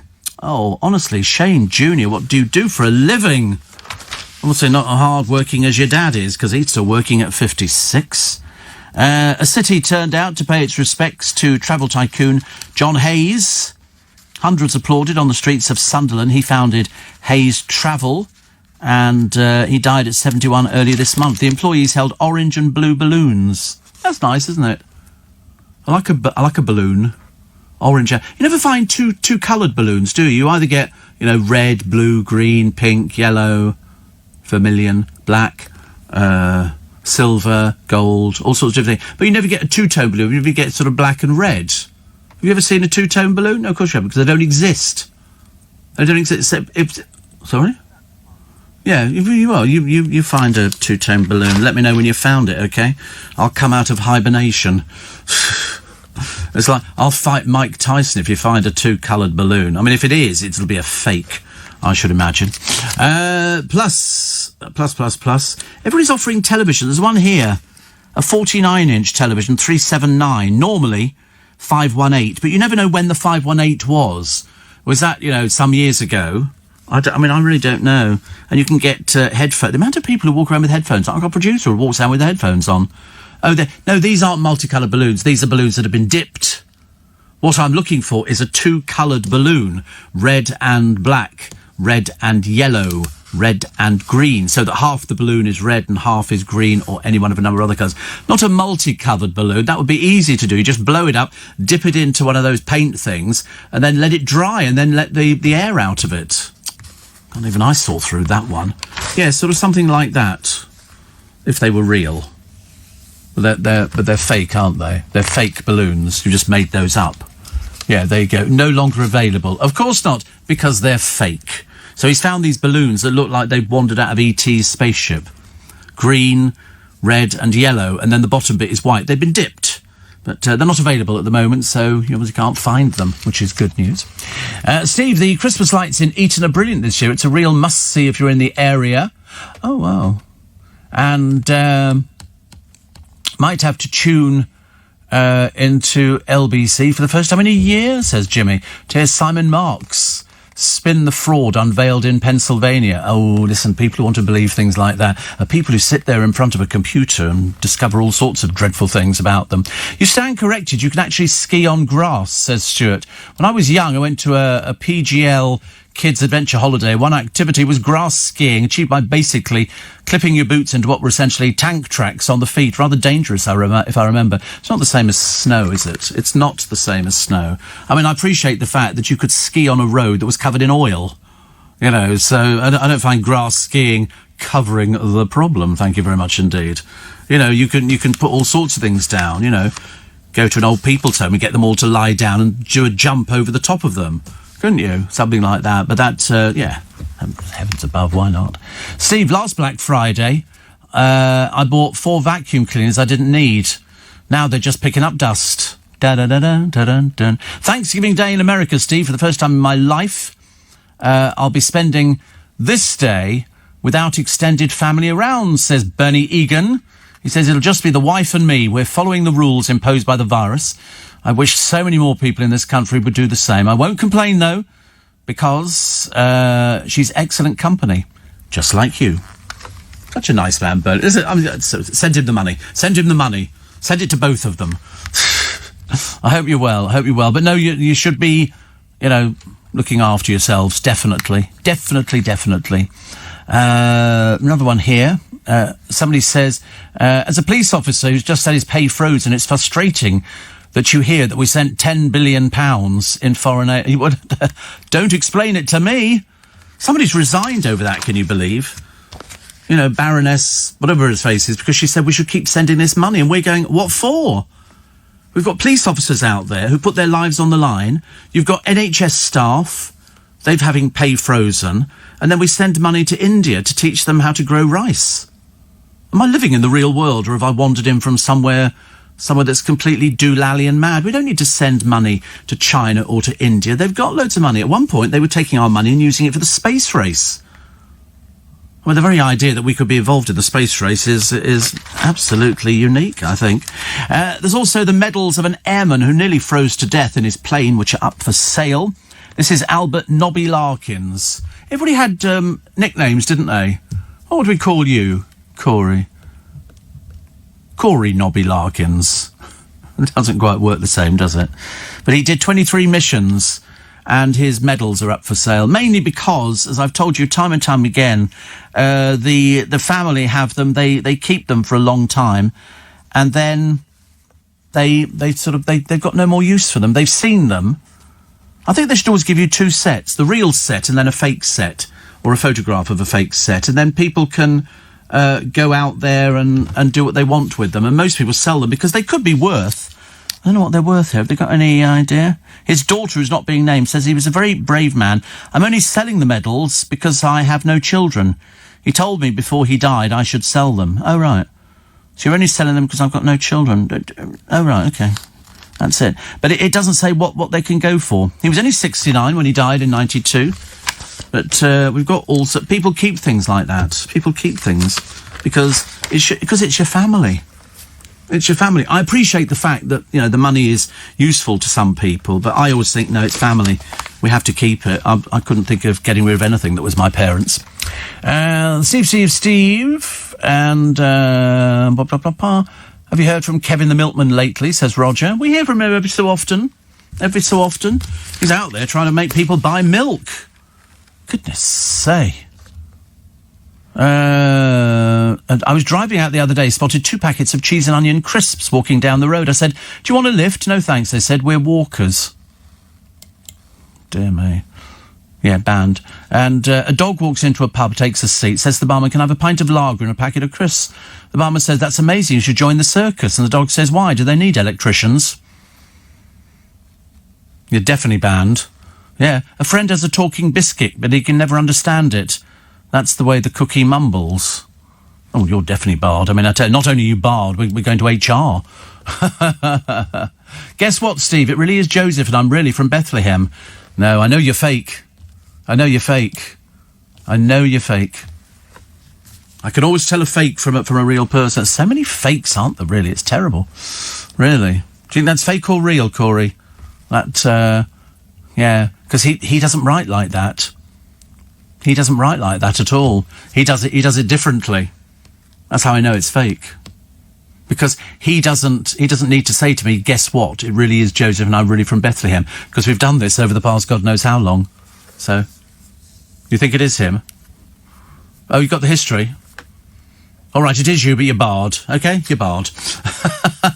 Makes me feel a bit better about life, actually. If you can bar somebody, your life is complete. The Bake Off winner, Peter... And he says, I'm not ready to go for the dough. I'm going to put my studies first. Good for you. He's only 20, isn't he? So it's a good idea. Always put studies first. They will serve you well. Everything else might not. Pages and pages of the newspapers dedicated to Maradona. The man who basically was the rise and the fall of the biggest hero and villain of the game. He was a druggie. He was suspended from drugs. He had alcohol problems. He exchanged hands for lots and lots of money, but he was... in fact, the last picture I'm looking at was taken on the 11th of November. And so that was presumably after he'd just come out of surgery with his doctor, Leopold Luc. And then blow me down. A couple of weeks later, he's dead. Born in 1960, but he'd had a gastric bypass. I think in 1981 he joined Boca Juniors for 2.9 million, which is, you know, a lot of money in those days. 1984 joined the Italian side Napoli for 6.9 million. Leaves a few years afterwards. He served 15 months ban for failing a drugs test. He became a father for the 6th time in 2013. How much money he left, I've got no idea. But November 25th, dies of a heart attack, aged 60. He hit 20 stone when he had his gastric bypass. 20 stone. That's always that's the worrying thing. But he was talking... lots of people have resurrected their interviews with him. They appeared to like him. It was just they couldn't quite work out why he had friends in the mafia. And the answer is because he was very successful. He was probably useful in so many different ways. How much money he left, we don't know. We don't know. What else we got? It's the season to be jolly, thrifty. I chucked in the last word because that's what everybody's saying about it. And they say you should be thrifty this year. Don't go completely mad. Just remember there might be something awful around the corner. And we don't want that, do we? Plus, Melanie Sykes unwinds watching the Crown. This is the Melanie Sykes who it appears on the surface, did not socially isolate when she came back from being with her little boyfriend, Ricardo. I mean, she's 190 and he's 20. I mean, for goodness sake. So I've got no idea what's going on there. Plus. All the people in the jungle, they appear to be having quite a good time. Nobody's freezing to death, which makes me think that it's centrally heated, which I think is good. According to The Express, that's the newspaper, the football star, Diego Maradona, had a fortune of around £100,000 or 75,000 quid. Well, it's not going to go very far, is it? A fortune of $100,000 or £75,000. That's terrible money. That's all he's got. He was playing football all his life. And he was, friends with the mafia. And that's all he left. And then you look at the Beckhams, who are apparently worth about 300 million. And you think to yourself, well, somebody's making money out of it. I mean, Gary Lineker must be worth, oh, goodness knows how much more than that. That's not a lot of money at all. I should imagine there's people in radio who've got 100,000 quid. I would think that's not beyond the bounds of... What? Not beyond the bounds of possibility. It's not a lot of money, not for a footballer who is at the top of his game. I would expect him to have a few million, live in a fabulous house, but I suspect most of it went up his nose. And booze and everything else. It doesn't take long to get rid of things like that, does it? As you know. It's, you read these stories in the newspapers. Very sad. Very sad. We've got lots of Christmas cheer. There's some people here who won 26 million and they wanted to show their appreciation, so they got hampers together.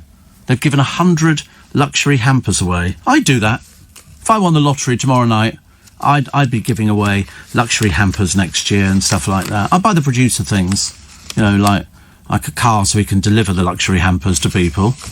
I'd do that. He'd like to do that as well. Also, what else we got? Do you believe singer Cher is strong enough to lift an elephant? Of course she is. Cher has been granted permission to move Kavan, who spent almost a decade alone in captivity in Pakistan, to a sanctuary in Cambodia. One of the greatest moments of her life. I like elephants. They never forget, do they? Elephants never forget. People always say that, don't they? Day 250 in quarantine, logs Anthony Hopkins. He says, I'm beginning to feel the side effects. It looks like he's just eaten a liver with fava beans and a nice Chianti. I've never had fava beans and I've never had a nice Chianti, but I'm more than happy to go for it today. And guess who's spending Christmas together? Yes, Andrew Lloyd Webber and Sarah Brightman. They'll be duetting together at a live-stream concert, a Christmas symphony, on December the 20th, says Sarah. How lovely. I like that. And don't forget, go to the Joe Allen's website to find out with everything that is going on at Joe Allen's on their website tonight, with an all-star cast. An all-star cast. Steve, did you DJ with Graham Dean at United Biscuits? No, he'd already left. I was in the last wave, as it were. Steve, 75,000. Most Premiership players in this country are on more than that a week. Well, that's what I thought. And, Steve, last night my girlfriend said to me, come into the bedroom and I'll put on that black lace number. And I said, no thanks, I can't stand Agadoo. You get that? Okay. Don't bother explaining it to Luke. We'll be here for till the weekend, I should imagine. And somebody says, I can't see him having much left as alcohol and drugs don't come cheap. No, I think you're probably right. And the Dagenham roofers, have you mentioned about the passing of Heavy D? Yeah, 43 he was, found dead in the kitchen. And now to the Christmas countdown, Steve. All these people barred. We thought William Shakespeare was the bard. 28 days, 17 hours and 30-something minutes, says Joseph. Which is good, isn't it? It's not very long. And already the producer has not got my Christmas present. Some producers are ahead of it and they all know what they're buying me, but so far, nothing at all. I don't want to make a big deal about it. It's nothing to do with me, goodness sake. Honestly, if I get nothing, I'd be more than happy. More than happy not to have anything at all. But he'll be moving to another programme. It's the thought that counts. It is the thought that counts. It's when you share the thought with other people. You know, I mean, I'm assuming it's not going to be a small present. It's obviously going to be a big present. So, it's a tour around the substation. Yes, you're still not coming down there, I'll tell you. It's not for you. It's for the presenter of the programme. But I'll have words, see if, you know, for a bit of money we can get you in there or something. Don't want to think if you're getting something for free. That's not a good idea, is it? Steve, we may be able to celebrate Christmas. I don't agree. It'll just be me and hubby, says Paul. Nothing said about New Year's Eve. Clearly not happening. Well, in Trafalgar Square, they boarded up the fountains. Now, whether or not that's to stop people celebrating, just who go down there anyway... Because, you know, if the fountains aren't operating, there's no point, is there? And I don't know what they're going to do about it. I really don't know. I don't think anybody knows what's happening New Year's Eve. I mean, if they open the pubs and I'm working on New Year's Day, well, I might be. It depends. Whatever happens with Brexit. We'll watch that one very carefully. Very, very carefully. Donnie says, after lockdown, how about popping down to Eastbourne for a nice day out? Well, I should imagine it's fairly bracing down there, isn't it? Fairly bracing. So heavy D. George Best died on the 25th of November. 2005 he died. I think I remember the last documentary. Definitely. Which was done, and then they were sort of saying because he was supposed to be on these drugs, which stopped him drinking. It didn't seem to work at all. Nice to hear corny jokes for a change, Steve, because I'm a nurse going to work, and I think you're fab. That's F-A-B, which means I probably wandered out of Thunderbirds or something. And, Steve, I'm now looking forward to Christmas, knowing you and the boys are kicking the day off. Jingle bells, says Anne. Well, I can't guarantee both the boys are on. I think Corey's sort of off into rehab again. He does it every year. It's like a detox. You know, I always say to him, listen, if you go there for a week, you know, when you emerge, you'll be a new person. Your grandmother listens. Is she in detox at the moment? Oh, she's not in detox. All right. Why would she? What would she be listening to this programme? This is about detox. What's her name? Does she have a name? Doreen. Nanny Doreen. Oh, how exciting. Nanny Doreen. There's a big shout out to you, Nanny Doreen. Get those Vera Lynn records ready. You know, because that's good, isn't it? Do you have Grandad Ron? That's my dad's name. That's my dad's name, Ron. So you've got Nanny Doreen and Grandad Ron. You can tell they're young, can't you? They've got very young names. So depressing. All of mine were called Enid or Hildas or Deuteronomy. And so how many nannies have you got? Have you got 2 nannies? Not anymore. One's gone to upstairs. And have you got how many granddads have you got? Just the one. Okay, the other one's also gone up there. Very busy up there, isn't it, this year? Very busy. Oh, that's nice, though. It's nice. And do you keep in contact with Nanny Doreen and Grandad Ron? Oh, she listens every day, right? So at least she knows where you are. Being carted off by the police again. We love the sound of those sirens around here, Nanny Doreen and Grandad Ron. But which one? We 3 kings of Orient are, my dears. Oh, that's nice. Do they live near you in your hot tub, or have you? I mean, is it actually? It's not close enough for Nanny Doreen to pop her little cosy on and slip under the waters. I don't think we'd want that, would we? Really, it's not the best thought, I suppose, at Christmas. You know, also it frightens foxes. You know, if the foxes come into the garden, they see Nanny Doreen and Grandad Ron in the hot tub. I mean, I should imagine it's a long time since they've actually created foaming water with coloured lights in it. I mean, only guessing. You know, don't want to be rude. I mean, I like to think that hot tubs are for everybody. But, I mean, normally when you get to their age, it's generally not a motor that's making the bubbles, is it? It's generally a slight problem in the incontinence department. I'm definitely not using it. I don't care what you say. Oh dear. Do you know a handful of dried fruit boosts your health? I feel like I'm working with dried fruits. Seriously, but a handful of dried fruit. Throw it onto your... Somebody said to me a short while ago, she said, why don't you put it on porridge? Get some dried fruits and throw it on porridge. I thought, yeah, I suppose I could do, but then I can't be bothered. I need to be sort of motivated for doing... I don't mind doing the porridge thing. It's sort of finding dried fruit and putting it on there. Because most of it's not very good at all. I tell you what I could go for now. There's a lovely picture in one of the papers today of a strawberry milkshake with cream on the top and everything. It looks absolutely delightful. I quite like the idea. Somebody says the Metro headline this morning is actually the best. Maradona in the hands of God. Because there was the cheating scandal. That's also the Mirror. He's in the hands of God. In fact, he features everywhere. The eternal flawed genius now safe in the hands of God. And in fact, the only paper he doesn't feature on the front of is the Daily Mail. He's everywhere. Adios, Diego, the magic of Maradona, the Daily Star. Where was VAR when we needed it most? And millions mourning his death. But it left hardly any money, which is amazing. Amazing. But somebody says, what does FAB stand for? Oh, what, as in the Thunderbirds? I think it's fully acknowledged broadcast. It's FAB. It's exactly the same as Roger. You know, Roger. No, which is, yes, okay, I've heard you. So FAB, but it stands for fully acknowledged broadcast. I've understood everything about it, and that's why they then go, Roger that. Yeah, okay. Like to be helpful. Very useful, isn't it? How do I know that? Because I was a big fan of Thunderbirds. Big fan of Thunderbirds. And I used to... I was always curious to know what FAB was myself, so I made it my business to try and find out. It didn't change my lineup of friends, but it reduced my Christmas card list. So I was fairly happy, because it was easier just to pick up the telephone and go, FAB. Somebody'd say, oh, did you know Steve so-and-so was on to... I go, FAB. You know? And they go, oh, right, you understood that. Yes, I was fully acknowledging your broadcast. Thank you very much indeed. And Roger that. You know, Roger, as they used to say. That was a day. And we'll take some more of your texts and emails. 84850. Nice lockdown touch in our shopping centre converted telephone box placed as a free library. Oh, they're all over the place, Martin.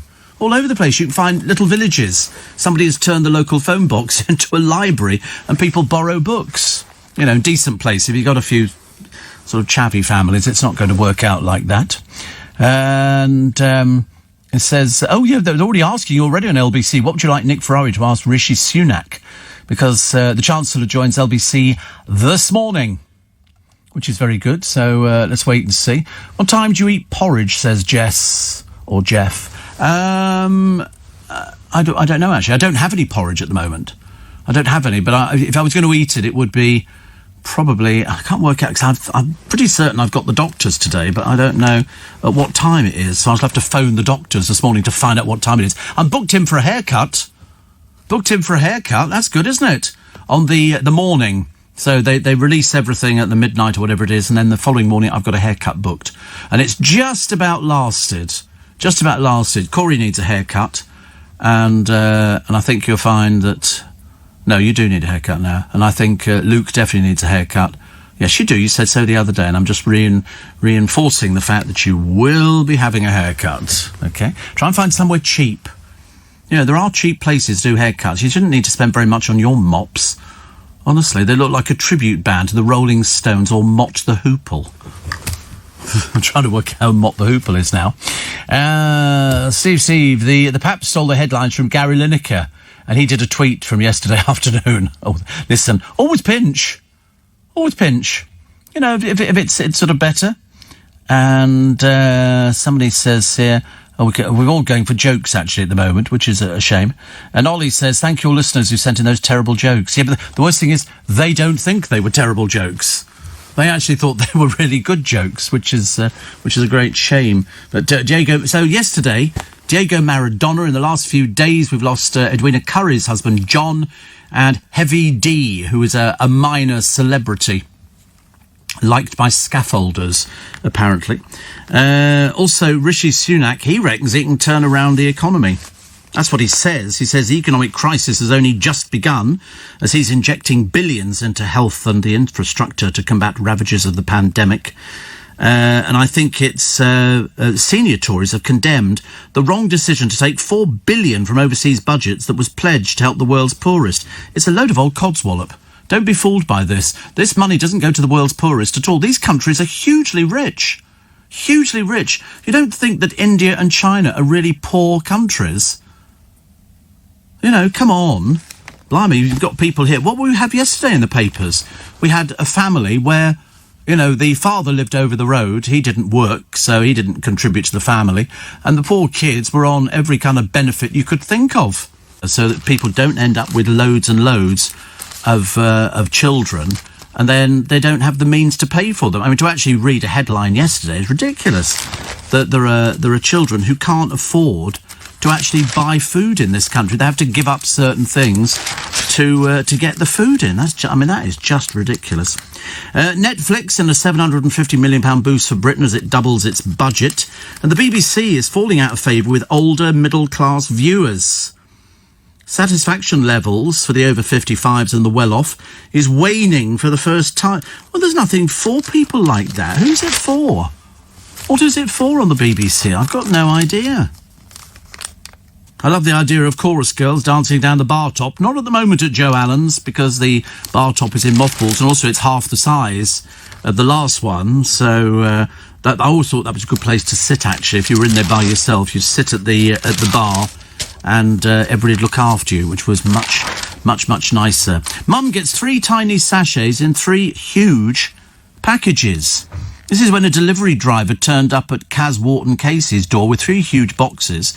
And what it was 3 tiny packets of £1 magic reindeer food from Amazon to sprinkle around on Christmas Eve. So the hospice nurse was stunned to find each of the 3-inch square sachets was buried beneath mountains of paper packaging in separate cardboard boxes. She originally had a laugh about it, and then she sort of wrote back to them saying, "I'm sorry, is this some mistake?" Amazon promised to flag her complaint with the packaging tip. Well, obviously idiots. Obviously a complete and utter idiot. It's a little tiny packet of £1 worth of food. The boxes were 12 by 10 and there was paper inside. I mean, you could have stuck it in a jiffy bag. I get stuff from Amazon all the time, and believe you me, you don't want loads of packaging. It's pointless. You sometimes pick up a box and think, I wonder what's in it. And then when you find out what's in it, you kind of lose the will to live, don't you? It's not really good. Here's the kingfisher that came into the kitchen. I'm surprised it survived, actually. And it flew away free.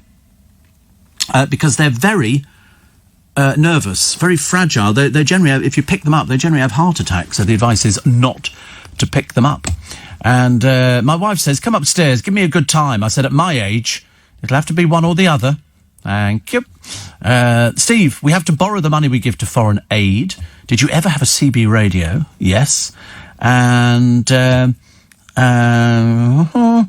you have a nap after you've done your night shift, or do you stay alert till the evening? I don't have a nap. It's not a night shift. I'm on at the normal time of the morning. No, don't need a nap, honestly. Heavens above, I've got loads of energy. Blimey. Not like, where's he gone now? Has he disappeared completely? We've got to have a little kip down.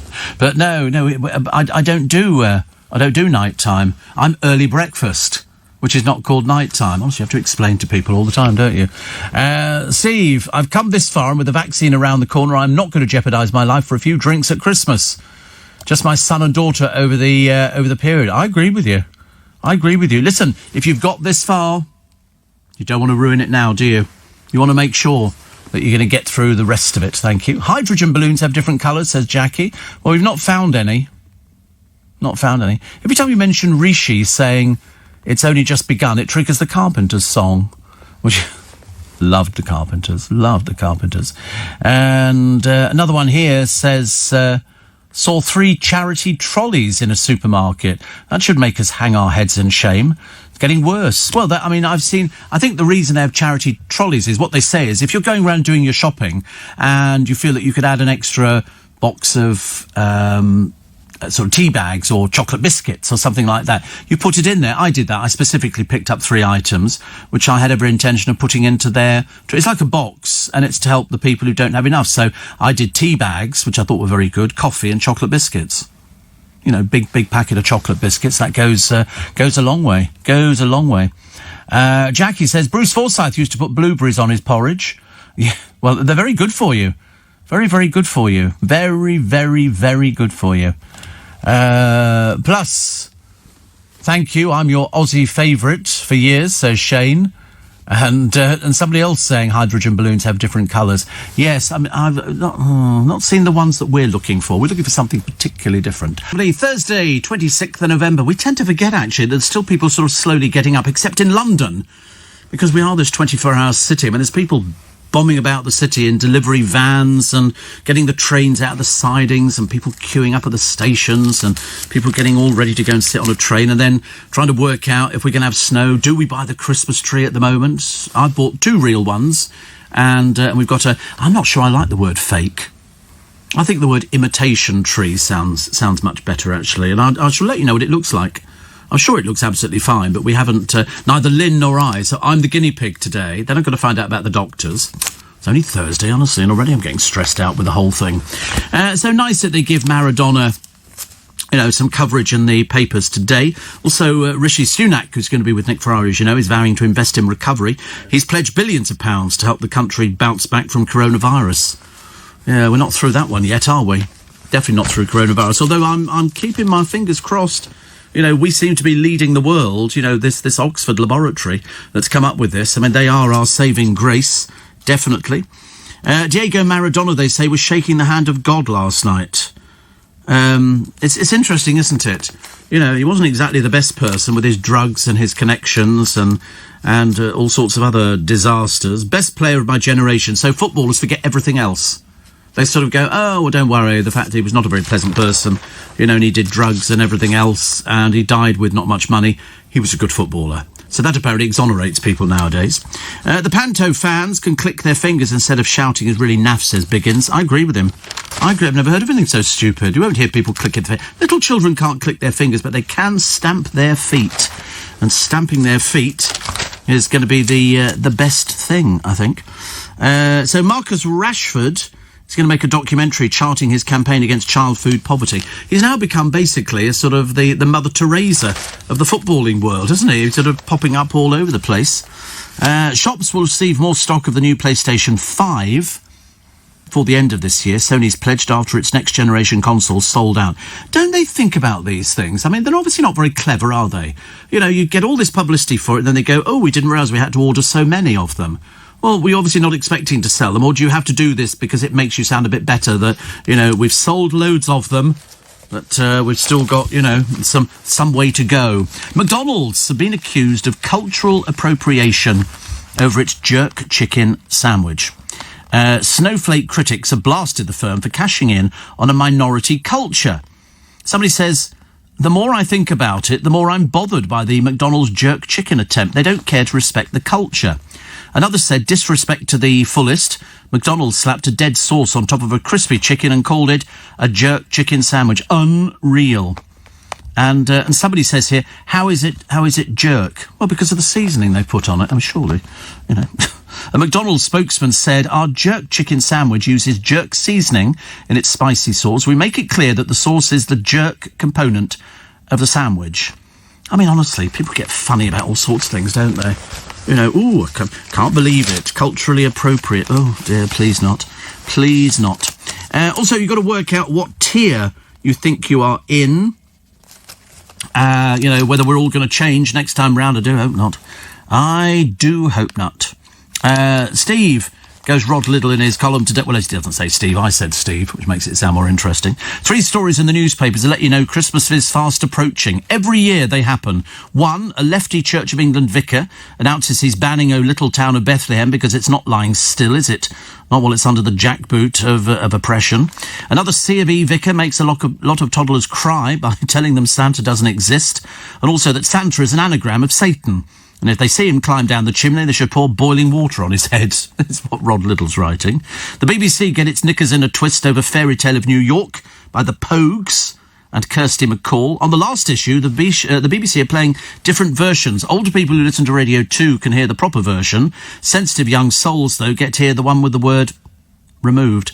If only Shane McGowan had made it crystal clear what he meant. Perhaps he wasn't being rude about gay people. Perhaps he was simply referring to a dish made of meat offcuts and offal and herbs. But then even in that context, we're in trouble. Facebook has banned it because of the double meaning. What a bunch of so-and-sos. Lots of pictures of trees. You can buy a pot-grown tree for $18.99. That goes up to 120 centimetres. And then you can plant it in the garden. But beware, fir trees grow very tall. And if you've got really good soil and things like that, you could find your house taken over. Definitely. And cyclamen everywhere. I wanted to buy a cyclamen. I had a really nice one, but it was outside, and these things die very quickly. Very quickly. Maura Higgins getting another one of these fake kisses going on. She's snapped on a trip to Dubai. Oh, I do hope you're saving your money, darling. I always worry when sort of people like you with very little talent, and there's quite a number of them now, sort of start going to Dubai, drinking this, drinking that, and not thinking about getting receipts, not thinking about sort of sorting everything out so their accountant can do it. Don't worry, it'll come crashing down around your neck. It generally does. Also, what have we got here? Girls Aloud and their costumes, which expand. Rita Ora turns 30 and Ian H. Watkins, you know, the irritating one out of Steps, has found love again 3 years after splitting from his husband. So he'll be singing and dancing. Oh, God. Dreadful thought. Dreadful thought. The ace Wright forgives the teen in the vile race jibes. This is Patrick O'Brien, who felt a video game version let him down. So he sent about 20 vile Instagram messages. He's obviously a simpleton. He can't help it. One of them saying, if I get corona, I'll cough in your face and give you your death sentence. That's what he wrote to Ian Wright. So obviously they took him to the court. Wright, he says, I've experienced racism years ago, but I'm in complete shock to experiencing it now, and I'm very disappointed. But he said, Patrick, I forgive you. I believe there is redemption for anyone. I hope that you and also those who either taught you or enabled this hate will learn from this and change for the better. I mean, he admitted harassment and grossly offensive, obscene and menacing charges. Well, that's all right. You see, you take them to court, then you expose them in the papers. There's loads of these sort of people out there. Unfortunately, they're not bright enough to realise that they will take people to court. You just go to the police and say, this, I think, is offensive, and the police take it on further. Fantastic. Brilliant idea. I've got to go. I've just realised. I do have a free little bit extra podcast. I do have some glasses at the LBC website. Please check them out. Many annoying people from Love Island start relationships, which they go back to the island and stay there. Gareth Gates says fans preferred it when he was less muscly. My fans, of course, love my six-pack. And Gary Lineker says the wrong thing again. Stick to the football. So the BBC's festive film lineup, not much to do with Christmas there, thank you. And what was the other one? Aliens exist across the galaxy, but they don't want to contact us. They just want to hear what we're asking them. This is according to some so-called professor. Rugby's first openly gay referee says he hopes to have children when his career ends. He's about 49 now, so he's getting on a little bit. And Anton Deck say this year's celebrities are always whinging about the cold. Well, I don't see how they can be. I mean, if they're cold, put a jumper on. That's the way it goes. And the worst news that you've ever heard. Katie Price has got another dog. She shouldn't be allowed to have animals at all, I'm afraid. I really don't think so. The last one, she's lost 3 dogs now. One ran out into the road because it wasn't being looked after properly. Another one got caught somewhere else. One got killed underneath the electronic settee. And now she's got another one. Either the woman's the biggest buffoon under the sun, or somebody's not vetting her. Mind you, did you notice the other day the police were offering advice to I'm a Celebrity, Get Me Out of Here on what to do with insects? The police. I'm sorry, am I looking at a different police force now? They're advising people on what insects, and do you have licences for them to bring them into the country?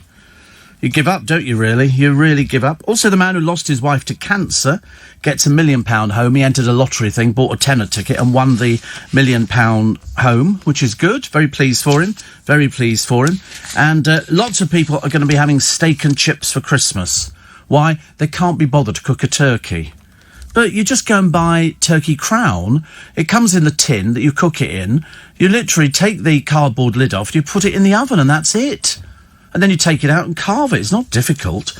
The idea of having... I mean, blimey, if you're all having steak and chips, it's cheaper to eat duck. You can buy... Was it yesterday Morrison's or Aldi or something? A duck for £5. £5! Even if you gave each and every person a duck... Be cheaper than giving them steak, wouldn't it? And do you remember I couldn't tell you the story about the donut, which was in court? This is the story of a police officer, a police constable. Been in the force for a long, long time, unblemished record, but he's bent. And you know why? He went out, he tried to get away with it, but it didn't work. And he went to the self-service till. He was in uniform. So, of course, they have him on CCTV. And he swapped the sticker on carrots onto the Krispy Kreme donuts. He claims he didn't notice and it was a genuine mistake. Quite clearly, the people who were judging him went, "You're a liar." I mean, you know, you've got a £10 box of donuts and your bill comes in at £4 for the donuts, for the carrots and for the other little bits and pieces he bought. He knew exactly what he was doing when he was peeling the label off and sticking it on something else. He's got a box of donuts for £4, which he shouldn't have had because they were £10. Anyway, he was sort of, I think up until yesterday, he was looking to get away with it. He's been fired instantly from the police force. You can't have somebody like that working for the police force. What an idiot. For the sake of £10, you've screwed your career up. Absolutely screwed it up. I mean, it couldn't be worse. What on earth possessed you to do something as blatant as that I mean, have you heard of CCTVs? It's for watching people like you who are crooks. A bent copper. What a shame you bring on the police force. And that's what the bench roughly said. They said, you know, the public can't have faith in you because you cheat. He was saying, oh, it was a genuine error. It wasn't a genuine error at all. He took a sticker off something and put it on the other box of Krispy Kreme donuts, and then he scanned it through. Knew exactly what he was doing. So I bet his family are thrilled now. No food for Christmas in their house. Oh, you can always eat the donuts, but I suspect they've been confiscated as evidence. 1 in 5 pupils don't know where milk comes from. Even the producer said, cartons? I said, no, cows. You know, cows, Guernsey cows and Jersey cows and other cows, and they eat all this grass and they very cleverly turn it into milk. Nothing I like more than ice cold milk from the fridge. Yum, yum, yum. That's very nice. That's one of my favourites. Also, what was the other one? Aliens exist across the galaxy. I don't believe they do. I know people argue, don't they? They always say, oh, Steve, but don't worry, the galaxy is so big, how do you know what's out there? I don't, any more than you don't either. Only I suspect I'm probably nearer the truth than you would be. I don't know why I've just got this, you know. I mean, it'd be nice to believe in something like that, but I don't think it's going to happen at all. What was the other one? The boat rage staged in Ely for the first time. What the difference is, I've got no idea. Why can't they leave it where it is? It's only on the Thames. Doesn't make any difference, does it? Happy birthday to John Alderton. No, John Alderton from Please Sir? You'd know him if you saw. He's 80 today. And Samantha Bond celebrates a birthday. Giovanna Fletcher wants to be an actress. This is the one married to Tom Fletcher. She looks quite old, actually. Is the boat race because of Hammersmith Bridge? Well, they'll just do it from somewhere different. Don't put up obstacles for them. Make it easier. It might be because of Hammersmith Bridge. But then why don't do it as far as Hammersmith Bridge, turn around and come back again? You know, makes perfect sense. And The Village cleans up his act with a name change. It's in Austria. It's got a rude name. Lots of places have in this country. You know, I'm sure we've got loads of really rude ones, which sorry? Yeah, whatever. Make a big deal about it. I'm not going to use rude words just to please the producer. I'm not saying it. I'm not saying it because you want to hear me sort of sound embarrassed at mentioning rude names. I'm not doing it for you. I'm not falling into that trap. Otherwise, I've got something down here which can have you reaching for the dump button as fast as your little fingers will move. We've turned a corner. Virus cases have gone. You're drinking water. Is it a smoothie? What's in it? All the fruit. You put apple... Oh, how disgusting. Blueberries, bananas and oranges. Really? I think we should send Luke back to go and get a can of water, actually. I'm desperate for a can of water. It takes him ages to get from downstairs to upstairs now. I'm assuming he must sort of count each step individually. Yeah. Is he down there? Is he shouting? Yeah. Could you pick up some tins of water on the way up, please, Luke? I'd like some tins of water. I'll have sparkling. 2 sparkling. 2 sparkles. That was what the name of one of Jordan's dogs was, wasn't it? Sparkle. Or spring. Anything else? Hot dog with onions, if you can get it. That'd be quite nice. Or a breakfast roll from McDonald's. That'd be nice. Do you know, I went to the NatWest Bank the other day to take some money out. You know, I do it at the beginning of every month. Take it out in 50s and then save it in my little... This is my Christmas pile. So I go in there, so, hello, can I have X amount of money in 50s, please? Oh, I'm sorry, we've just got rid of our 50s to this bloke here. He's a builder. He's obviously paying people in cash. He's one to watch, isn't he? The moment builders start paying people in cash, I start worrying. And so they didn't have any. So I went to my bank in Richmond. So walked in, stood there, and eventually somebody turned up. Yes. You know, like I was ordering a pizza or something. I said, oh, withdrawal. Ah, yeah, the machine's broken, I'm afraid. We're waiting 3 days for an engineer to come out. Why don't you go and try another bank? And I thought, you know, if I had multi-millions in the bank, I'd have closed the account there and then. I'd have gone, I tell you what, let's sit down now, we'll close this account, I'll move it elsewhere, thank you very much indeed. If you're that incompetent, you can't get your cash machine working. You don't deserve to have customers. What was the other one as well? The BBC's festive film lineup, which, to be honest with you, there's not much that's festive. Really. Barack Obama's memoirs reviewed by LBC's David Lammy, and Sir David Jason slams celebrities who are rude to colleagues. Awful. I wonder who these people would be. I don't know. And a serial thief has been nicked again. He stole a bra. He's obviously an idiot because he's sort of 50-ish and he's got about 51 demerit points against him for stealing. Why don't they just throw him in prison and leave him there? He's obviously an idiot. That's the problem with sort of drunks. Doesn't really help. Also, we found the Chinese vase Tu Minging. £700,000. £700,000 for a vase. That sounds nice, doesn't it? I'm liking the idea of that. I've got some Chinese vases. Also, the 12 pupils hurt by the bell rage driver. You know when you're sitting on the school bus, you probably sat on the school bus on odd occasions, and somebody rings the bell. Ping! Guaranteed within 30 seconds, ping! And it will go about 10 times. Because people, you know why? They can't read. They can't see the sign that says bus stopping, which flashes up in red. They've got their earpieces in, so they can't hear the bell that's gone, but it says bus stopping. I feel like saying to him, what'd you push the bell for again? He's not deaf, he can hear you, thank you. Anyway, the driver slammed his brakes on and 12 pupils hurtled through the windows. Wasn't very clever, was it really? Mind you, I've been on a bus sometimes. They're very trigger-happy on the brake. Very trigger-happy, you know, look, lurch. One of these days, I'm going to actually do it, and I'm going to make sure I've got blood capsules in my mouth. I go, and wait and see what he does. Because we've got a few like that. They either drive so blooming slowly, you might as well not bother. You could have strapped me to the roof. That could have been much easier. There's a woman who went on a rampage in Aldi, destroyed 500 bottles of booze, another person who's quite clearly, obviously sick. And a climate change protester climbed Big Ben in a Boris Johnson wig and a green leotard. There was somebody the other day, one of the reporters down at Sanctuary Green, where they sort of do their reports for the BBC. And there's one of these protesters in the back going, shouting away, mumbling away to themselves because they can barely string two words together. And they think they're being very clever, interrupting the bulletins. They just make themselves look a bit stupid. You know, it seems almost dated now, the Page 3 girls, don't they? Producer likes them. But the one today is from Barnsley. And her name's Barbie. Barbie from Barnsley. And she really loves a lion.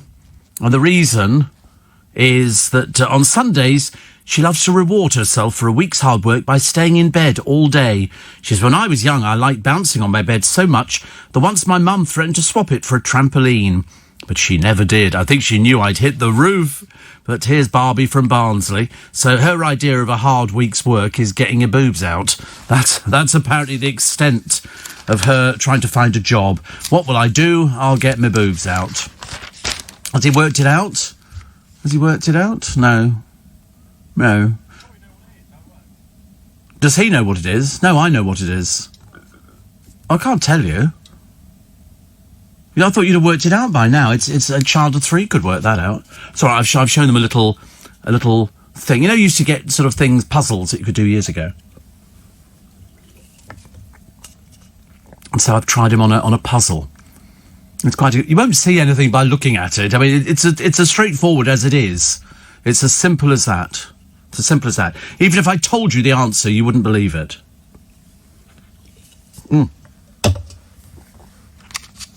I'm drinking fizzy water this morning, and the bubbles get up my nose. You know, They go, ooh, like that, which is great. Chris Packham has warned of an enormous ecological damage caused by I'm a Celebrity allowing foreign insects into Britain. I don't think it's as bad as that, really, to be honest with you. And Anton Deck say Jordan North is the most entertaining campmate. Just a shame that nobody knows who he is. Poor soul. But nevertheless, it's Diego Maradona's funeral, and everybody was there.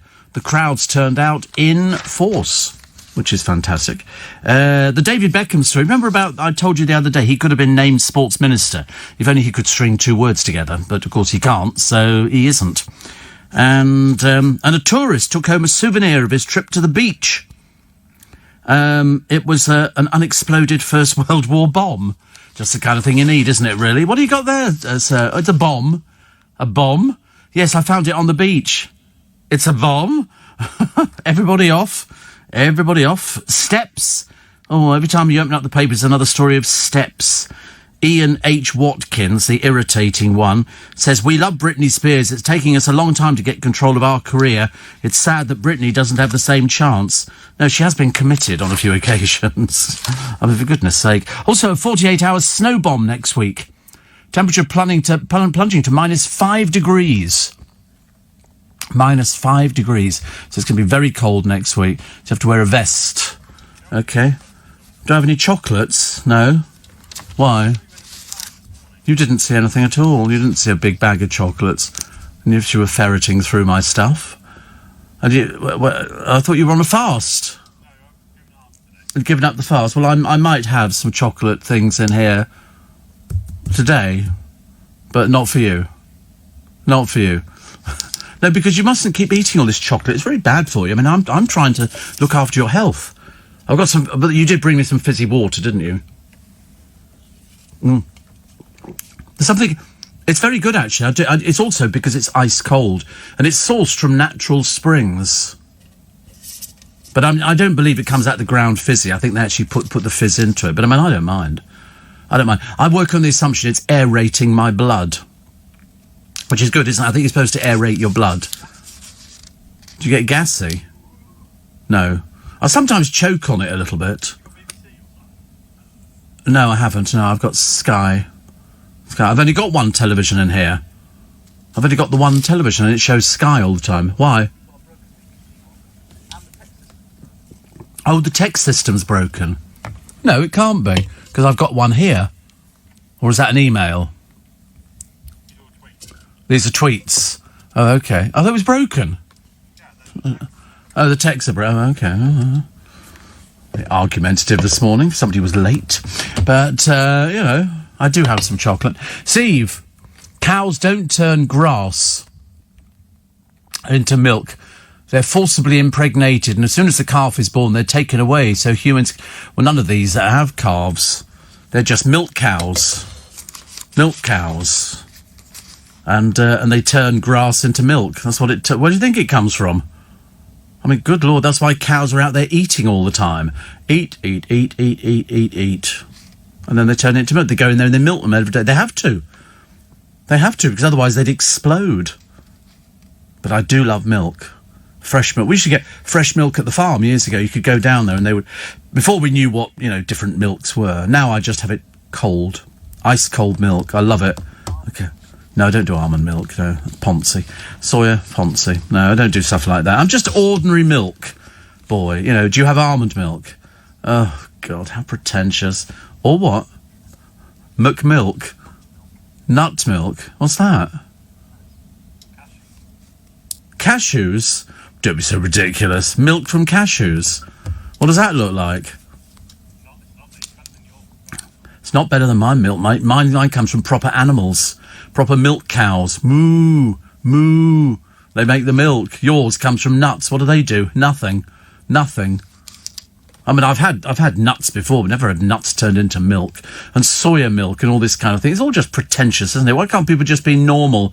People years ago, if they had a little small holding, what do they keep? A cow on it. So they could have milk. And they would milk the cow or the goats or whatever. And that would be it. Here you go, all natural cashew milk. Have you seen the prices they charge for this stuff? Absolutely unbelievable. £18.99. And that's with money off. It's cheaper to drink my milk and better for you because it comes from... Look at that. Organic cashew milk, 1 litre.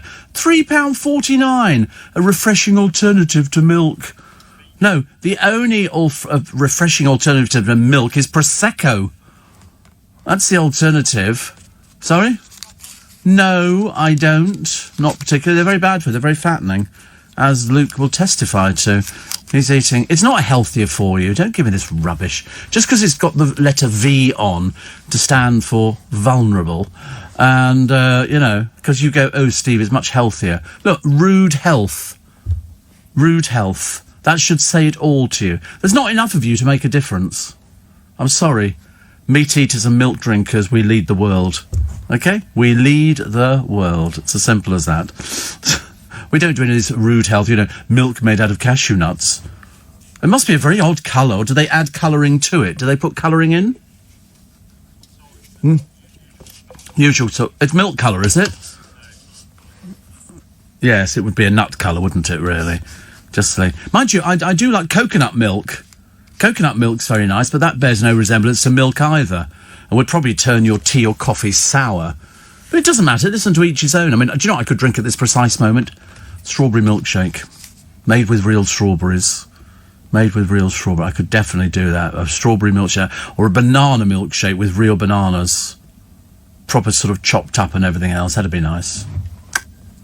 I had some chicken Kievs yesterday. That was quite nice, actually. Very messy. You've got to be very careful when you eat them because the filling is very hot. Very hot. You've got to be careful you don't... I mean, sometimes I've squirted it up into my eye, and that's not very good, is it? Very dangerous. Older viewers are deserting the Ailing Beeb for the first time. Well, where are they going? Where are they going? And dozens of cheeky university students bared all in a bid to win the annual Best Bum competition. Oh, dear, honestly. Who are these people who just want to take their clothes off and show you their bottoms? It's not necessary, is it? It's not down here, is it? St John's students here. There's King's College Chapel, Alice and Elsie. And so they've all sort of stripped off and are pointing up to the sky. Very unnecessary. Very unnecessary. What's that? What are you changing? Right, you're just changing the pictures. I brought my remote control for the Christmas tree. I don't know why I've done that. I'm just having one of those strange breakdowns where you go, what have you got on in your pocket, Steve? It's the remote control for the Christmas tree. It changes the lights. What do you mean, what does it do? I've got 116 different functions on my tree. Yes. 116 different... All the bulbs are colour-changing bulbs. Every single one of them. Each bulb is red, blue, green, white. A bit excessive. Why would you think that would be excessive, Luke? For your last day on the programme. Why would you think that would be excessive? I mean, do you not have lights on your tree? Or something? Ours are sort of fixed permanently on it. I must take a picture of it. It's a very effective tree and also conveys the full meaning of Christmas. The baby Jesus in the crib and Mary and Joseph sobbing because no wise men have turned up with gold and frankincense and myrrh because they hadn't played a good game of myrrh for some years and they were looking forward to it. And then somebody said we got it all wrong. While shepherds watched their frogs by night, all seated on the ground, the angel of the Lord came down and glory shone around. But it was nothing to do with sheep. It was frogs. A flock of frogs landed because over there they were overrun with frogs. Couldn't move. And the wise men who'd seen the star in the east and they'd popped over. I mean, why they never got mugged on the way over, I'll never know. It must have been very safe in those days. Or you're not going to argue with somebody who's 20 foot up in the air in front of you, are you, really? And sort of, have you ever ridden a camel? It's very, very unnerving. Very unnerving. For you, it would be. You would constantly be... So it would lurch to one side, then you'd slip off. We'd have to push you back up again, which would be very good. And you've been on an elephant... No, years ago, London Zoo used to have an elephant there, and then they moved him to Whipsnade and they stopped doing rides. And camels as well, you could sit there with a camel between your legs, which is roughly like smoking, I suppose. I don't know. I just thought about that. That was an old thing. Who was it who was talking about that, actually? Might have been Kenneth Williams some years ago. It could have been somebody else talking about, people who faint. He said then you have to stick their head between their legs. He said, how was I to know they had a cigarette on? Always adds interest to it, doesn't it? You're not happy this morning, are you, Lou? What's the matter? Are you still tired from yesterday? You can't work out this. Oh, you can't work that. Well, that's just irritating, isn't it? Yeah. I mean, put it this way, if you haven't got it by the end of the programme, we might tell you. On the other hand, just to forego the agony, we won't. You can't take it apart. They're not meant to be taken apart. No, that wouldn't help you anyway. You know what's in it. Do you know what's in it? Do you know what's in it? What do you think's in it? 3 blind mice? Of course not. What do you think's in it? Come on. What do you think's in it? Lever. Sorry? A lever? No. No. This is a little thing. It's a man with a scimitar. He's a pirate. And he cuts through metal with his scimitar. And it's very quick. Very quick. And it goes from one side to the other with the piece of metal in the middle, so you can't see it going through there. It's clever, isn't it? Luckily, it's confused Luke, which doesn't take much, does it? I might start buying more of those sort of things. If that confuses you, you must be a wow at the Christmas table. OK, we're all going to have a little go, then we're going to show Luke something, and then he's going to have to work it out for the rest of the meal. That was like all those things. Do you remember years ago, they'd say there's a... What do they call them? There was a, in the middle of the desert, there's a house. Outside the house is a refrigerated lorry, and inside the house is a person dead on the floor. How did that? You have to work out how they died. And did you ever do those? Yeah, we did those at school. You didn't do that one. You got one. Oh, how lovely! But you haven't done my one yet. Refrigerated lorry outside a house in the middle of the desert, and the person dead on the floor with a noose around their neck. I should have added the noose. They were standing on a block of ice and it melted, absolutely. Did you ever do those, Luke? Obviously. Look at Luke, look. He looks so vacant, doesn't he? When you throw him anything like that, immediately his mind switches off. He goes, school. Didn't do very well. Click. And, because... sorry, Luke, shall we concentrate back in the classroom? As Luke stares out of the window, looking at sort of, deer rutting and sort of the school playing fields, people running round. We used to have things years ago. It was like a sort of a loop of material that went around with different colours, so you could denote which house you came from. So we don't have Twitter this morning, which is we do have Twitter. We don't have tech. Hey, welcome to Whoopee! It's going to be another freezing cold weekend. This is the weekend you get the tree. Is it? Or is it not the day you get the tree? I don't know, actually. I mean, my tree's gone up. And I've just got to get a little bit of tinsel. Well, actually a big bit of tinsel, which I think will do quite nicely. Just to cover up the base at the bottom. Don't like seeing the base, these stands. But the rest of the tree is great. And all the different light things on it, which we're very pleased about. Very pleased. So can't wait to see Lynn's tree, because she's got the same as mine, only hers has got snow on the branches. Next year I might have bought a bigger one. Either a 7-foot or an 8-foot tree. Which comes in 3 pieces, I believe, but still good. Still very nice indeed. And you can't beat trees, which is very good. So there's no text today. There's no text. It doesn't work. Something's happened to it. It's gone kaput. But you can send in emails and tweets. steve@lbc.co.uk or at Steve Allen Show. At Steve Allen Show. And so here we go. So here's the... Wait a minute. Why have you just sent me that? It's a slow-mo video of Luke, by the look of it. And Luke is sort of looking a bit sort of vacant. What's he do? What is the purpose of this? I don't really know, actually. Well, it's Luke shaking his head. In slow-mo? Yeah. But what is the point of it? Just showing the wonders of what? I can't hear you. On slow-mo. Riveting. But what is the purpose of it? What is the purpose? Showing how cool it is. A phone in your pocket can do that. But how would you know you were in my pocket? You wouldn't, would you? I'd have to tell you the phone was in my pocket. I've done that before when my pocket has called a friend of mine. Inadvertently, as you put it into your pocket, it sort of dials it, because then sometimes you can hear bits of your body talking to you going, hello, hello. And you go, where's that coming from? And everybody's looking at you going, hello, hello. And you go, oh no, please don't embarrass me. No, I don't speak to him away from work. No, we don't do this. No, that would be intruding into his private life. You know, it's bad enough when he turns up in your town centre, you know, driving down the middle of the road looking like a scene from Tom Hanks in Big, you know, going, woo, woo, woo, leaning out the top of the sunroof, which of course they don't have because he hasn't got a sunroof in his car. Have you? I don't. Barely got wheels, I know. I mean, to be honest with you, I mean, the engine looks a bit touchy. I love that programme where they put cars together again on the time. I love that. I think that's so clever because sometimes they actually take a really naff-looking car and they strip it back and then they do wonderful things with it. And these people are very clever. These people are very, very nice. And 84850 steve at lbc.co.uk. Strictly's wardrobe team have made an adult baby grow to stop JJ Chalmers flashing viewers whilst wearing a kilt this weekend. What is it? Believe it or not, they say they've sewn his shirt into his pants to prevent millions from seeing his willy on television. I mean, well then just wear pants. There's no rule that says you don't wear pants if you're wearing a kilt. I don't quite get it at all.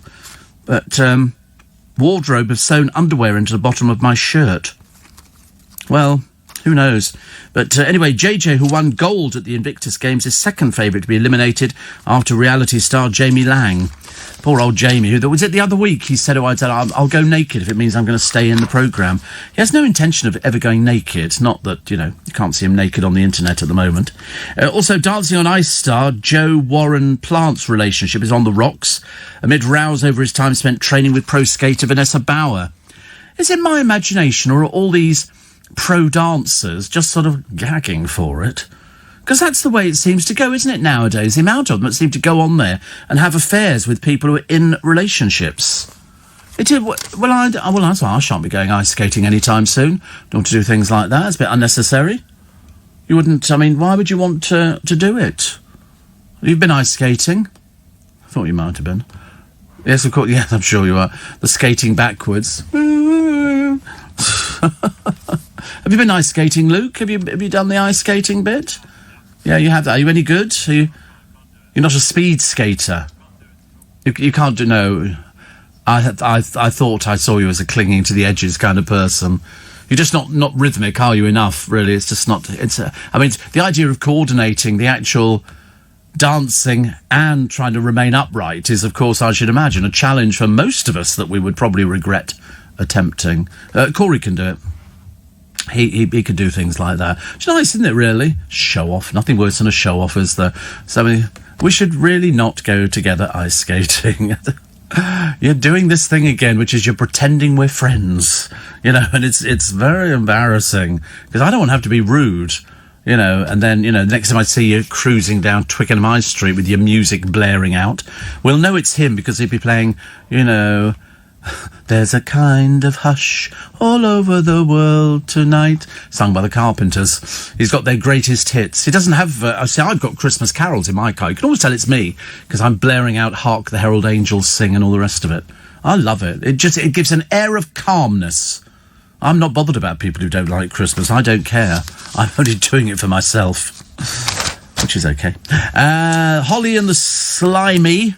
This is Holly Arnold, and I've got no idea who these people are. And she's a bookmaker's favourite to be the first celeb to be eliminated. She's a para-Olympian. But I don't know who she is. And for some reason, one particular columnist reckons that ITV should poach Victoria Derbyshire. God, how creepy. No, thank you. No, thank you. Also, a bin man crushed to death by his lorry at a top girls' school. He was declared dead at the... Good Lord above. Quite dangerous, these lorries, aren't they, really? I suppose unless you've... You know, so they had a kid once who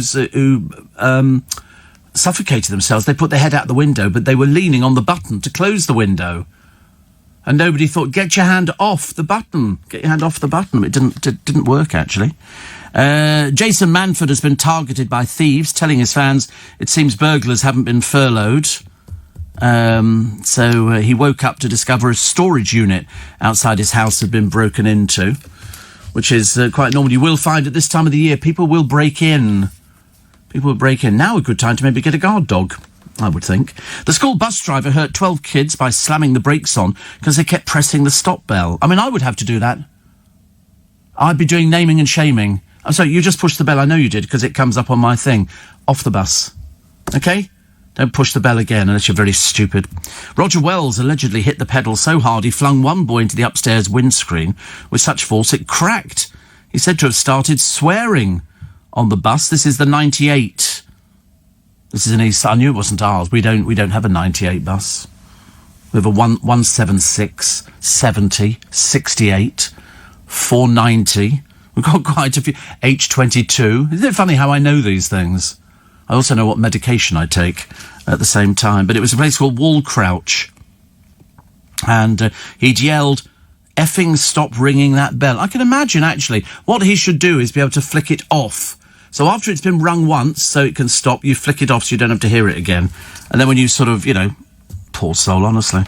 But, I can imagine how frustrated he gets. Can't you really? I can. Steve, do you remember the small cold milk bottles we all used to get at school? And in the afternoon, they used to give you a second bottle, but it was room temperature. We used to have Unigate with Humphrey. Strawberry flavour in the side to mix with the milk. Yeah, it was actually in the straw and you put the milk in that way. It was much easier. Thank you, Andy. I remember those strawberry milk. Ooh, lovely. Shane says, you were talking the other day about unusual names of places. We've got a suburb called Woolloomooloo. Woolloomooloo in Australia. And also Wollongong. They're both Aboriginal names. It's nice, isn't it, really? I feel we should embrace Aboriginal culture. And we got a poem for you today. Isn't that lovely? Oh, that's pretty, isn't it? That's pretty. Look at that. Things to do in Wollongong. Get the hell out as quick as possible. It's got a lighthouse. It's quite nice, isn't it? Isn't that beautiful? We'll go there. Why don't you go there, Corey? Why don't you move there, go there, stay there? You could go there on holiday. Be a nice place to go, wouldn't it? No. No, thank you very much indeed. No, nothing on earth would get me. Can you imagine being stuck on a plane with my producers for hours on end? They go, and how long's the flight? And he goes, it's 23 hours. I mean, I would be on medication like there'd be no medication. I'd have to be on, things that calm me down, things that send me to sleep. You just imagine Corey sort of moves into the seat opposite. Hello? Hello? Yeah, are we there yet, Steve? Are we there yet? Can I use the first class toilet? It's so exciting. We've got a toilet at the back, but it's not proper toilet. And also I'm with Luke. Luke's here as well. And I'll be going, yeah, okay, fine. I don't think you're allowed in the first class bit. You have to go back. I could stay here for the moment. There's an empty seat here. I could just stay and chat. What are you having for lunch? We're having pasta. Oh, right. We have steak en croûte. And, but I've opted for the beef Wellington, preceded by melon balls. Not that we were ever sure that melon... Anyway. And after we've had that, we're probably going to have creme brulee. And the stewardess will toast it at the table. She's got a flamethrower with her. And it's part of the cabaret act that we get. So you can go back to your seat now, Corey. I could stay down here, Steve, if you wanted me to. No, we don't want you to. We'd rather you went back to your seats and talked to the woman doing the knitting. Looks like she's knitting the Bayeux tapestry, doesn't she, really? You're going to have a chat to her. Meanwhile, Luke, who's taken advantage of the free beverages on the plane, will come lurching through the curtain. Whee! Hello, Luke. Are we nearly there? Oh, I've been to the toilet 3 times already, and it's... Oh, wait a minute, what's that over there? As everybody crowds to the right-hand side of the plane and the thing dips. And we all go, listen, I'm trying to eat my lunch, OK? Just halfway through my melon balls. You imagine being stuck with them. Can we go to Bondi? Can we go and sit on the beach, Steve? No, we can't. We're not in the same hotel. I've moved. I'm not in the same hotel. Can you imagine? Oh, my worst nightmare. My worst nightmare. That would just be so awful. Imagine sitting on the plane. You're just about to doze off when you hear that familiar sign. Hello? Oh, God, no, it couldn't be. Yeah, pretty nice to have your company. Welcome to Friday. We love Friday. We do love Friday. It's a lazy day, Friday. It's a very lazy day. I'm going to do nothing today. I don't think. I had the doctors yesterday. That was just a phone call. I've got to do a couple of bits and pieces. And I wrote to my accountant the other day so we can sort out the tea, which I think is due December. I think you get to the 12th of December or something like that. And then that's it today. I'm not doing anything else. I'm not doing it. I really can't be bothered to do anything today. I feel like a page 3 girl. Actually, I don't really. But that's sort of, when people sort of say, oh, at the end, like the one who's in the Daily Star today, at the end of a long week, she says, I stay in bed all day. I thought, well, just getting your boobs out is not exactly a job, love. That's called getting undressed for bed. It's like sort of people going into the shower, isn't it? They go, oh, I'm exhausted. I've had to undress 3 times this week to get into the shower. I've never quite understood why people sort of look on modelling as being really difficult. Somebody does your hair, somebody does your makeup, and you sit there looking a bit vacant. And then somebody takes a picture and goes, OK, we're going to wet your hair now to make it... Somebody was complaining the other day. They were in a Costco in America, and they wouldn't put a mask on. They wouldn't put a mask on. So a bloke comes up behind him and empties a whole bucket of water over the top of his head. He left the store fairly quickly, which was a good idea, wasn't it? Only in America can you do it. And then there was another woman. She was shouting the usual, obscenities. You don't need to wear a mask. You don't, one of these limited edition people. And in America, you don't wear a mask. They don't want you in. They'd rather do without your business. They don't need it, to be honest with you. And we don't need it either. And then she was going, it says in the paper this, it says this, I found this on the... And of course, it's all fake. It's all fake. These people are simpletons. The amount of people I've seen sitting on buses recently with no masks on, if I was the driver, I wouldn't be letting them on, because he then plays the little jingle. You're supposed to wear your mask if you're sitting on this bus unless you're exempt. Well, I'm telling you, there must be an awful lot of people who are asthmatic recently. We must have increased tenfold, because these people sitting there without masks on. Idiots. Stupid people. Ridiculous. Also, the boat race is moving, and also Eat, Drink and Be Very Merry with John Torode and Lisa Faulkner. So they've got a cooking programme on the television. I should imagine they'll all have them, actually. I don't know when Phil Vickery's back on this morning, because I don't know what to go for. If I could ask for something, I don't know what I quite like a curry. A curry, so not a very heavy curry. It would be a chicken curry. I wouldn't do a beef curry. I mean, I've had beef curries, but I quite like chicken curries. Sorry? Lentil? No, not lentil. No, beef or chicken, I've just said. Did either of those...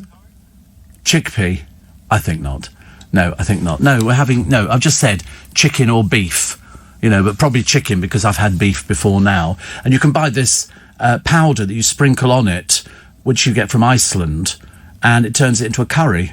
They either do a medium curry powder, or they do a quite... And if you do it seriously, it takes your head off. And it's lovely, isn't it? Beg your pardon? Vindaloo? No, it doesn't have anything on it, actually. It just says strong and hot or medium. So I've always done the medium one. You just sprinkle it over the top of things. It's quite nice. I might have that for breakfast this morning. Yeah, you see, you turn your nose up. There'll be people at home now going, that seems like a brilliant idea, Steve, having a curry for breakfast. Why should a curry only have to be eaten in the evening time? Surely you eat it for breakfast. That's lovely, isn't it? Isn't that really nice? Oh, well.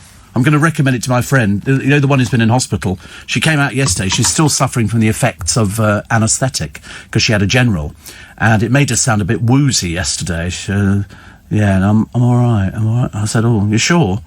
Because when she originally came round after the anaesthetic, she sat up, felt all dizzy, and thought she was going to be sick again. It's like having concussion. But yesterday, and I said, listen, just rest. She has to self-isolate for the next week anyway, so she might as well just rest. And she likes cooking, so she can do things slowly but surely, which is good news, isn't it? And then my brother wrote to me the other day, because we're not sure what we're doing for... Christmas now. We've got a bit of a problem. So he said we've decided the way round it, because of the amount of people going, is we're going to do it in the New Forest.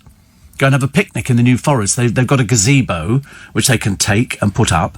And so I thought about this, and I thought, I want to sit in the New Forest. It could be cold. In fact, it probably will be on Boxing Day. So I said, well, listen, if you can go and eat in the New Forest over the Christmas, why can't you do it in your back garden? So we checked yesterday, and they said, oh, yes, you can do it in your back garden. So I think we're going to be sitting in his back garden, which is it's going to be quite nice. In the gazebo, and we'll probably just have buffet, something like that, which I like buffet. Perhaps we'd have some vol au vents They're always quite good value, aren't they? Or crispy duck would be good if they're only a £5 in Aldi or whatever. I mean, perhaps we could have half a dozen of those hanging up, and then we could get some pancake rolls and some hoisin sin sauce, and that's always quite nice. And then you just sort of drizzle that over the top of the duck, and then wrap the pancake around your spring onions. Way, and then you sort of just shove it in your mouth. It's delicious. Although if you actually get bored with trying to eat a whole crispy duck, just do without the pancakes. And they hoisin sauce. Hoisin sauce. It's my favourite. Just hoy. Just hoy. I thought it was hoisin. Hoisin. Oh. It is quite. They do a thin one, don't they? It's plum sauce. That's what it is. So is hoy. Is hoy the word for plum? Imagine the fun you could have on a bus. Hoisin means seafood. Oh, but it's not. It's plum sauce on duck. That's what you have. You have plum sauce. Mind you, I like the that red blue dragon stuff or whatever it is, which is the nice one you have with it's like a dipping sauce. That's nice as well. I'm sure it's not very good. I'm sure it's just full of sugar, but it does taste nice. Hoisin sauce. There you go. Hoisin sauce, soy sauce, smooth peanut butter. Oh. Well, it doesn't look like any of this. Smooth peanut butter in soy sauce and dark brown sugar, some rice wine vinegar, a garlic clove, 2 teaspoonfuls of sesame seed oil, hot sauce to taste. What's hot sauce to taste? What's that? Like Tabasco, all right. And an 1/8 of a teaspoon of black pepper. And you just basically stick it into a food processor and sort of wazz it up. It's quite nice, though, isn't it? So I thought it was plum sauce. I could have. I'm generally not wrong, and it's nice to be right all the time. But I thought it was plum sauce. I thought it was. See if you can go wild camping in the New Forest. I mean, why don't we just do it in the back garden? Much easier. What's the matter now? What's the matter now? It is nice, yeah, but this is Boxing Day. It's going to be freezing cold. There might be snowdrifts, and we'll be sitting there eating some vol au vents and having a buffet. And people saying, oh, would you like some sort of orange and champagne? You don't know, a cup of tea and a thermal blanket, I think would be the thing that I'd be doing. I don't want to sit outside on it. And also, there's creepy crawlies and everything else like that, aren't there? You put your rugs down, and then creepy crawlies come and join you for Christmas lunch. So, I'm not a fan of that. We'll have to think of something else, actually. Perhaps we could have a pool party. That'd be quite a nice idea, wouldn't it? Pool party. It's not going to work either. Coming up the other side of the news, you won't believe it, we've got another jingle and poem of the day. The jingle is the bit that I've actually done, and it's a good one today, the poem, if you like tongue twisters. So wait for me to completely screw this one up, because I've had a practice, and already I've made 2 mistakes.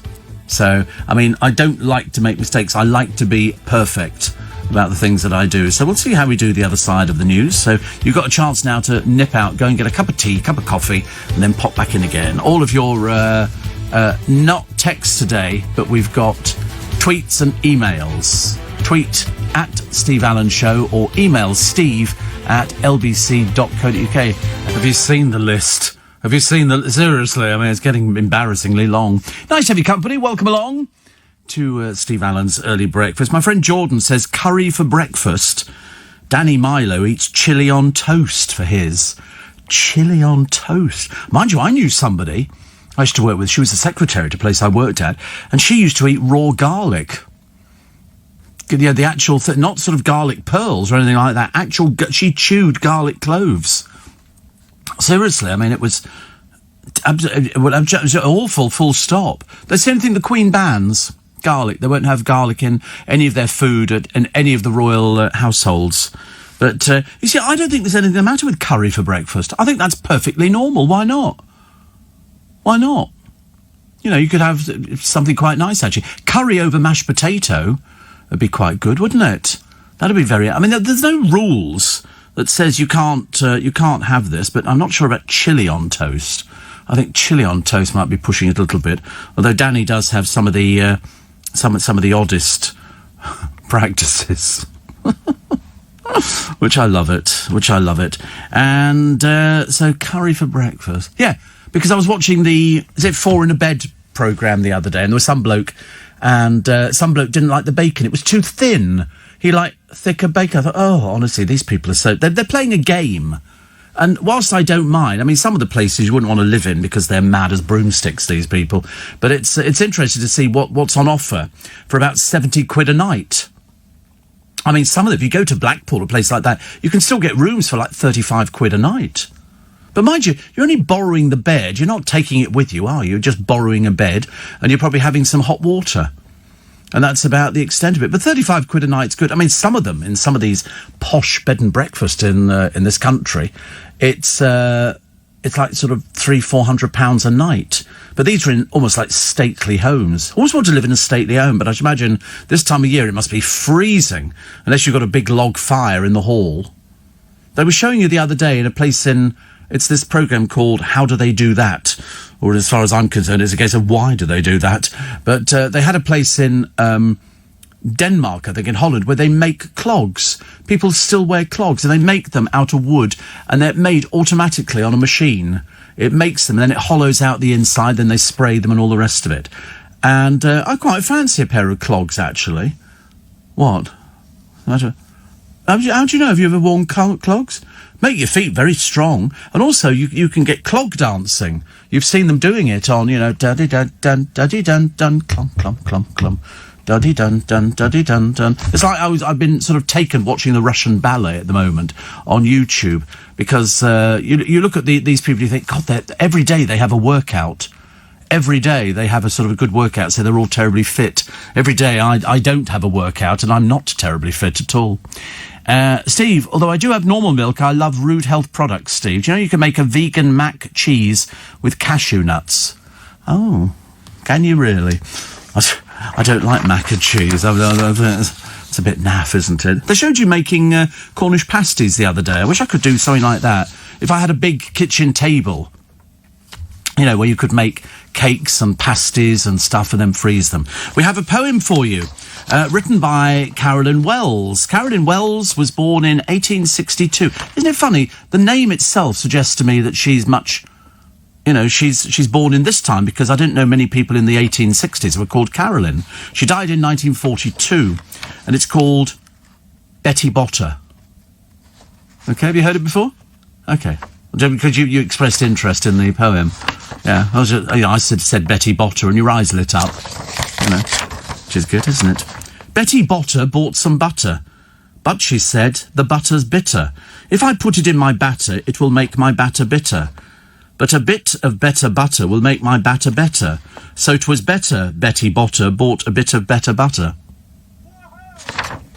Eat your heart out, I tell you. There are radio presenters listening to this programme going, do you know, he's got it. He's still got it.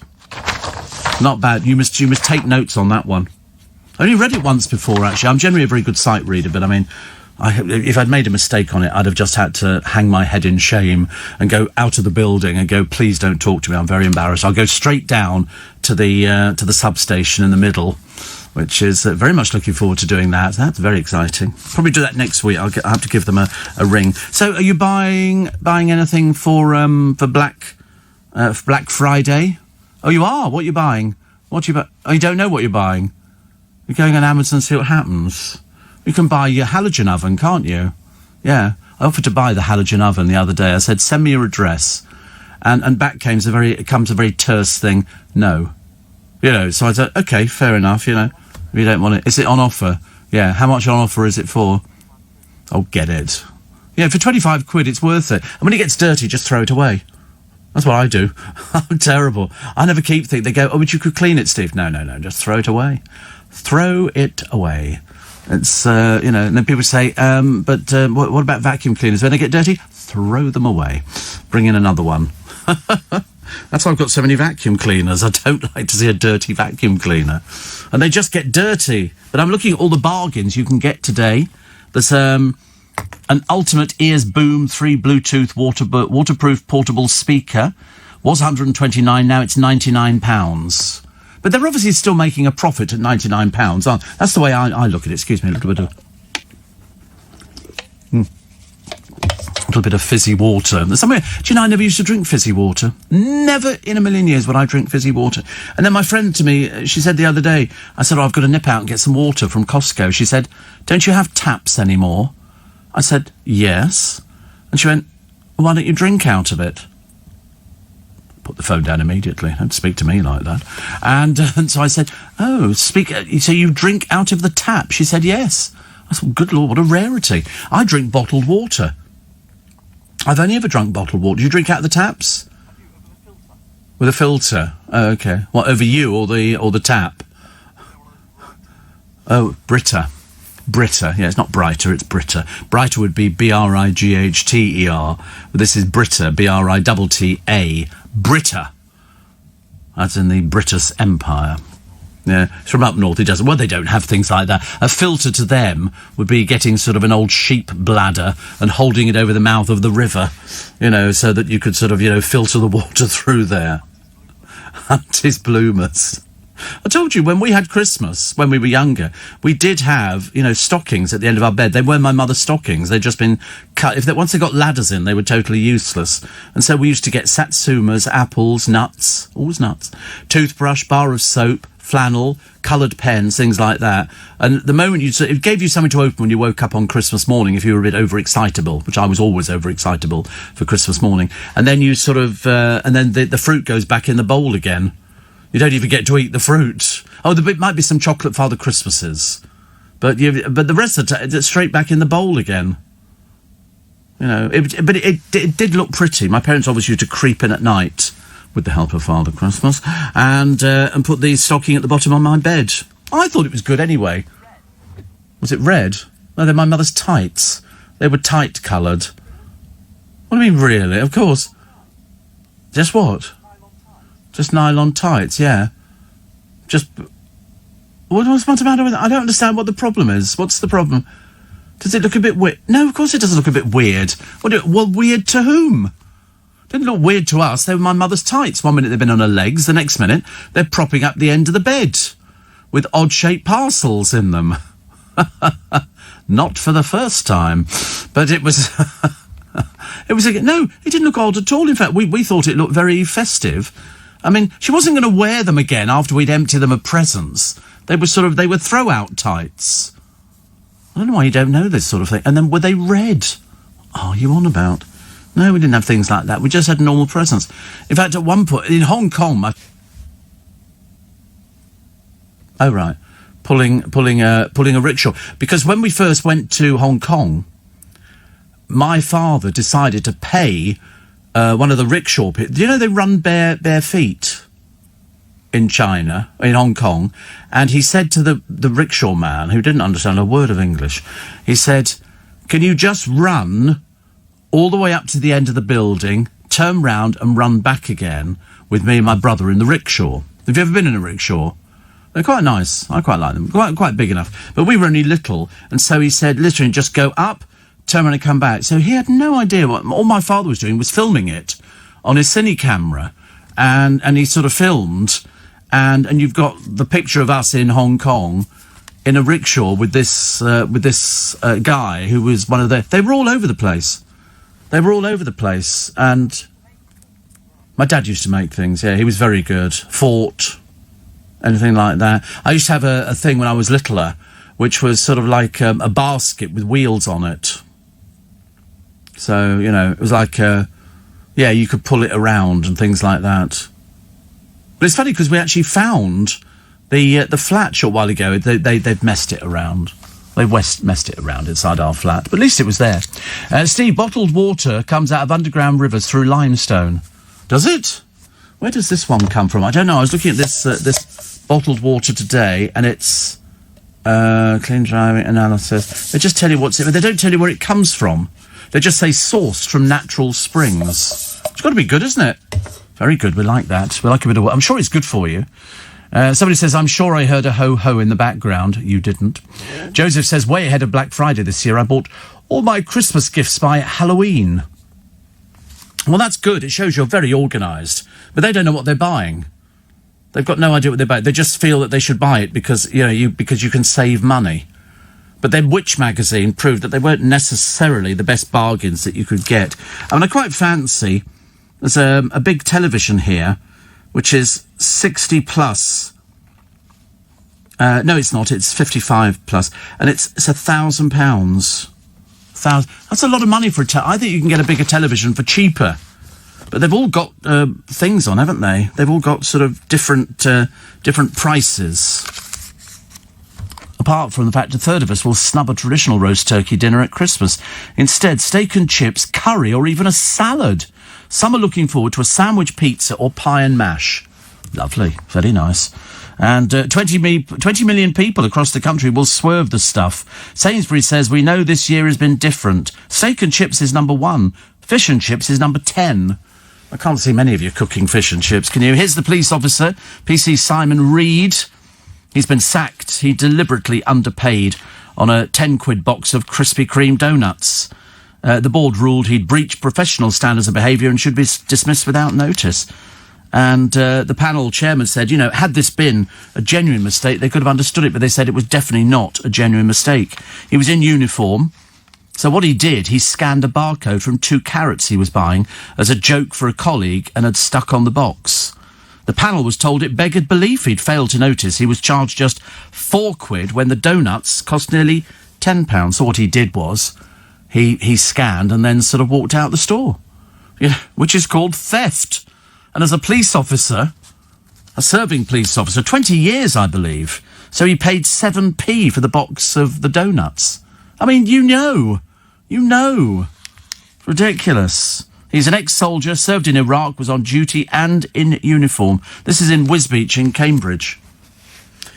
That was the only course that they could come up with, was dismissing him. Up until yesterday, we weren't even sure he was going to be dismissed. 5:15, let's get a check on the road and the rail, shall we? Down at the old... Another riveting reality show. Yes, believe it or not, this time it's called Celebrity Bump.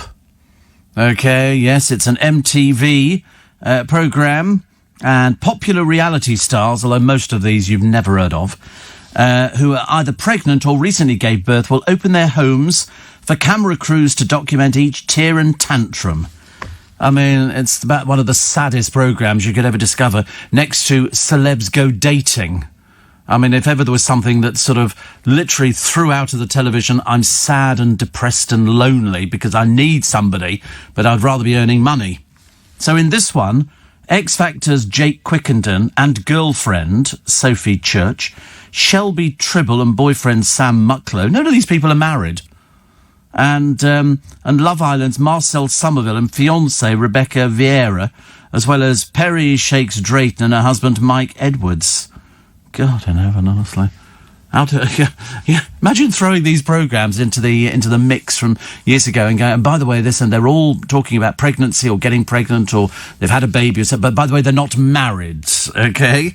Alison Hammond has had her say on the ongoing This Morning team drama. They're turning it into it. Somebody's turning this into a drama. I don't know who it is, but we don't need it. You don't need it on the programme. The programme's successful. It works as it is. And she says... she was telling her Instagram followers yesterday, strong people don't tear down others. I assume that was a direct dig at Ruth Langsford, who made a dig at Alison's reality TV past, although she denies it. She said, no, I didn't. But she did. It's a case of, listen, Alison Hammond, who came from a reality show, but she's worked 20 years. Listen, she might not be everybody's favourite. But this is obviously so that Eamon can get a little... Because, I mean, I turned on the telly the other day and they're on QVC. No, it wasn't Andy Peters, one of those rare days that Andy wasn't on, but it was Ruth doing her clothing and all the rest of it. And I thought, do you think that Eamon just sits there staring into the distance because he hasn't got any other work apart from one day a week on This Morning, which is going to come down to a little bit less for next year? But, I mean, they've had loads of opportunity. It's not like... I mean, she's constantly working. She's doing Loose Women all the time. Loose Women is very good. Liam Gallagher suggested a novel way of ending his feud with his brother Noel, appearing together on The Great British Bake Off. Oh, dear Lord above. Well, your credibility's gone out the window, hasn't it, straight away? And here they are, Liam and Noel. Mystic Meg, it's not the same one. I mean, our one must be about 150 by now. She says, outrageous Uranus in your communication zone bring tough words to the surface, and many people will be very surprised but you are ready to stand up and say what you want. If a group of people from your past still has a hold on you, make it a positive thing by taking control. Get back in touch on your terms. Wow. Whatever that means. Don't know what that means, actually. What are you? Virgo. There's a surprise. Virgo. Where's Virgo gone to? Must be here somewhere, isn't it? Oh, it's disappeared. Virgo. Another try at achieving a goal is on your horizon. Something you should consider as you've learnt a lot since the last time and a timescale has changed. The Moon and Venus make you less trusting in love, but this is good. You can ask and answer tough questions. An eye journey is worth discussing. I don't know what an eye journey is. I don't know. An eye journey. Well, as in I. No, I. The letter I. I. I don't know what it means. I've got no idea. Sounds very peculiar, doesn't it? But whatever it is, I'm sure it'll be very good for you. And I'm sure that it'll be all absolutely marvellous. Lost my Daily Mail. Here it is. 24 minutes past 5 is the time. And here we go. It's had just a handful of cases. This is the COVID madness. And no deaths. Like many areas, this Kent village is now in Tier 3. As 99% of England is hit by tough new curbs, no wonder there are tears of rage and disbelief. So a handful of cases and no deaths. Also, you've had that awkward moment. This one here, 4 women turn up for a cup of coffee, all wearing the same jacket. All wearing the same jacket. Never going to happen on this programme, is it? Never going to happen. Never. But they're all wearing the same jacket. How funny. And also, West Bay, Dorset, setting for Broadchurch, hasn't had a single outbreak. Now, like so many of these towns and villages, is facing financial catastrophe. So on earth are Number 10's experts thinking? Yeah. As people saying, we're worlds apart here in the country. Somebody runs a coach and horses. That's Co LeBerge and Sue Lord. Small firms are suffering. Unfair to lump us with major cities. And one local pub can open, but one can't, in a place called Groombridge. But there's a whole list today. Whole list in the Daily Mail. You'll find it in other papers as well, but this one's the most comprehensive of the towns where you fit. Tier 1, Isle of Wight and South West, Cornwall and the Isles of Scilly. That's Tier 1. The rest of us are Tier 2, and then you get Tier 3, which is very high. Tier 2 is high. They've tried to sort of make out that, they're going to be okay as well. And we'll have to wait and see. Christmas cheers are out for bars facing ruin. Ministers faced a backlash from the hospitality sector, which showed it would lose nearly $8 billion in trade before Christmas. But the good news is you get carol singers. Where they sing, of course, we're not too sure. I think they should make them go into restaurants and just stand in the corner and sing, Hark the herald angels sing, glory to the newborn king. I think that'd be nice, wouldn't it? Pictures for Diana that you haven't seen before. 2 years before the marriage split. And here she is with a lot of people. Valentino and Diana, which is, everybody looking very good. Charles adopts 3 hoglets to tackle slugs and snails on the estate. Hoglets are baby hedgehogs. By the way, I didn't think you knew that. No, what did you think? They were sort of pigs. Baby hogs. Yeah, no, they're there's a picture of one of them, actually. They're quite cute. If you like that sort of thing. Also, I'm not wild about them. And BBC Television News, more biased than all the rivals, say viewers.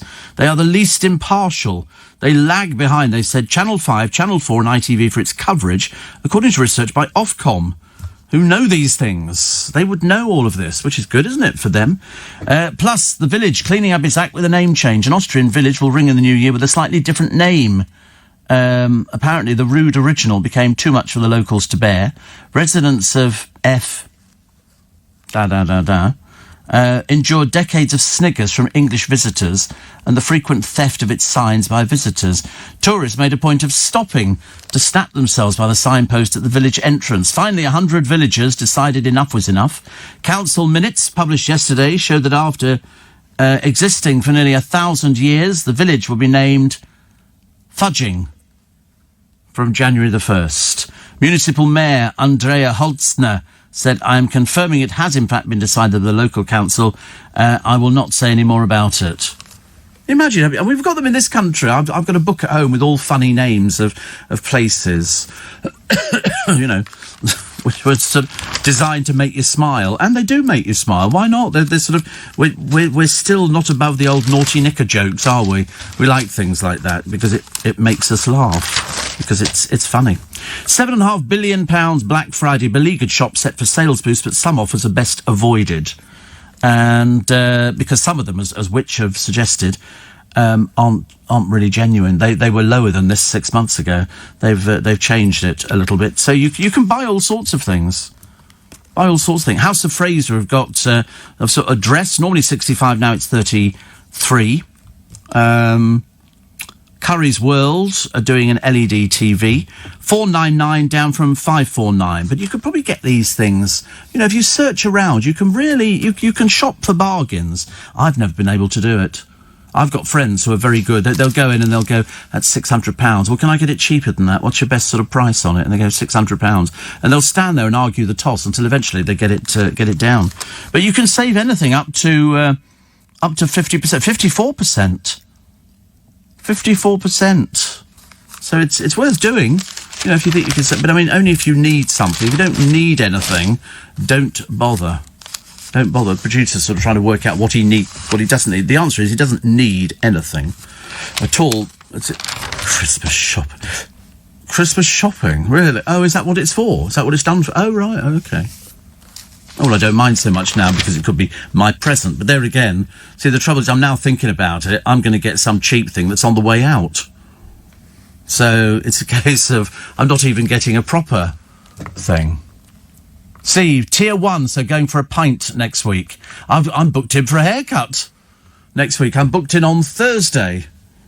I'm booked in for the haircut. And you should go and get a haircut as well, Corey. Just a little trimette. Things you paid so much last time. That's 16 quid you paid, actually. £16, whereas I sort of pay a lot less than that, which is good. The boat race switched to Cambridge amid the Thames Bridge farce. It's such a shame, isn't it? Why can't they do, as we suggested the other day, build the new Thames Bridge right next to the one that they can tear down, and then you've got one that runs, and sort of build it and get it going? I mean, it's so much easier. And only 15 million. It's 15 million, and it works a treat. But, you know, what can you do? What can you do about it? 5:30 is the thing. Have we finished fox hunting? The only reason I ask, I know it's supposed to be banned, but National Trust and Forestry England have been, the land that they occupy has been suspended for trail hunting. I think it's called trail hunting, while police probe video said to show that it's just a front for chasing foxes. Uh-oh. They're examining leaked recordings of 2 online training sessions for trail hunters, which allegedly include discussions on how to get round the anti-hunting law. That's the problem, isn't it, really? I mean, I don't quite get it. Apparently, more than 100 hunt staff and masters of hunts took part in these webinars, which were almost 3 hours long. According to ITV News, in one session, a contributor says, if you've got saboteurs out with you in any shape or form, we need to have a clear, visible, plausible trail being laid down throughout the day. It's a lot easier to create a smokescreen if you've got more than one trail layer operating. So it's obviously somebody somewhere is still doing things, and it's a bit annoying. A Trust spokesman says, we are aware of videos circulating on social media, and we've taken the decision to pause trail hunting on National Trust land and will not be granting any new licences for the remainder of the season. Forestry England added, we've now suspended all licences for trail hunting. This is in response to configuration that the police are investigating webinars hosted by the hunting office. Oh, I hope not. I hope not. The Royal Mail delivers a new blow to our Saturday Post. They've moved closer to scrapping the Saturday Post after a watchdog claimed it would have little impact on the public. I think our Post people are brilliant round our way. They really are. I think they're absolutely amazing. Come rain, come shine, Darren's out there with his legs out as he wears his shorts. Spare a thought for Santa's elf and safety. So Santa Claus here, the real miracle, for once not the birth of Jesus, but the fact that Santa has survived this torrid year. He's not only escaped the pandemic so far, despite being in a high-risk group, but also the fervid attentions of the wokerati, whose diverse ideology has blighted so much of public life in recent times. I mean, they're also asking the questions, can reindeer get COVID? You know, mistletoe, the new rules. Should you find yourself under the mistletoe in the company of a good-looking stranger, do not panic. Remember the official Boris mantra, hands, face, space. OK? Hands, face, space. I know what you're thinking. Now is not the time to consider what the Prime Minister's priorities are when locked inside a cupboard with a shapely wench. Experts claim there will be less mistletoe this year and advise adopting the techniques used by department stores and supermarkets if you really cannot avoid a mistletoe moment.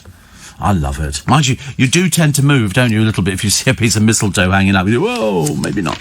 Maybe not.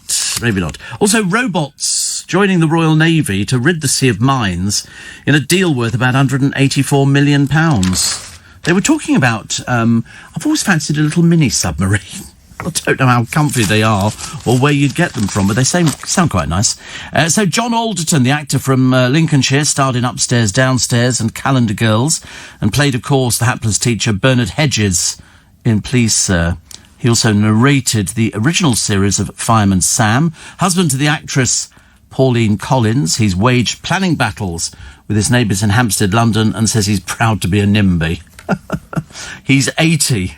He's 80. It's not possible, is it? Samantha Bond is 59. I mean, really, Samantha, goodness sake, honestly. How fantastic. The actress from London played Miss Moneypenny in 4 James Bond movies, but admitted I'd never seen a Bond film in a cinema, and till I was in one. She was the only Moneypenny to kiss 007.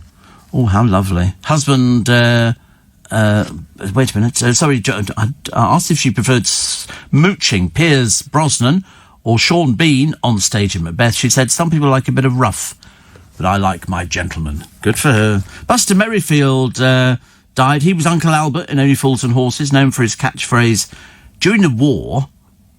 Former schoolboy boxing champion he was, believe it or not, turned to acting in his 50s after retiring as a bank manager. His boss once said his beard made him look like a rutty gorilla. Looked like a bank manager. I've never seen a bank manager who looks like him, but I thought he was good. I was watching an old Only Fools and Horses the other day. I thought it was really good, actually. The scripting was very good. Rodney goes into the local corner shop. The girl in it, he's going out with, but he wants one of his adult magazines. So he says to Dell, he said, can you get, it's a bit embarrassing because she's behind the counter. So can you get me one of my top shelf art magazines? Which is, they were always on the top shelf. You had to stand on a tiptoe, apparently. And so Dell goes, all right, I'll do it for you. So he goes up to the counter. He said, I'll pay that. He said, oh, and I'll just have one of your top shelf magazine, the art magazine. And so she says, which one? And he goes, Rodney, which one did you want? And Rodney goes, I can't believe you just said that. Those top shelf magazines. Sorry, would you like it in a brown paper bag? Absolutely not. I'm going out waving it above my head. You don't even see them anymore. You do not see not that I'm looking for top shelf magazines, but you don't see them because you don't need to, do you? When was the last time, any of us went out and bought a top shelf magazine? Horse and Hound and, Architecture Weekly, things like that, sort of magazines that really get the old juices going. And you could sit at home with a piece of peanut butter on toast, getting excited about sort of, Horse and Hound Weekly. Motoring life, yes, exactly. Build your own car in 3,600 body parts, and you could and then you could take it out for a ride on the road. People do things like that, don't they? I used to go out and buy things. They used to say, oh, we're doing watches. And I always used to buy the first ones, and I gave up on them because nobody'd ever get to the end of these things. Because it turned out when you were building the model of the Titanic, it would have been cheaper to actually build the Titanic than it was to actually order it. But everybody would be doing it. Come Christmas, you'll have all these magazines out with all these sort of different things, which I think is quite funny. I don't sort of worry about it too much. I quite like the painting by numbers stuff. That's good. I like painting by numbers. I might do painting by numbers today. We've got a shop here, literally just at the end of our little road here, and you turn left and there's a painting shop. We're going to paint, we're going to something this town with artists or something. which is good. I like painting because I'm watching the Arty programme on the BBC Two at the moment. And I'm looking at all these talented people. I can't paint for toffee. These people are brilliant. Absolutely brilliant. Rugby has got its first openly gay referee. Does anybody really care? There was a guy on the television the other day. I mean, I'm not saying he was gay, but he was certainly very camp. And Bruce Forsyth just took it all in his stride. You would have thought he came from a different generation. But no, he was absolutely perfect on The Price is Right. I loved it. There was one woman, Sula, I think her name was. She won everything and the £1,000 for getting the number 100 on Spinning the Wheel. She did really well. I was ever so impressed. I was quite pleased for her, actually. Her family were jumping up and down. She won a caravan, a 3-centre holiday. She won all sorts of electrical equipment. Oh, it was unbelievable. It was very good. That's what we want. We want people to win. I don't like watching people losing, which is not so good.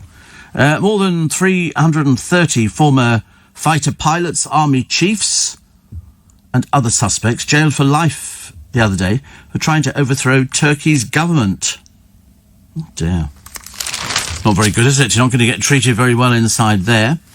Also, society model Frankie Herbert has walked in front of the Queen, but her next one is on building a new romance. She's the 25-year-old niece of the Earl of Carnarvon, who owns Highclere Castle, where Downton Abbey was filmed, sharing a picture with her boyfriend, the artist Robbie Gelcott. How nice. If you've been to Highclere, you must go to Highclere Castle. It's fantastic. It really is lovely. All sorts of things you can see. Lots of films coming up on the television, most of which you won't really want at all. There's one here. It's Happiest Season, hardly revolutionary. They give it 2 stars, whereas all of mine get 5-star ratings. And the answer is that I love a good Christmas film. So it's always to do with romance. Have you noticed? Every single Christmas film is to do with romance. They'll sort of say, oh, here. I mean, The Shop Around the Corner, as my friend Ian would tell you, is very good, which is very nice. And again, it's about romance. You know, people get romantic over the festive season. And Home Alone's not romantic. Yes, it is. Yes, it is. Of course it is. At the very end, the old man's family come back to him, don't they? So don't think that's romantic. Yeah, he hasn't spoken to them for ages and ages. The old man who lives next door. Am I facing the right way or something? Have you seen Home Alone? You know who's in it? Macaulay Culkin. But definitely the old man next door. His sort of family come back to him. And he's then got his family complete for Christmas. It's very, very sad, very tragic. You haven't seen it at all, have you? You've got no idea who the man is next door. But he's an old man, and he befriends Kevin. Kevin thinks he's originally thinks he's mad, bad, and dangerous. And then they turn out to be busy mates. You know, and in the end, because Kevin saves the day. And I think they've had 3 Home Alones. 4 Home Alones. Oh, blimey. I think I've only seen 2. I can't remember. So, how much can you win in lottery prizes over this weekend? £155 million. There's a rollover on the Saturday lottery, and there's a rollover this evening, which I think it's 144 million. Don't bother, I've picked the numbers. Okay, I've had a word with the Almighty, and he said, these are definitely the numbers, Steve. 26, 43, 52, 4, 6, and 7. It'd be so funny if they come up and somebody says, you predicted these numbers. Listen, it's a gift. It is a gift. So David Jason is slamming celebrities who are rude to colleagues. Why would you be rude to colleagues? I'm never rude to my lot. You can't afford to do things like that. Be nice to everybody, because then it comes back and they like you even more. And so then I get a bigger present from Corey for Christmas, because that's what his sole mission is today, is to buy Steve a present for Christmas, because I'm too generous. Let's get a check. Every Ant and Dec say this year's celebrities are whinging about the cold. I'm not surprised. It's freezing cold. It's Wales. Although they're still walking about this castle, I think there are heaters. Fuck heaters in there. No, I think there are heaters that are sort of blowing it, because they're walking around, some of them in shorts. And in the middle of winter, you're going to do yourself no favours whatsoever, are you? The puppy that caused a fire, the owners took it for the snip. And it came back and it managed to turn the oven on. I don't think it was in revenge for that. But That's the way it goes, isn't it? And yet another member of the billionaire dynasty has died. This is the problem when there's loads of money. I think this is the Gettys again. Plus a climate change protester who's climbed Big Ben in a Boris Johnson wig and a green leotard. Not exactly the cleverest thing I've ever heard of, but, you know, you never know, you never know.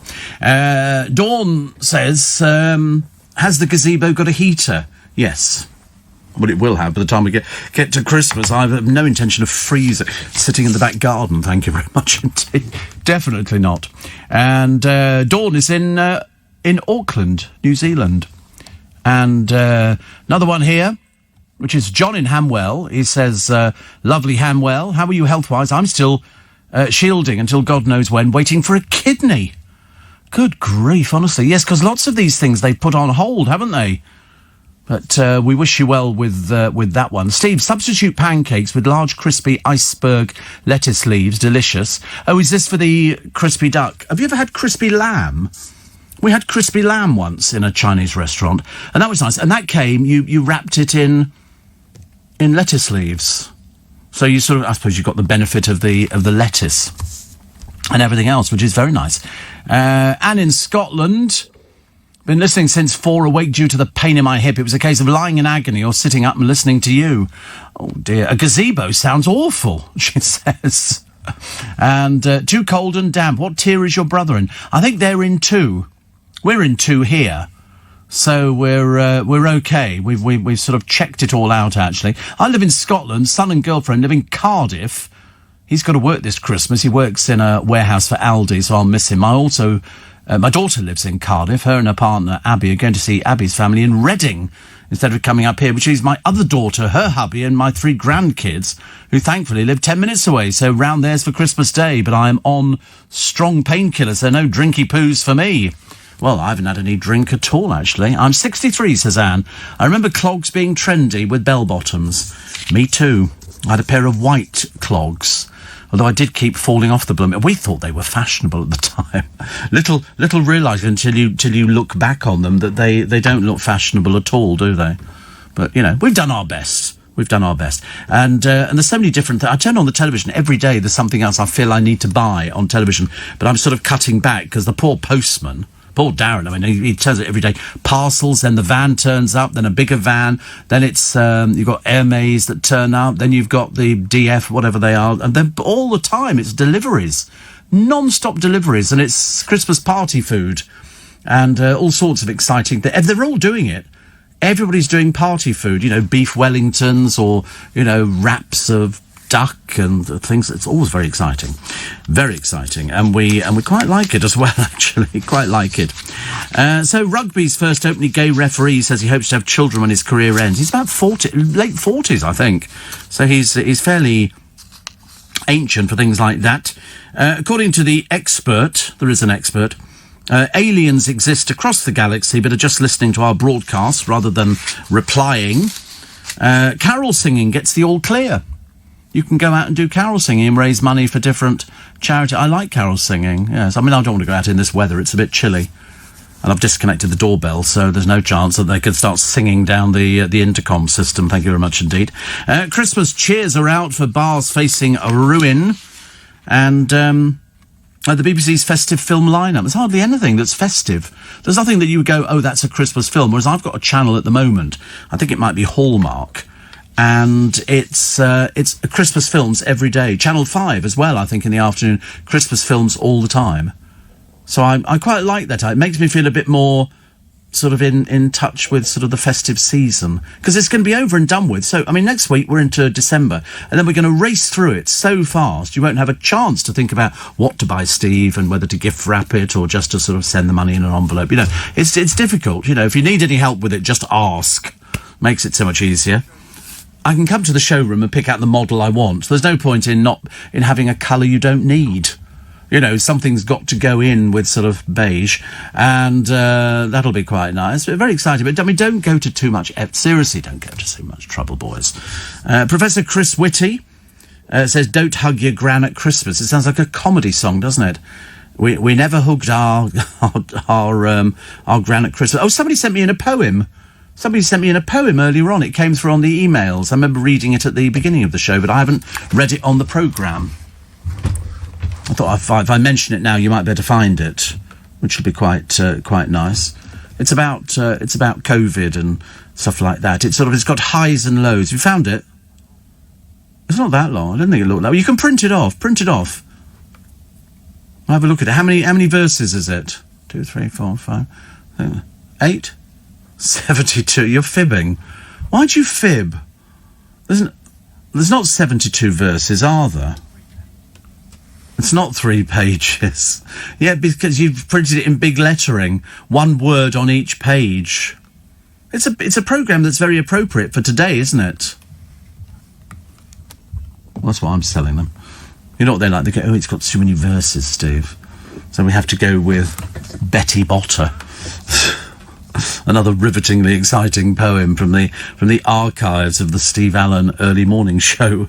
Here it comes. Oh, look at that. Oh, we've used up most of the paper in the printer, Steve. There's no more paper left. We can't print anything at all. Oh, dear, it's all an effort, isn't it? Did you want, oh, there's small writing, that's why. Did you want, Chinese pear? You can't have a chocolate. You can't have eaten the ones you've just had. You haven't eaten them. Yeah. But you took 2 handfuls. No, what? I only took 4. And I can't believe you've eaten them already. Did you not share? Look at it, honestly, look. Absolutely ridiculous. Seriously, small wonder I'm surrounded by people who are borderline diabetic. My fault for bringing the blooming things in. This is a poem. I think it came from Kevin. I'm pretty certain I can't believe I've eaten all those already. But it goes as follows. So there are good bits and bad bits. Good bits. Actually, no, I should save it for the other side of the news, shouldn't I, really? Because there's 2 pages. You know, there's 2 pages. So I'll do it. Have you read it? It's very good. You haven't read it at all, have you? Yeah, from Kevin. Yeah, just have a read through, just while we got the news on, and then we can do it the other side. Okay? You don't have to lean over each other. Dear. We've got some unseen photographs of Princess Diana, which were in the papers today. It's very good, with the flicky hair before she went all sort of big and bouffant and stuff like that, which I quite liked. So, wait a minute. Where's it gone to? I've lost the blooming thing, honestly. Do you know, papers disappear left, right and centre. One minute I'm holding a complete set, the next minute nothing at all. The nation weeping for its hero, Diego. I'm a bit of a shock for everybody. Nobody's expecting him to go, not when you consider he'd only just come out of hospital and we thought that they'd sorted all the problems out. Obviously not. Plus here, a film about a boy who cheats death so his family can once again enjoy the gift of music will warm hearts on Christmas Day. And this is Coco from Toy Story makers Pixar. So Coco. That's all I know. I don't know anything else about it. I mean, it looks quite good. It seems to have all sorts of different people in it. But it took $605 million at the box office. That's called a successful movie. They've also got Home for Christmas with Spider-Man, Aardman's Early Man, the sobering World War II story, Dunkirk, which I've got, but I haven't seen it, and also the fiery How to Train Your Dragon, The Hidden World, which is lovely. They reckon today, you lot out there are going to be spending £2 billion in a record-breaking bargain frenzy. I don't know where people get the money from. Seriously, there's nothing I need to buy today. I might just buy some Satsumas or something like that. There's nothing I need in particular. But they reckon £2 billion is what people will spend. They say get that Black Friday feeling. It depends whether you need any of this stuff, which is coming up. I mean, the truth of the matter is, I don't think you boys need any of this. I mean, you know, there's a men's Legenders khaki bomber jacket for 80 quid. Used to be £125. You know, if they're all genuine bargain, are you going to buy one or something like this, are you? So you'd have no... Let's have fun with odd-shaped pears, shall we, this morning? Yes, let's be very good with it. I've just offered them Chinese pears because they're in season at the moment and they're particularly delicious. But they've had them, but they're trying to pretend they haven't had them. Just eat it, okay? Just eat it. Just take a bite out of it, okay?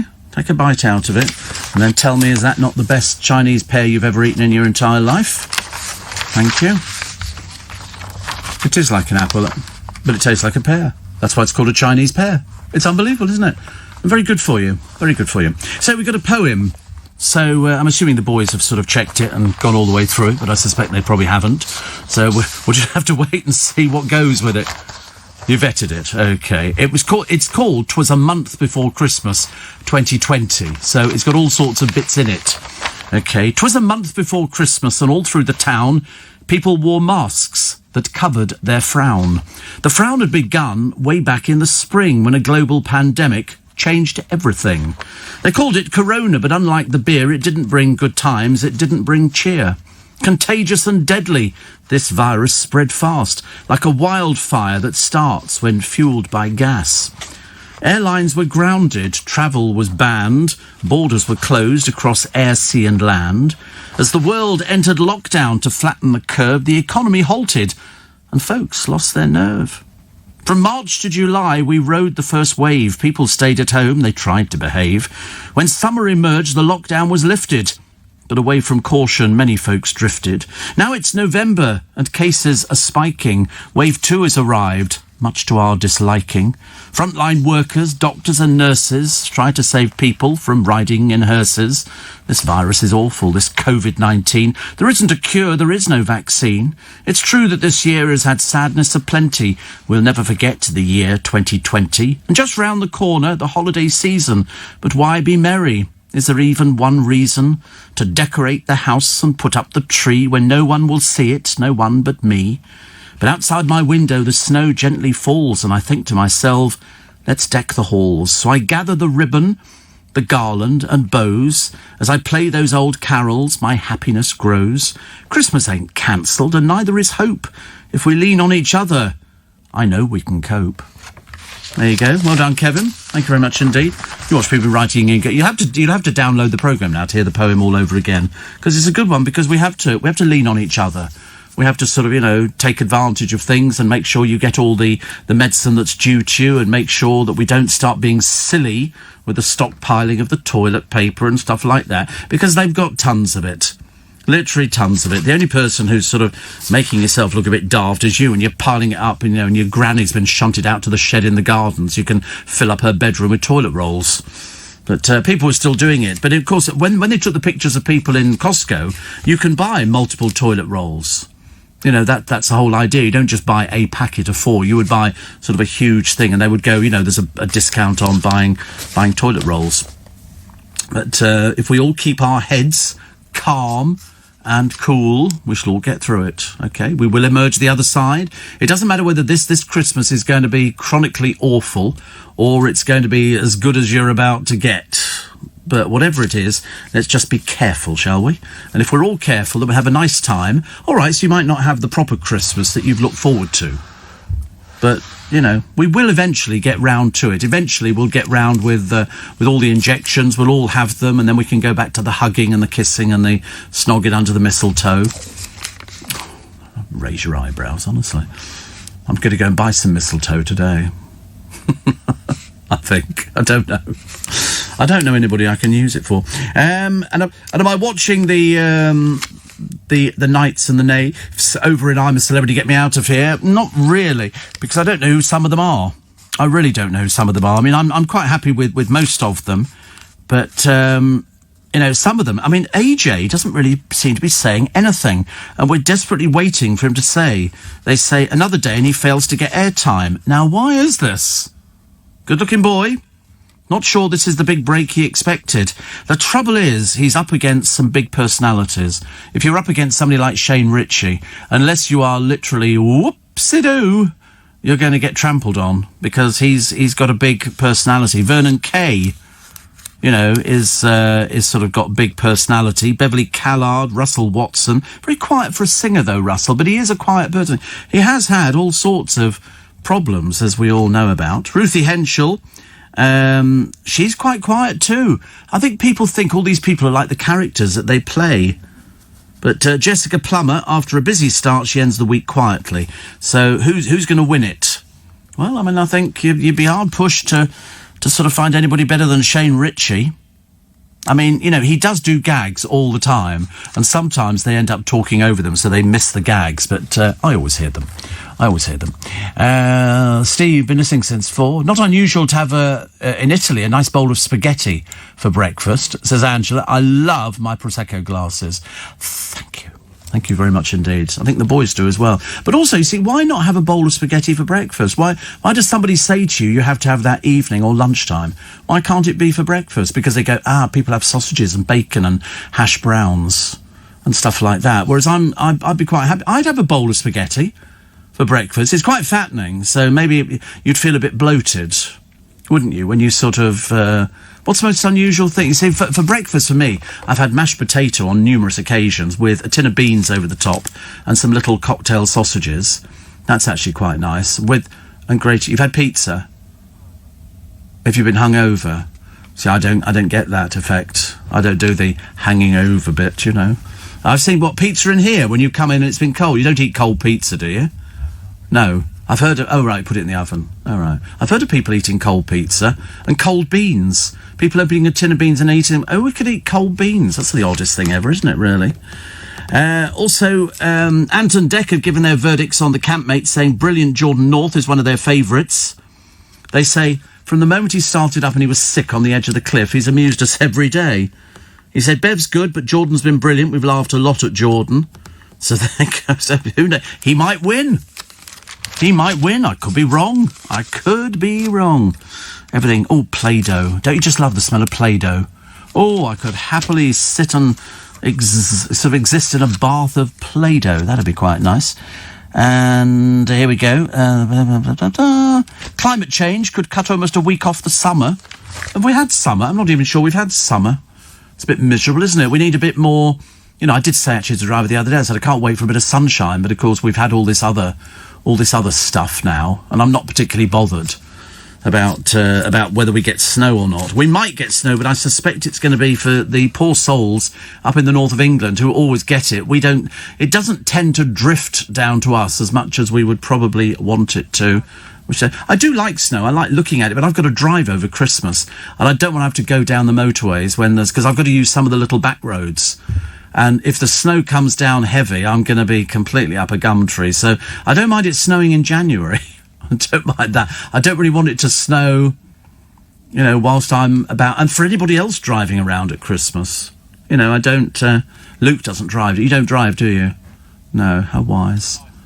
You've got a licence, yes. That was obviously the DVLA's decision to keep you off the roads. And but have you never had a car? You've never bought a car?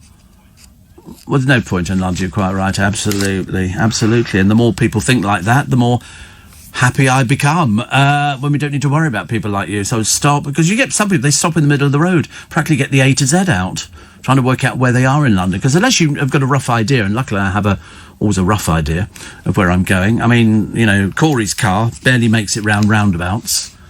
And you could pop his little car in the boot of my car.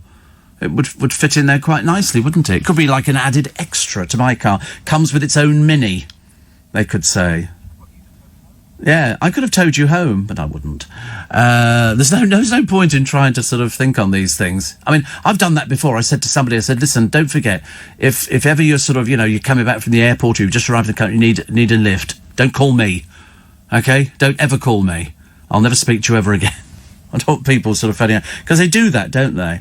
My father made a big mistake some years ago. There was a girl who I used to share a flat with in London. There was quite a few girls, actually. And she flew back in, and she phoned my parents at 2 a.m. to say she just landed. Could my father come and pick her up? And my dad was really easygoing. So he did. He drove out from Berkshire to Heathrow Airport to pick her up and take her to Bath. Seriously, in the early hours of the morning. My mother said he must have been mad. I can't remember. I just remember thinking, that's a bit naughty, isn't it? You know, that's like somebody coming round to view your house if you're selling it and they want to use your toilet. That's happened before now. Also, a grieving dad in the paper today, and his name is Ian Garrick. He's been struggling since his wife Julie died from breast cancer nearly 5 years ago. He's got sons James, Callum and Nathan, in desperate need, so as they tried to come to terms with life without her, and he entered a competition in aid of the Teenage Cancer Trust, and he's now the proud owner of a 3,000 square foot house It comes from Mablethorpe. He said, we've been in limbo. The house has been falling down around us. To be honest, we needed a boost, so they've won this house worth, I don't know what, actually. I don't know what it was, but it looks really, really nice. And he got it. It's a £1 million house. They've said £1 million house. And he got it for a £10 ticket. So good for him. Good for him. Why not? Listen, if you've had a bit of bad luck, it's nice to get some good luck, which makes people feel a lot better. Liam Gallagher, as I say, wants to reunite Oasis in the Great British Bake Off tent. He fancies a showstopper with his brother Noel, but first he wants him to eat some humble pie. No chance. No chance. The feud, as they say, goes on. So nice to have your company. Welcome to Friday. Welcome to start of the weekend. Welcome to, oh my goodness me, it's going to be freezing cold again, which is lovely. Steve. Somebody else saying it's not unusual to have unusual food for breakfast around the world. I know, when we went to Holland years ago, they have sort of meats on a plate. You get a selection of basically ham and stuff like that, and then you get some rolls and everything else, and that seems like quite a nice continental breakfast. Generally comes with croissant, pain au chocolat, I think. So today's footballers heading for disaster, greater risk of dementia, they say, because they head the ball more than prior generations. And they said before, and I remember reading it out actually, in 2002, 105 times per game. 1970s, only 59 times per game did they head the ball. So now people are doing it more, and they're saying it could sort of be a bit of a problem, I think, actually.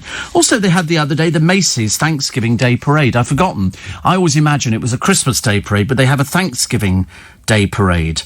It's been done for nearly a century. But this year had to be TV only due to COVID. And so they've got a giant kid from the 2017 movie, The Boss Kid. I love these giant balloons. We get them over here for our New Year's Day parade. And they're really good. It takes about 20 or 30 people to hold these things because they can literally take off. They're very good indeed. And so we'll wait and see. Now, what we're going to do about the New Year's Day parade this year, I have no idea.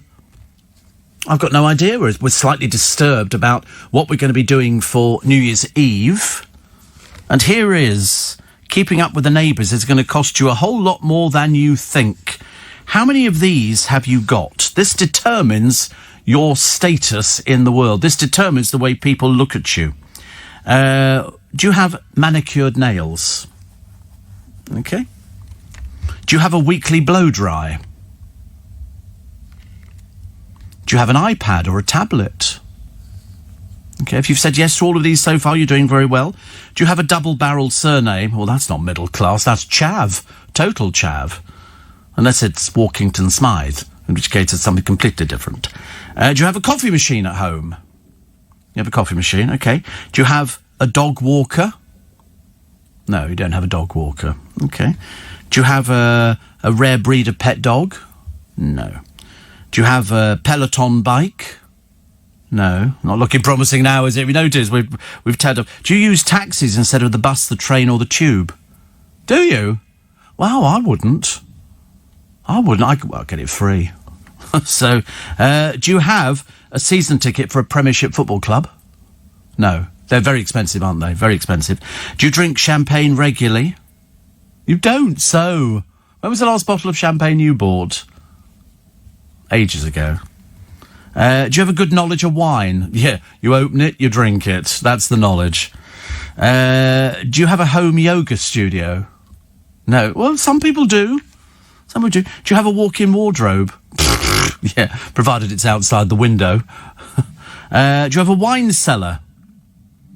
Do you have a garden pond big enough to be called a lake? Oh, you see, you're not doing well on this. Do you have a Mulberry handbag? Please answer that one carefully. Just remember, I know. And do you have a cleaner? Don't have a cleaner either. A TV bigger than 65 inches? No. Oh, dear, this is getting worse and worse. Do you fly first or business class? You don't do any of those. You don't know what to do. You know when you get on a plane, have you only ever turned right? Right, that's okay. There are other bits if you go left.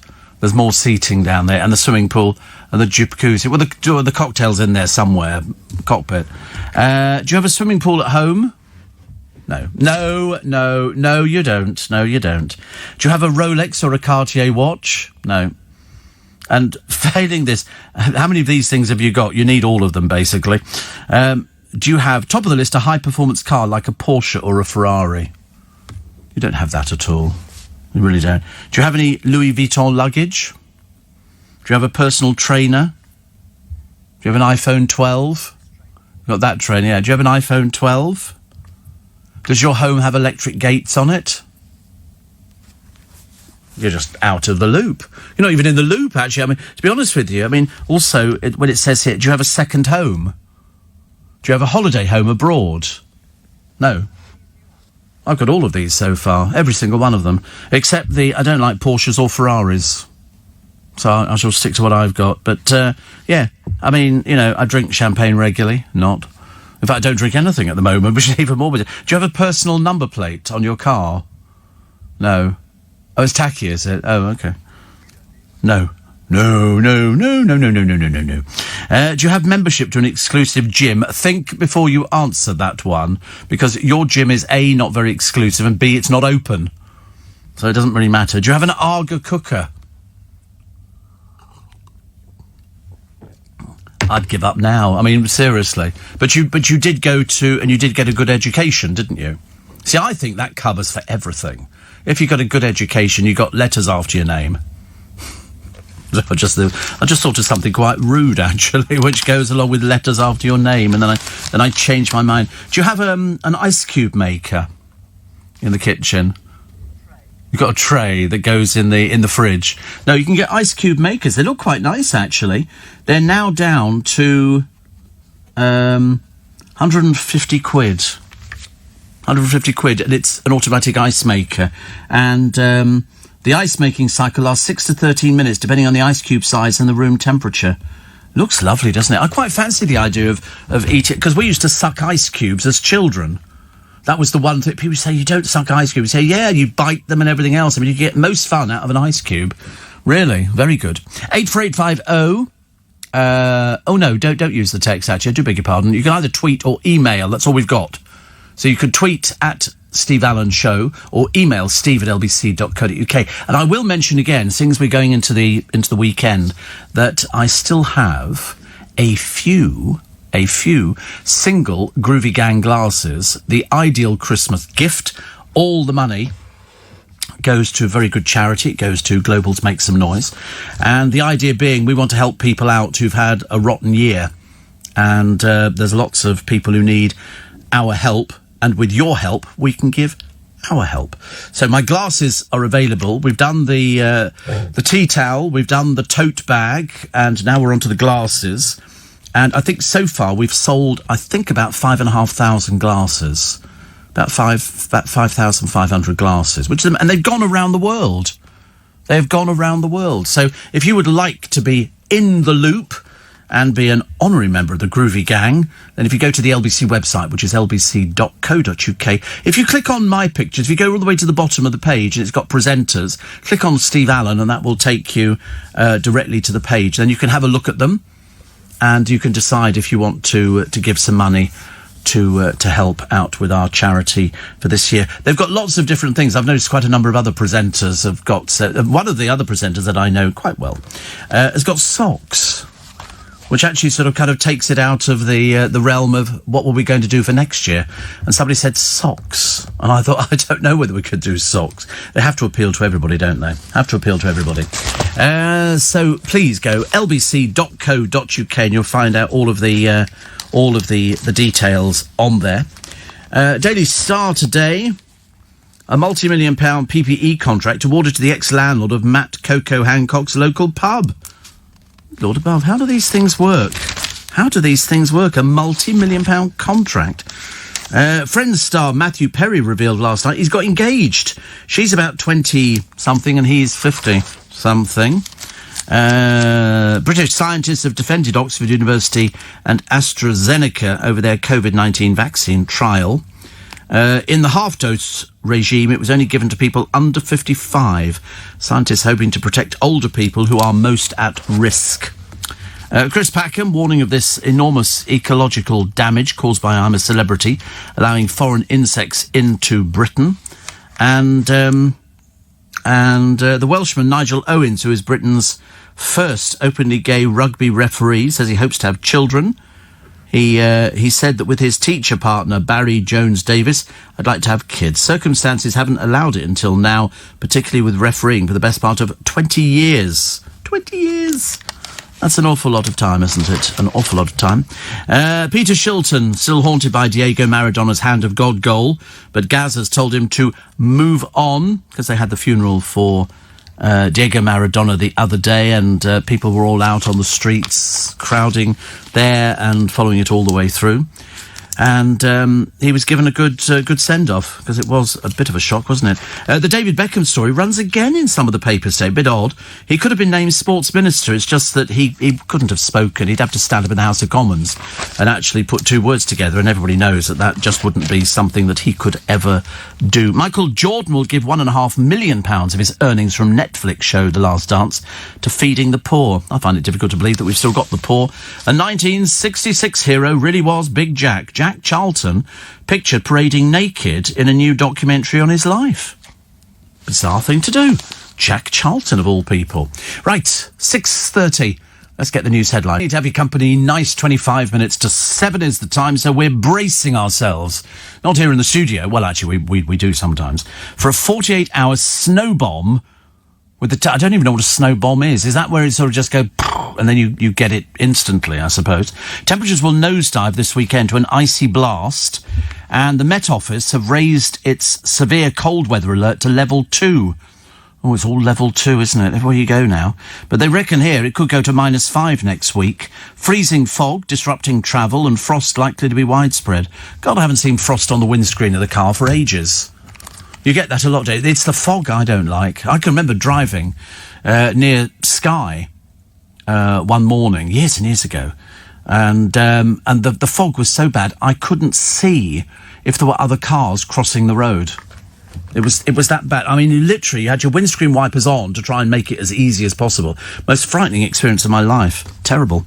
Charts published by NetWeather show 100% risk of snow across western Scotland on Thursday. 5 centimetres of snow expected across Scotland, Wales and the south of England on Thursday. Some areas set to reach -5 by Friday. Throughout Thursday, the risk of snow shifts further south, blanketing the east of Scotland and north-east England. So they've said the snow, because I shall be mentioning it over the weekend to people. They'll be saying, where'd you get that from? They say it's a 48-hour snow flurry forecast to follow the freeze next Thursday, starting in Scotland, then it covers north-east England and spreading up to the south-east. What's 5 centimetres look like? How much is that? That's quite a bit of snow, isn't it? That's quite a bit of snow. 5 centimetres? That's enough to sort of, lose your shoes in it, isn't it? Yeah, all right. Make a big joke about the 5 centimetres. But that was it. But that's what they forecast for next week, 5 centimetres. No, not in London, no. It never is in London, is it? Oh, they say it could be a cold December. It's gonna be a cold December. Cold December. Which actually I don't mind. You just put an extra jumper on, don't you, I suppose. But, but we noticed it the other morning when we walked outside of it, didn't we? You could feel it. It was going through your bones a little bit, that it was a bit nippy, a little bit chilly bon, as my dad used to say. Climate change could make summer almost a week shorter in years to come, research suggests. Oh, sod research. And Netflix are doubling their UK production budget to $750 million after the success of The Crown. Yes, I think so too. And sales of bottled air have surged as, believe it or not, Brits try to recapture familiar smells. £25 bottles being snapped up to jog memories of expats or those stuck in lockdown. Mr. Baggage, which sells the aromas, said scents titled Fish and Chip Shop and London Underground are the most popular. Oh, something nice, isn't there, about fish and chips? You're all sitting there at home at the moment going, oh, Steve, it'd be quite, if the fish and chip shop opened this time of the morning, I'd have a fish and chip shop opened at this time of the morning. I'd just have a shop open doing bacon and sausage rolls. And that'd be all it would be. You know, you don't want anything complicated to eat first thing in the morning, do you? You don't want to eat a pasty. That's a bit... Although, naturally, that's not even open on Waterloo Station now. They don't seem to be open as much as they used to be. But millions of snowflakes, millennials, will be having steak and chips. Some people even having a salad. They say there's a shift towards vegan roasts and Christmas sandwiches. Claire Hughes of Sainsbury's, which did the study, said, "We know this has been a different year for everyone," you ain't kidding, "and Christmas celebrations will be too. Whilst many will opt for a traditional roast, we're also making it very easy for our customers who want to be more adventurous with their festive food choice." See, I just want the turkey. I'm quite happy with that. I don't want anything else. Just sort me out the turkey. So most people opt for a traditional roast. You know, the little... I might just go and do myself some little sausages today with the bacon wrap round, just for the hell of it. There's no particular reason for doing it. I just thought it might be like quite a nice thing. Oh, this is nice. The Jungle VIP, a Sumatran orangutan cuddling a baby that really is king of the swingers, after being described as the most valuable in Europe. There's fewer than 14,000 of these. The boss of this particular zoo, Prague Zoo in the Czech Republic, Moroshav Bobek, said genetically he or she is extremely valuable.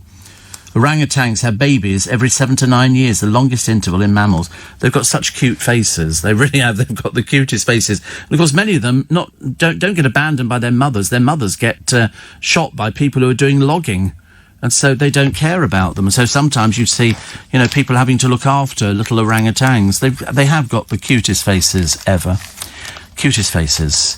Another one here. The BBC is backing Have I Got News for You? Did you read this one? Oh, you know what it is? Yes. So, did he do it at Glastonbury? Or... Oh, he did it on Have I... Oh, right. So the BBC are backing the joke about bombing Glastonbury to kill fans of Bob Dylan and Jeremy Corbyn. It said comic Finn Taylor's comments was in no way to be taken seriously. But that's what the argument has always been, isn't it? It's not serious, it's comedy. It's supposed to be comedy. It determines, though, really, I suppose, what we think is funny and what we think is not funny nowadays. You know, I mean, obviously they didn't mean go and bomb Glastonbury. It was a joke kind of thing in context. I mean, whether or not people see it, but the BBC have said they're going to back it. You get loads of things like that. Loads of things that sort of crop up and somebody says, oh, I think, you know, when you were talking about, you know, your studio with all your equipment in it, you know, and you go, yes. You're trying to work out what people are thinking of. Lots of snuggling down things. Blankets and Mongolian fur cushions. Throws are everywhere. Have you noticed? Throws are everywhere. I like throws. Sheepskin rugs, Fair Isle hand towels. They were £10. Fair Isle hand towels. They'd be made... No, probably not, no. And kids' character dressing gown, aged 3 to 4 and 7 to 8, from Sports Direct. Normally £25, now £8.50. That's good value, isn't it? Not sure if the boys have got dressing gowns. We think they probably have. Yeah. So you've got a piece of cord around the middle, so you sort of tie it together. I've got a dressing gown or two as well at home, but I hardly ever wear it. I bought it just to go to hospital, because you can't wander about, can you, in your pyjamas in hospital. I think it is navy blue, yeah. It's navy blue, because, I mean, what else? You don't want anything that's sort of all brightly coloured with stripes on it, so you go for something that's fairly sort of cliché-ridden, which is blue, and and you buy it big, so you wrap it round you. So I think mine is extra, extra large, and you can practically get 2 or 3 of us in there at the same time. But we don't. 84850 steve@lbc.co.uk. Steve, oh, I've lost it. And Victoria says, no brekkie on the way to work, boo, because Clapham Junction is shut too. You can find coffee, but I don't have the time to get to certain platforms. I don't care enough to spend £2.50 during my commute. I was desperate for a bacon butty yesterday. Nothing. I got one, actually.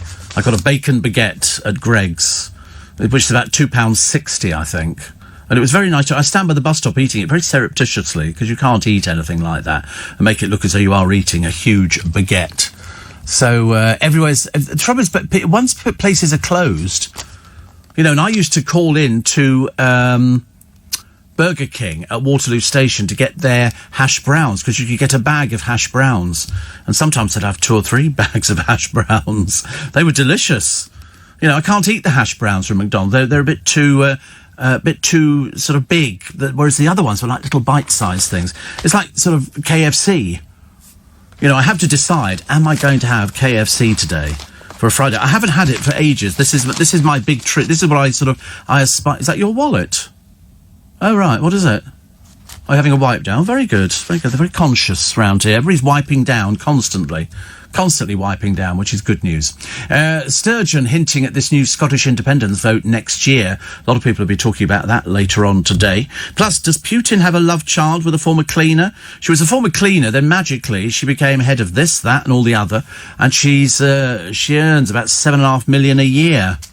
That doesn't sound right, does it? Also, what was the other one? Oh, Christmas cheers out for bars facing ruin, because that's not good at all.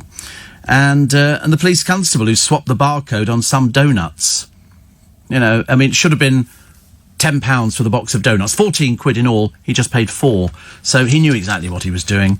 And they obviously decided that this was not, you know, he wasn't genuinely making a mistake. He knew exactly what he was doing. And that's why it should have been 14 quid, but he only paid 4. You know, and so because he got the box of Krispy Kreme donuts very cheap. So they fired him. And he's had 20 years service. He's done all sorts of things. He's been very useful. Why you'd want to throw it away for something like that, I've got no idea. For the sake of 10 quid for a box of things, opposed to you've now got no job. You've been fired from the police force. God, doesn't get any worse, does it? So they're looking in the Times today, the hottest Christmas shows. I didn't think there were any Christmas shows going on. I hope the Joe Allen's thing went well the other night. And also... this is very odd, isn't it? This is a post-mortem examination failed to establish how a retired BBC political correspondent and his partner, who were found in the same room at home, had died. An inquest hearing for John Stevenson, 68, who broadcast from Westminster on the political response to the terrorist attacks of 2001, was told he was found on the floor by his bed, yards from his partner. Neither body had any sign of any injury. Lord above. The oddest things you get. The oddest things you get. Also, a mayor of a town in this country is to be investigated by the council after a complaint believed to relate to pornography on his computer. Why is it that people do things like that on their computers? It's very odd. And in Fingal's Cave, I know it's a piece of music, but there is actually a place called Fingal's Cave. It's in the Inner Hebrides, and they've used a strobe light to illuminate a jellyfish, which is in the water. Neanderthals weren't very good at hammering, apparently, which is the kind of thing you're worried about, isn't it, really? And here's the vicar, selected as the Labour candidate for the last election, but stood down when he was accused of harassment, has been sacked by the Church of England for adultery. We only mentioned this one the other day. This was the one that we mentioned the other day, which, I mean, unbelievable. They keep saying every single supermarket has an advert now on the television showing them pouring gravy over your Christmas lunch. I've never seen anybody do a vegetarian one, but I'm sure that they must do, because you don't have gravy, do you, on your food over Christmas? There's vegan gravy. What is it? What is it? Bisto is vegan. Is it really? Well, there you go. Doesn't sound that exciting, does it? But I'm sure it is. Are you looking forward to it? Will you? Yeah. Well, great. Yeah, but I mean, you have to have gravy, don't you? Otherwise, everything's a bit dry. Gets a bit boring, which is not so good. Caitlin Moran is doing Celebrity Watch. She reckons 10 down Donald Trump. Harry Styles, because he was wearing a peculiar outfit the other day. Also down Rebecca Vardy and Colleen Rooney. Spike Lee goes up. John Lydon goes down. I always thought John Lydon was a bit of an old fake, actually. But up is Her Majesty the Queen, and up is Christmas. Boris Johnson says 'tis the season to be jolly, but also 'tis the season to be jolly careful. But even so, we quite like it.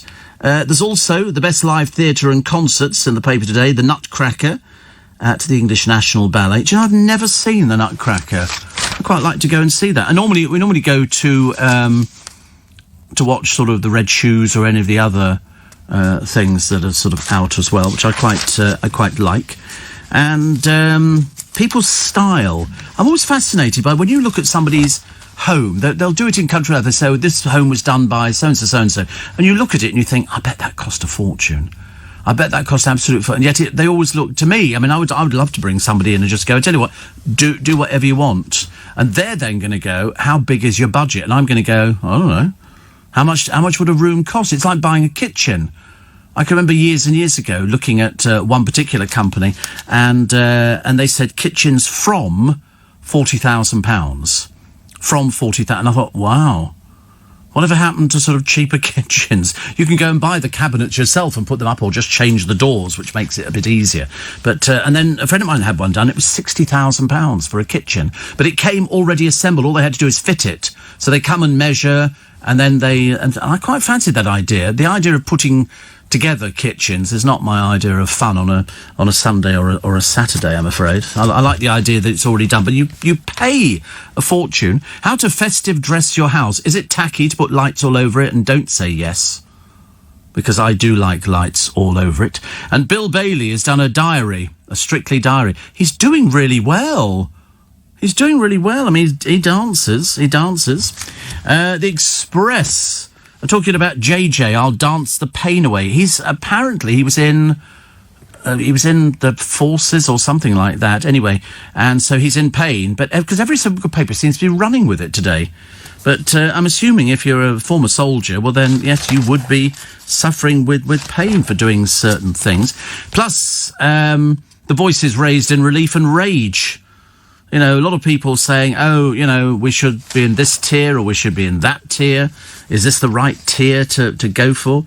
I'm still worried about the boat race staged in Ely following safety fears. Organisers announced the annual contest between Oxford and Cambridge universities will be switched from the River Thames to the Great Ouse. They cited COVID concerns and the safety of Hammersmith Bridge. It's been closed for 18 months because of structural problems. It has been run once at Ely before. You won't remember it. 1944 they did it, when the Second World War made it impossible to stage in London. And this year, men's and women's races were cancelled due to the pandemic. So Ely is famous because it's got a cathedral. Ely Cathedral, hasn't it? I think I've been up it. I think I've got video footage or cine footage of me going up Ely. Every time we went to a different town, so we went up Boston Stump. You ever been to Boston Stump? No, it's another one. But Ely Cathedral's very famous, and I think we did go there, and we just took cine film of me climbing upstairs. That's a boring thing you could ever see, but at least it sort of ticks away the hours, doesn't it, really? We've got to fund social care as much as the NHS, they're saying, and loads of pictures of Diana taking a loan break 2 years before she split with Prince Charles, and she was out with the designer Valentino, and they were on obviously somebody's private yacht, which looks particularly gorgeous, and she's obviously having a nice time. Argentina crying for Maradona. I mean, people literally, to them, it's like losing, you know, Diana for us. And Flair's lit up a mural of him in Naples because we're all shocked by it. Mind you, I was just as shocked for Heavy D's death, you know, at the age of 43. And a secret rehearsal for the Normandy landings that resulted in the deaths of 749 US servicemen could have been even more devastating and changed the shape of D-Day, research suggests. That you can find that in most of the papers today. And a rare Apple I computer in full working order and in its original box is tipped to sell for £300,000. 300,000. The pioneering machine, designed in 1976 by the Apple founder Steve Jobs and his associate Steve Wozniak. They say here it was the first ready-assembled personal computer. Wow. And it could be worth £300,000. Why didn't I buy it? Why didn't I buy one of these things? That'd be the trick, wouldn't it? To buy stuff and then sort of put it away. A school boss, just finally, is facing a backlash after telling pupils they can't take time off sick with periods because the inconvenience is all part of being a woman. You can find that one in the papers for today. That'll be the one that gets you going, are you serious? Listen, that's it for this week. Today on my free Little Bit Extra podcast, Katie Price gets a new dog. I don't like to be rude, but let's see how long this one lasts. She's lost 3. 3 have died. Dave and Vic are locked in a war with neighbours over speedboats. Oh, dear, honestly, do they get on with anybody?